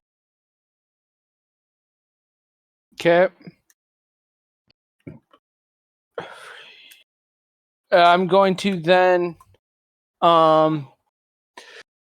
since that's done, I'm going to go ahead and disengage. And when I disengage, I can make an attack.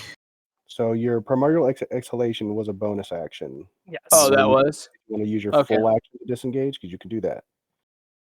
Yeah, I'll use my full action to disengage and use that to attack.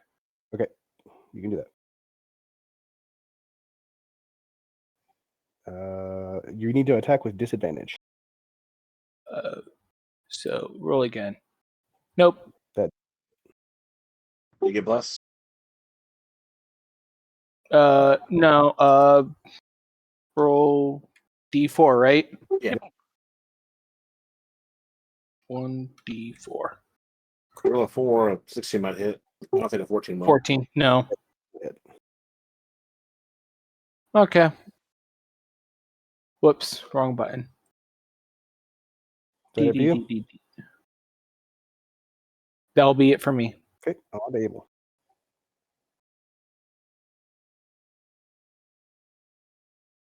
Okay. Yes, cone do it. Cone of cold, everything over there, do it. Snare code for the light cleric would be pretty funny. I think he's going to brandish his holy symbol and show divinity and unreach the lit radiance of the dawn. It only affects hostile creatures. I don't know if that counts towards the big thing or not. If it feels hostile towards me. I think the intent of the spell is that it still is obligated to try to eat you. So it is. Do you consider? Actually, this is kind of an interesting thing. I think it's you get to decide if it's hostile, but it is going to try to eat you. I mean, this said he was fighting it non-lethally, right? He hasn't expressed that to anyone, though. Yeah, I don't know if he said that out loud, but that is his player intent. For Vicious? I guess that's a good time as I need to ask him then. Oh, for So Vicious, we're trying to keep that big guy alive, right? Vicious stated already that he's not going to kill anybody. He's just going to make sure everyone's down. Okay. But he does not show it in his actions. So it's like he's not holding back at all. Well, Abel decides to take him for his word and sort it out later if it doesn't work out that way. And just let it be the cat. Needs And a con save.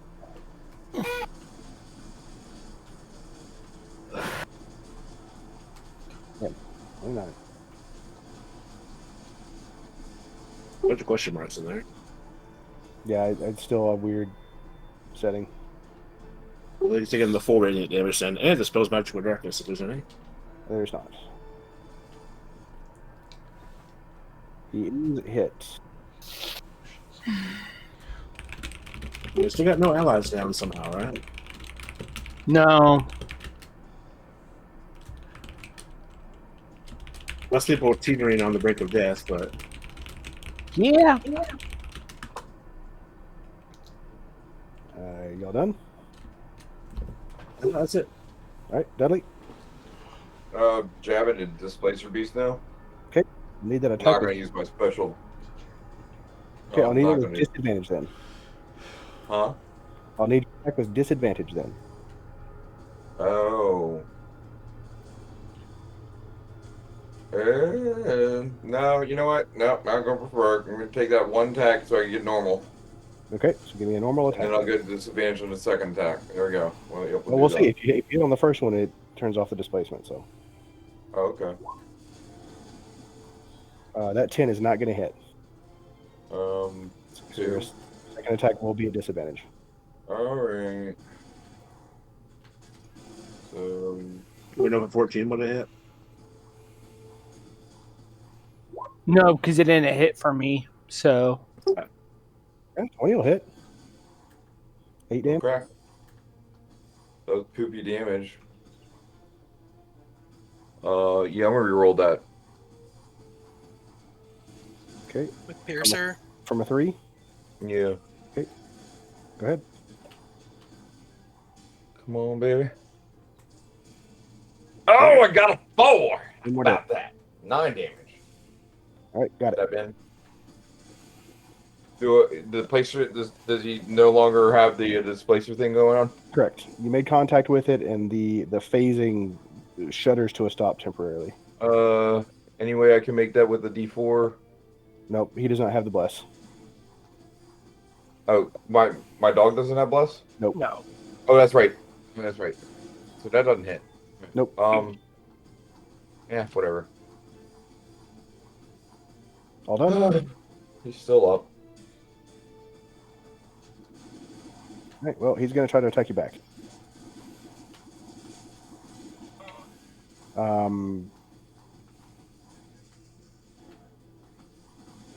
Yep. 23 hits you, right? Yep, sure does.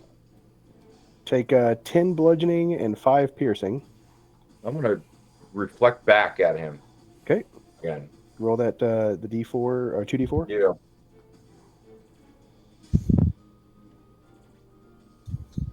Okay, so Take you will 5 take back. 10 damage instead. Okay. I'm good with that. You can take 5 back. It's just me, right? Not the dog, right? Yeah, you heard me. Yes, just you. Okay. And the second attack on you was a 17 to hit. That misses. Barely. What do you do? Go run away?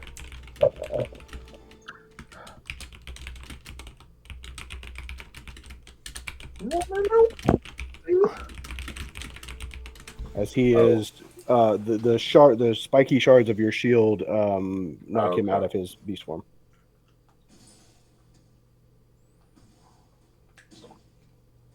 Gotcha. He is, however, as he deforms slightly away from you, and he's going to try to. Okay. Oh fuck! Which way would he run? It's like, unless there's another exit. Anyway, I get an attack on him. Within reach attack. He is actually within range of the lance. Yes. Yeah. As he tries to break.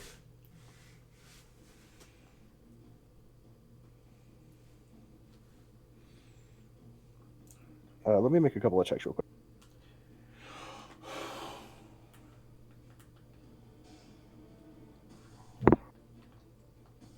You hit him. You only hit him twice. Okay. Yes. So you get your. Go ahead and make your attack. Okay.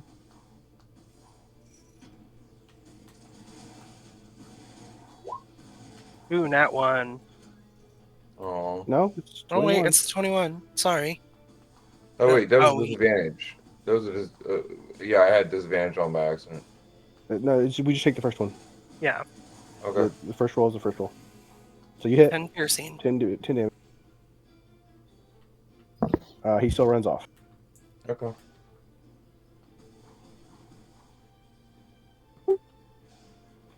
And then Well, he didn't go the way we came in. he is running out the way you came in. Okay, I missed which way he went. He went this way. How fast can we chase him down? It's the big guy's turn. He's going to try to bite Viz again.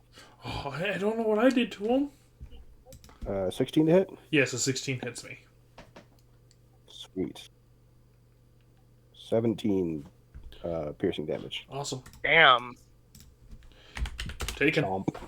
Chomp on me. I'm a barbarian. I'm raging. O'Malley. O'Malley will, let me make sure on this. You know what? Guess we'll cackle again to keep up musical interlude. So anyone that lost HP gets 6 temp back again. And Okay. O'Malley is going to attempt. Let me see real quick. Let's see. Okay. I'm going to attempt to kind of leave the monster's area. I'm going to see if it'll attack me or not, or if it's distracted by this.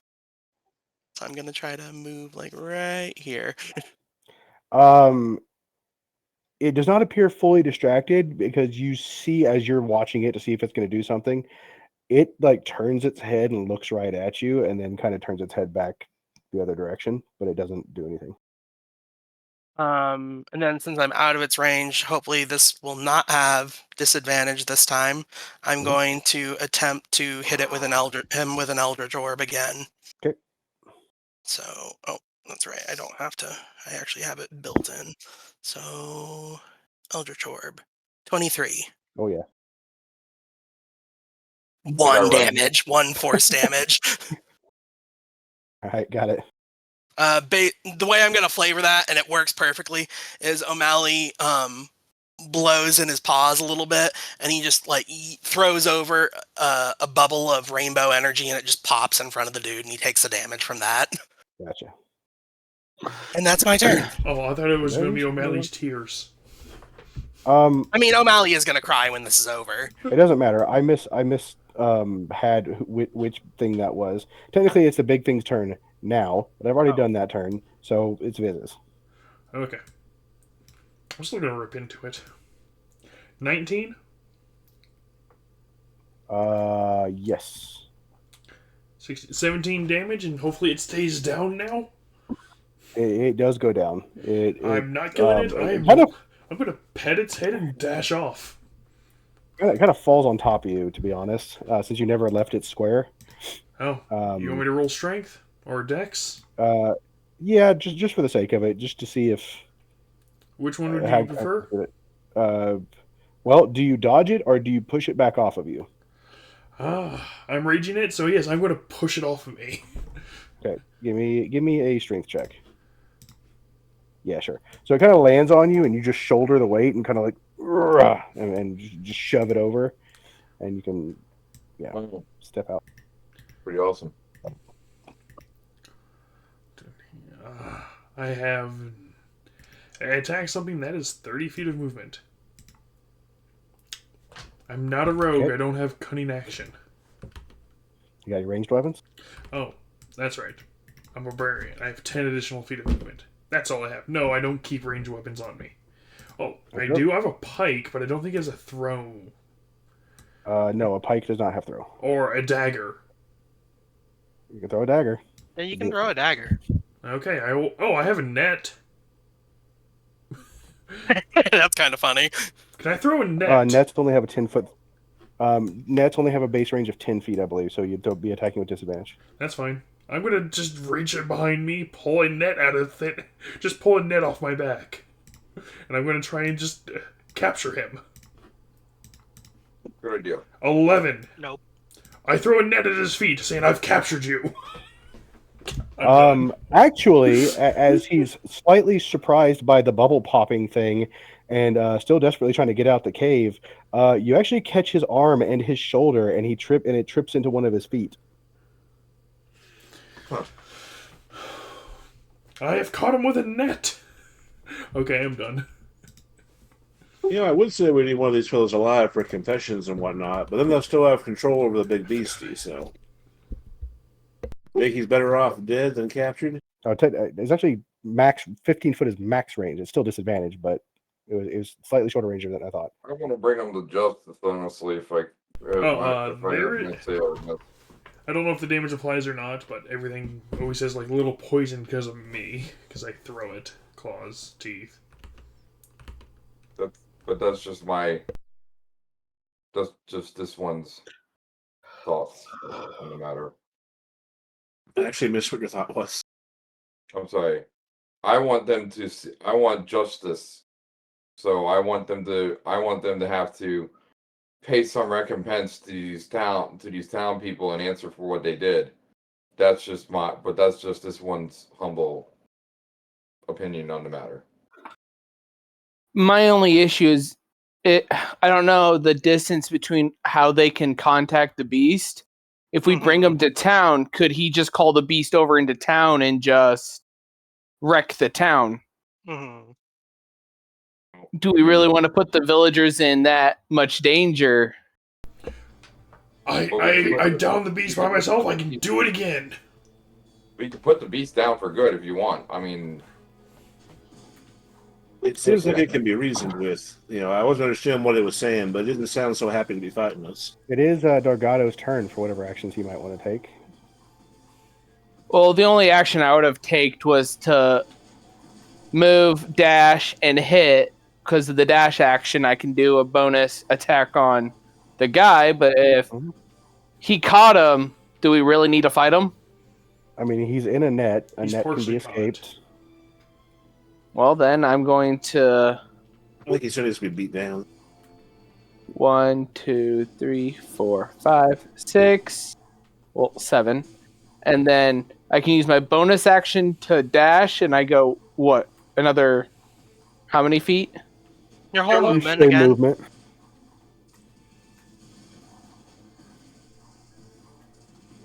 we should And secure these two and make sure that they're not gonna die on us from their. Oh, one of them got crispy crittered with lightning. He is dead.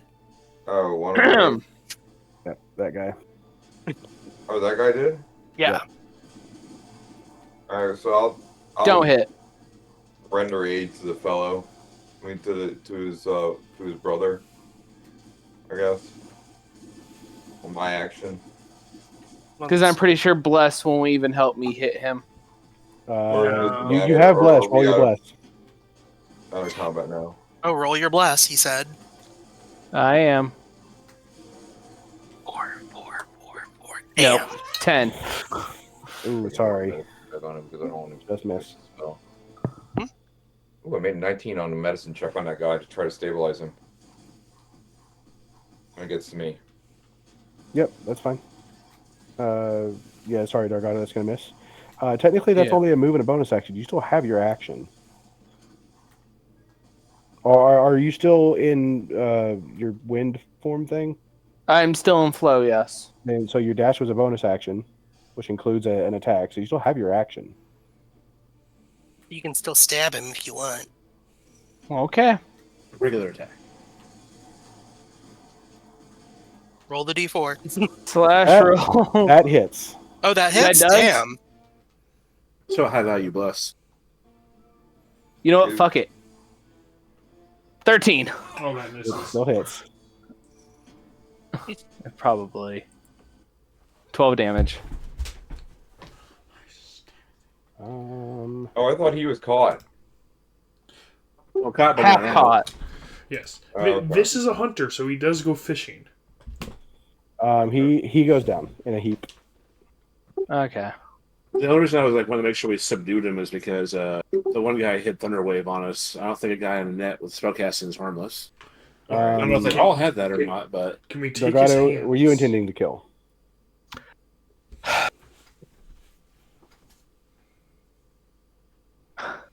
Technically, I was tending to kill. Okay, then he's dead. Because my belief was if we took him to town, he could call the creature and the creature could attack the village. Yep. So I weighed the life of one versus the life of many concept. Yep. So we do. I'm going to go ahead and things are going to go forward through. The threat is over. You said only you can make that decision, so he is dead. It is Abel. It goes Abel and then Dudley, and I know Dudley is going to stabilize the least talkative, gruffest, oldest brother.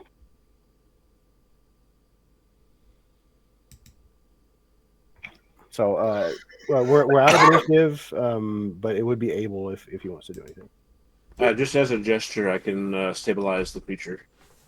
I mean, I can do that too without like necessarily getting it up right away. I don't have to And you- use the healing kit. I just Okay, you got use spare the 9. Oh, I think I I- regular medicine check. is Okay. the main threat basically concluded in this one, though? For the moment, yeah. Okay. I'm probably gonna, if it's all the same to you guys, I think I'm gonna bounce for the evening and go to bed. Okay. Or, because I gotta be up. I gotta be at work at 9. Okay. Have a good night. Thanks, guys. Thanks again for running, man. It was fun. I'm sorry I've kind of passed out there for a minute. Yeah, you're good. Have a good night, everybody. Thanks for Good night. coming. Bye. Yeah, you guys working together can stabilize the big beast. What do you do now? I petted. I heard there was loot in the other room. Go ahead. I just pet the big beast. Can someone heal me, please? I can do that. I can't. O'Malley just kind of like after the fight's over, he like kind of flops down on his butt in the water and he starts to cry because he's hurt. I am like basically like, you know how you see the people leaning on a cane or something? I'm just leaning on my spear going, that really fucking hurt. Like, I didn't feel a thing. I can open with a healer's kit roll. I don't know if they have any combats after this to worry about, but it's probably what I would use regardless. To add your level to it. So is that plus your level? Does that not have DC? that plus my level, so No, that was 10. no, you didn't roll. It just rolled 6. He needs to actually roll a dice. oh, But it was a 2 plus your level. a 2 plus my level, so a 6. Abel, go ahead and mark off the uses you would use. There is no more combat for what I had prepared. I can only use one for him, so I'd I know probably use another charge for anybody else who's hurt. Yeah, that's what I mean. For anybody who you would normally do, like to prevent metagame, like you don't the character doesn't know there's no more threat. So go ahead and mark off your uses and. Viz looks just Oh. fine. The biggest damage he took was from a cannonball earlier.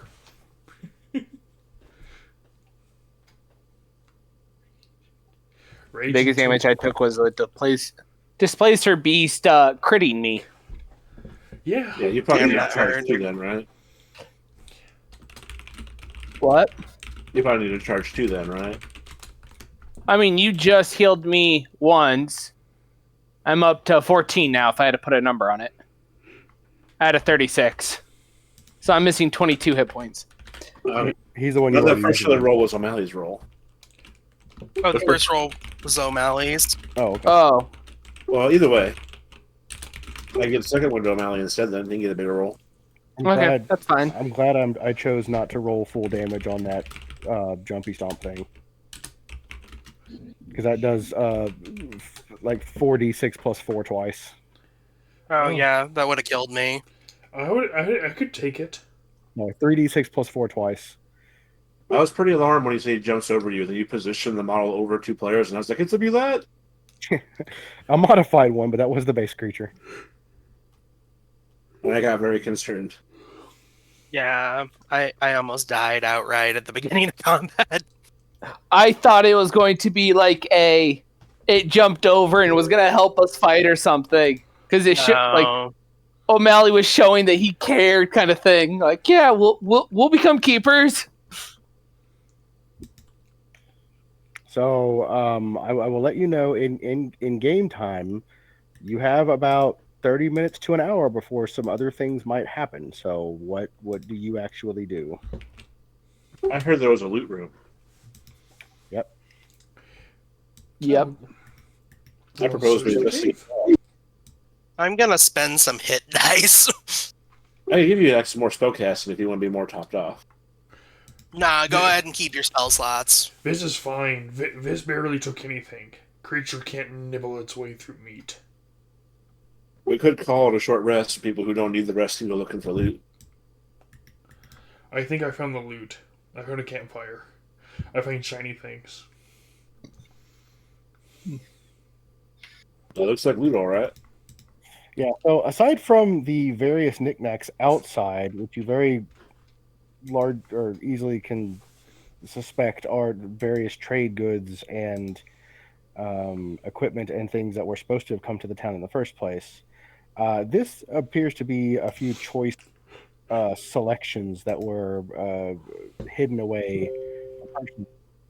There are 2 chests of gold there, which, without counting quickly, you can see could make up for the accounts of all of the missing money from the town, to and from the town, and the traders and things. There are 5 small kegs of ale and another crate there. It's a mimic.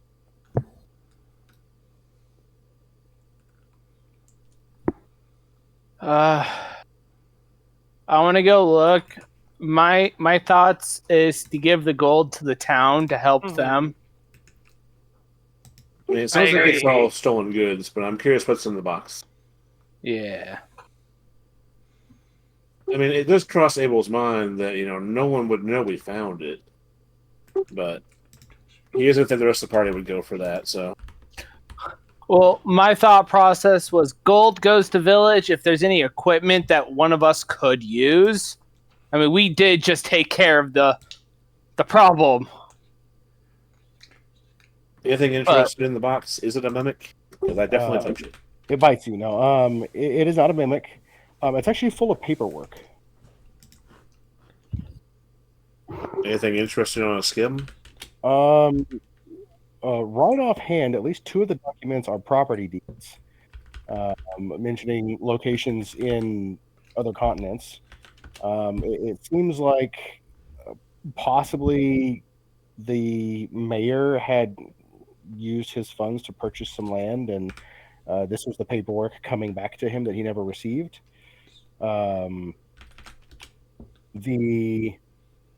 There are also just letters and things to various members, as well as just trade contracts. So we'll bring the paperwork stuff back to the village.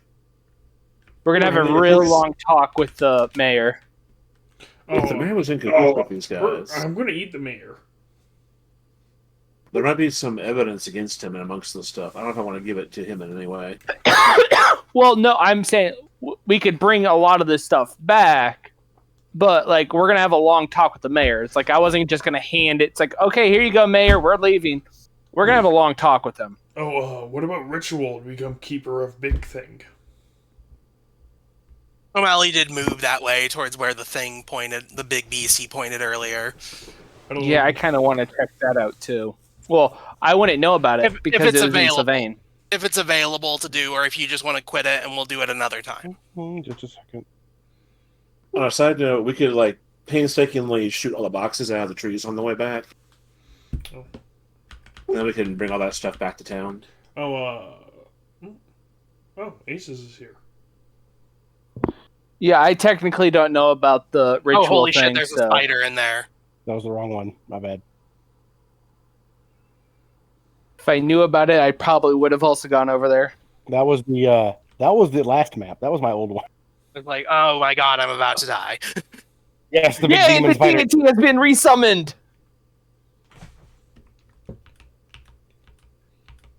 Well, I mean, are we going to continue past this point, or are we calling it session because of time? That's up to you guys. O'Malley is in the next room.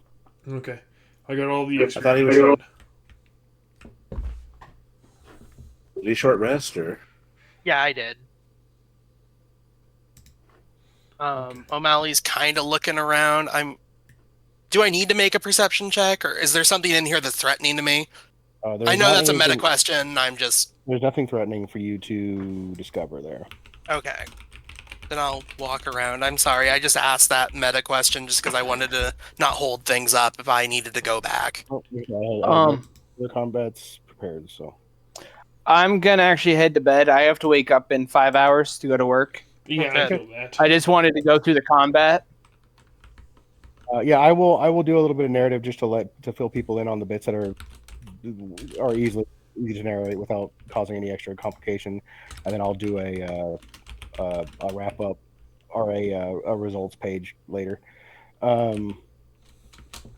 So you can make a perception check. I imagine that you're interested enough that you're going to spend some time kind of looking, Yeah. either you or everybody. Unfortunately, in this group, the various runes and markings are unreadable by this particular group. Druidic. Yeah.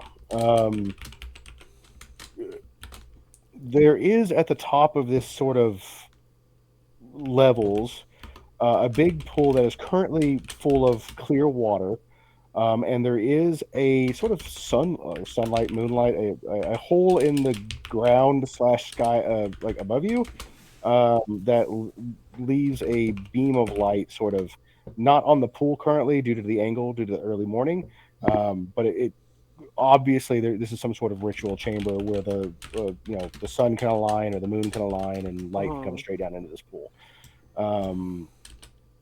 It looks forgotten completely and utterly. You also see a continuation of a path to the west, which would actually be the south in the real map, but it looks like 90% collapsed. And like maybe they were trying to dig a bit of space out, but they weren't trying very hard. And you probably can't make any progress at this moment. Yeah. Yeah, I just wanted to check out the room because that's where the beast had gestured.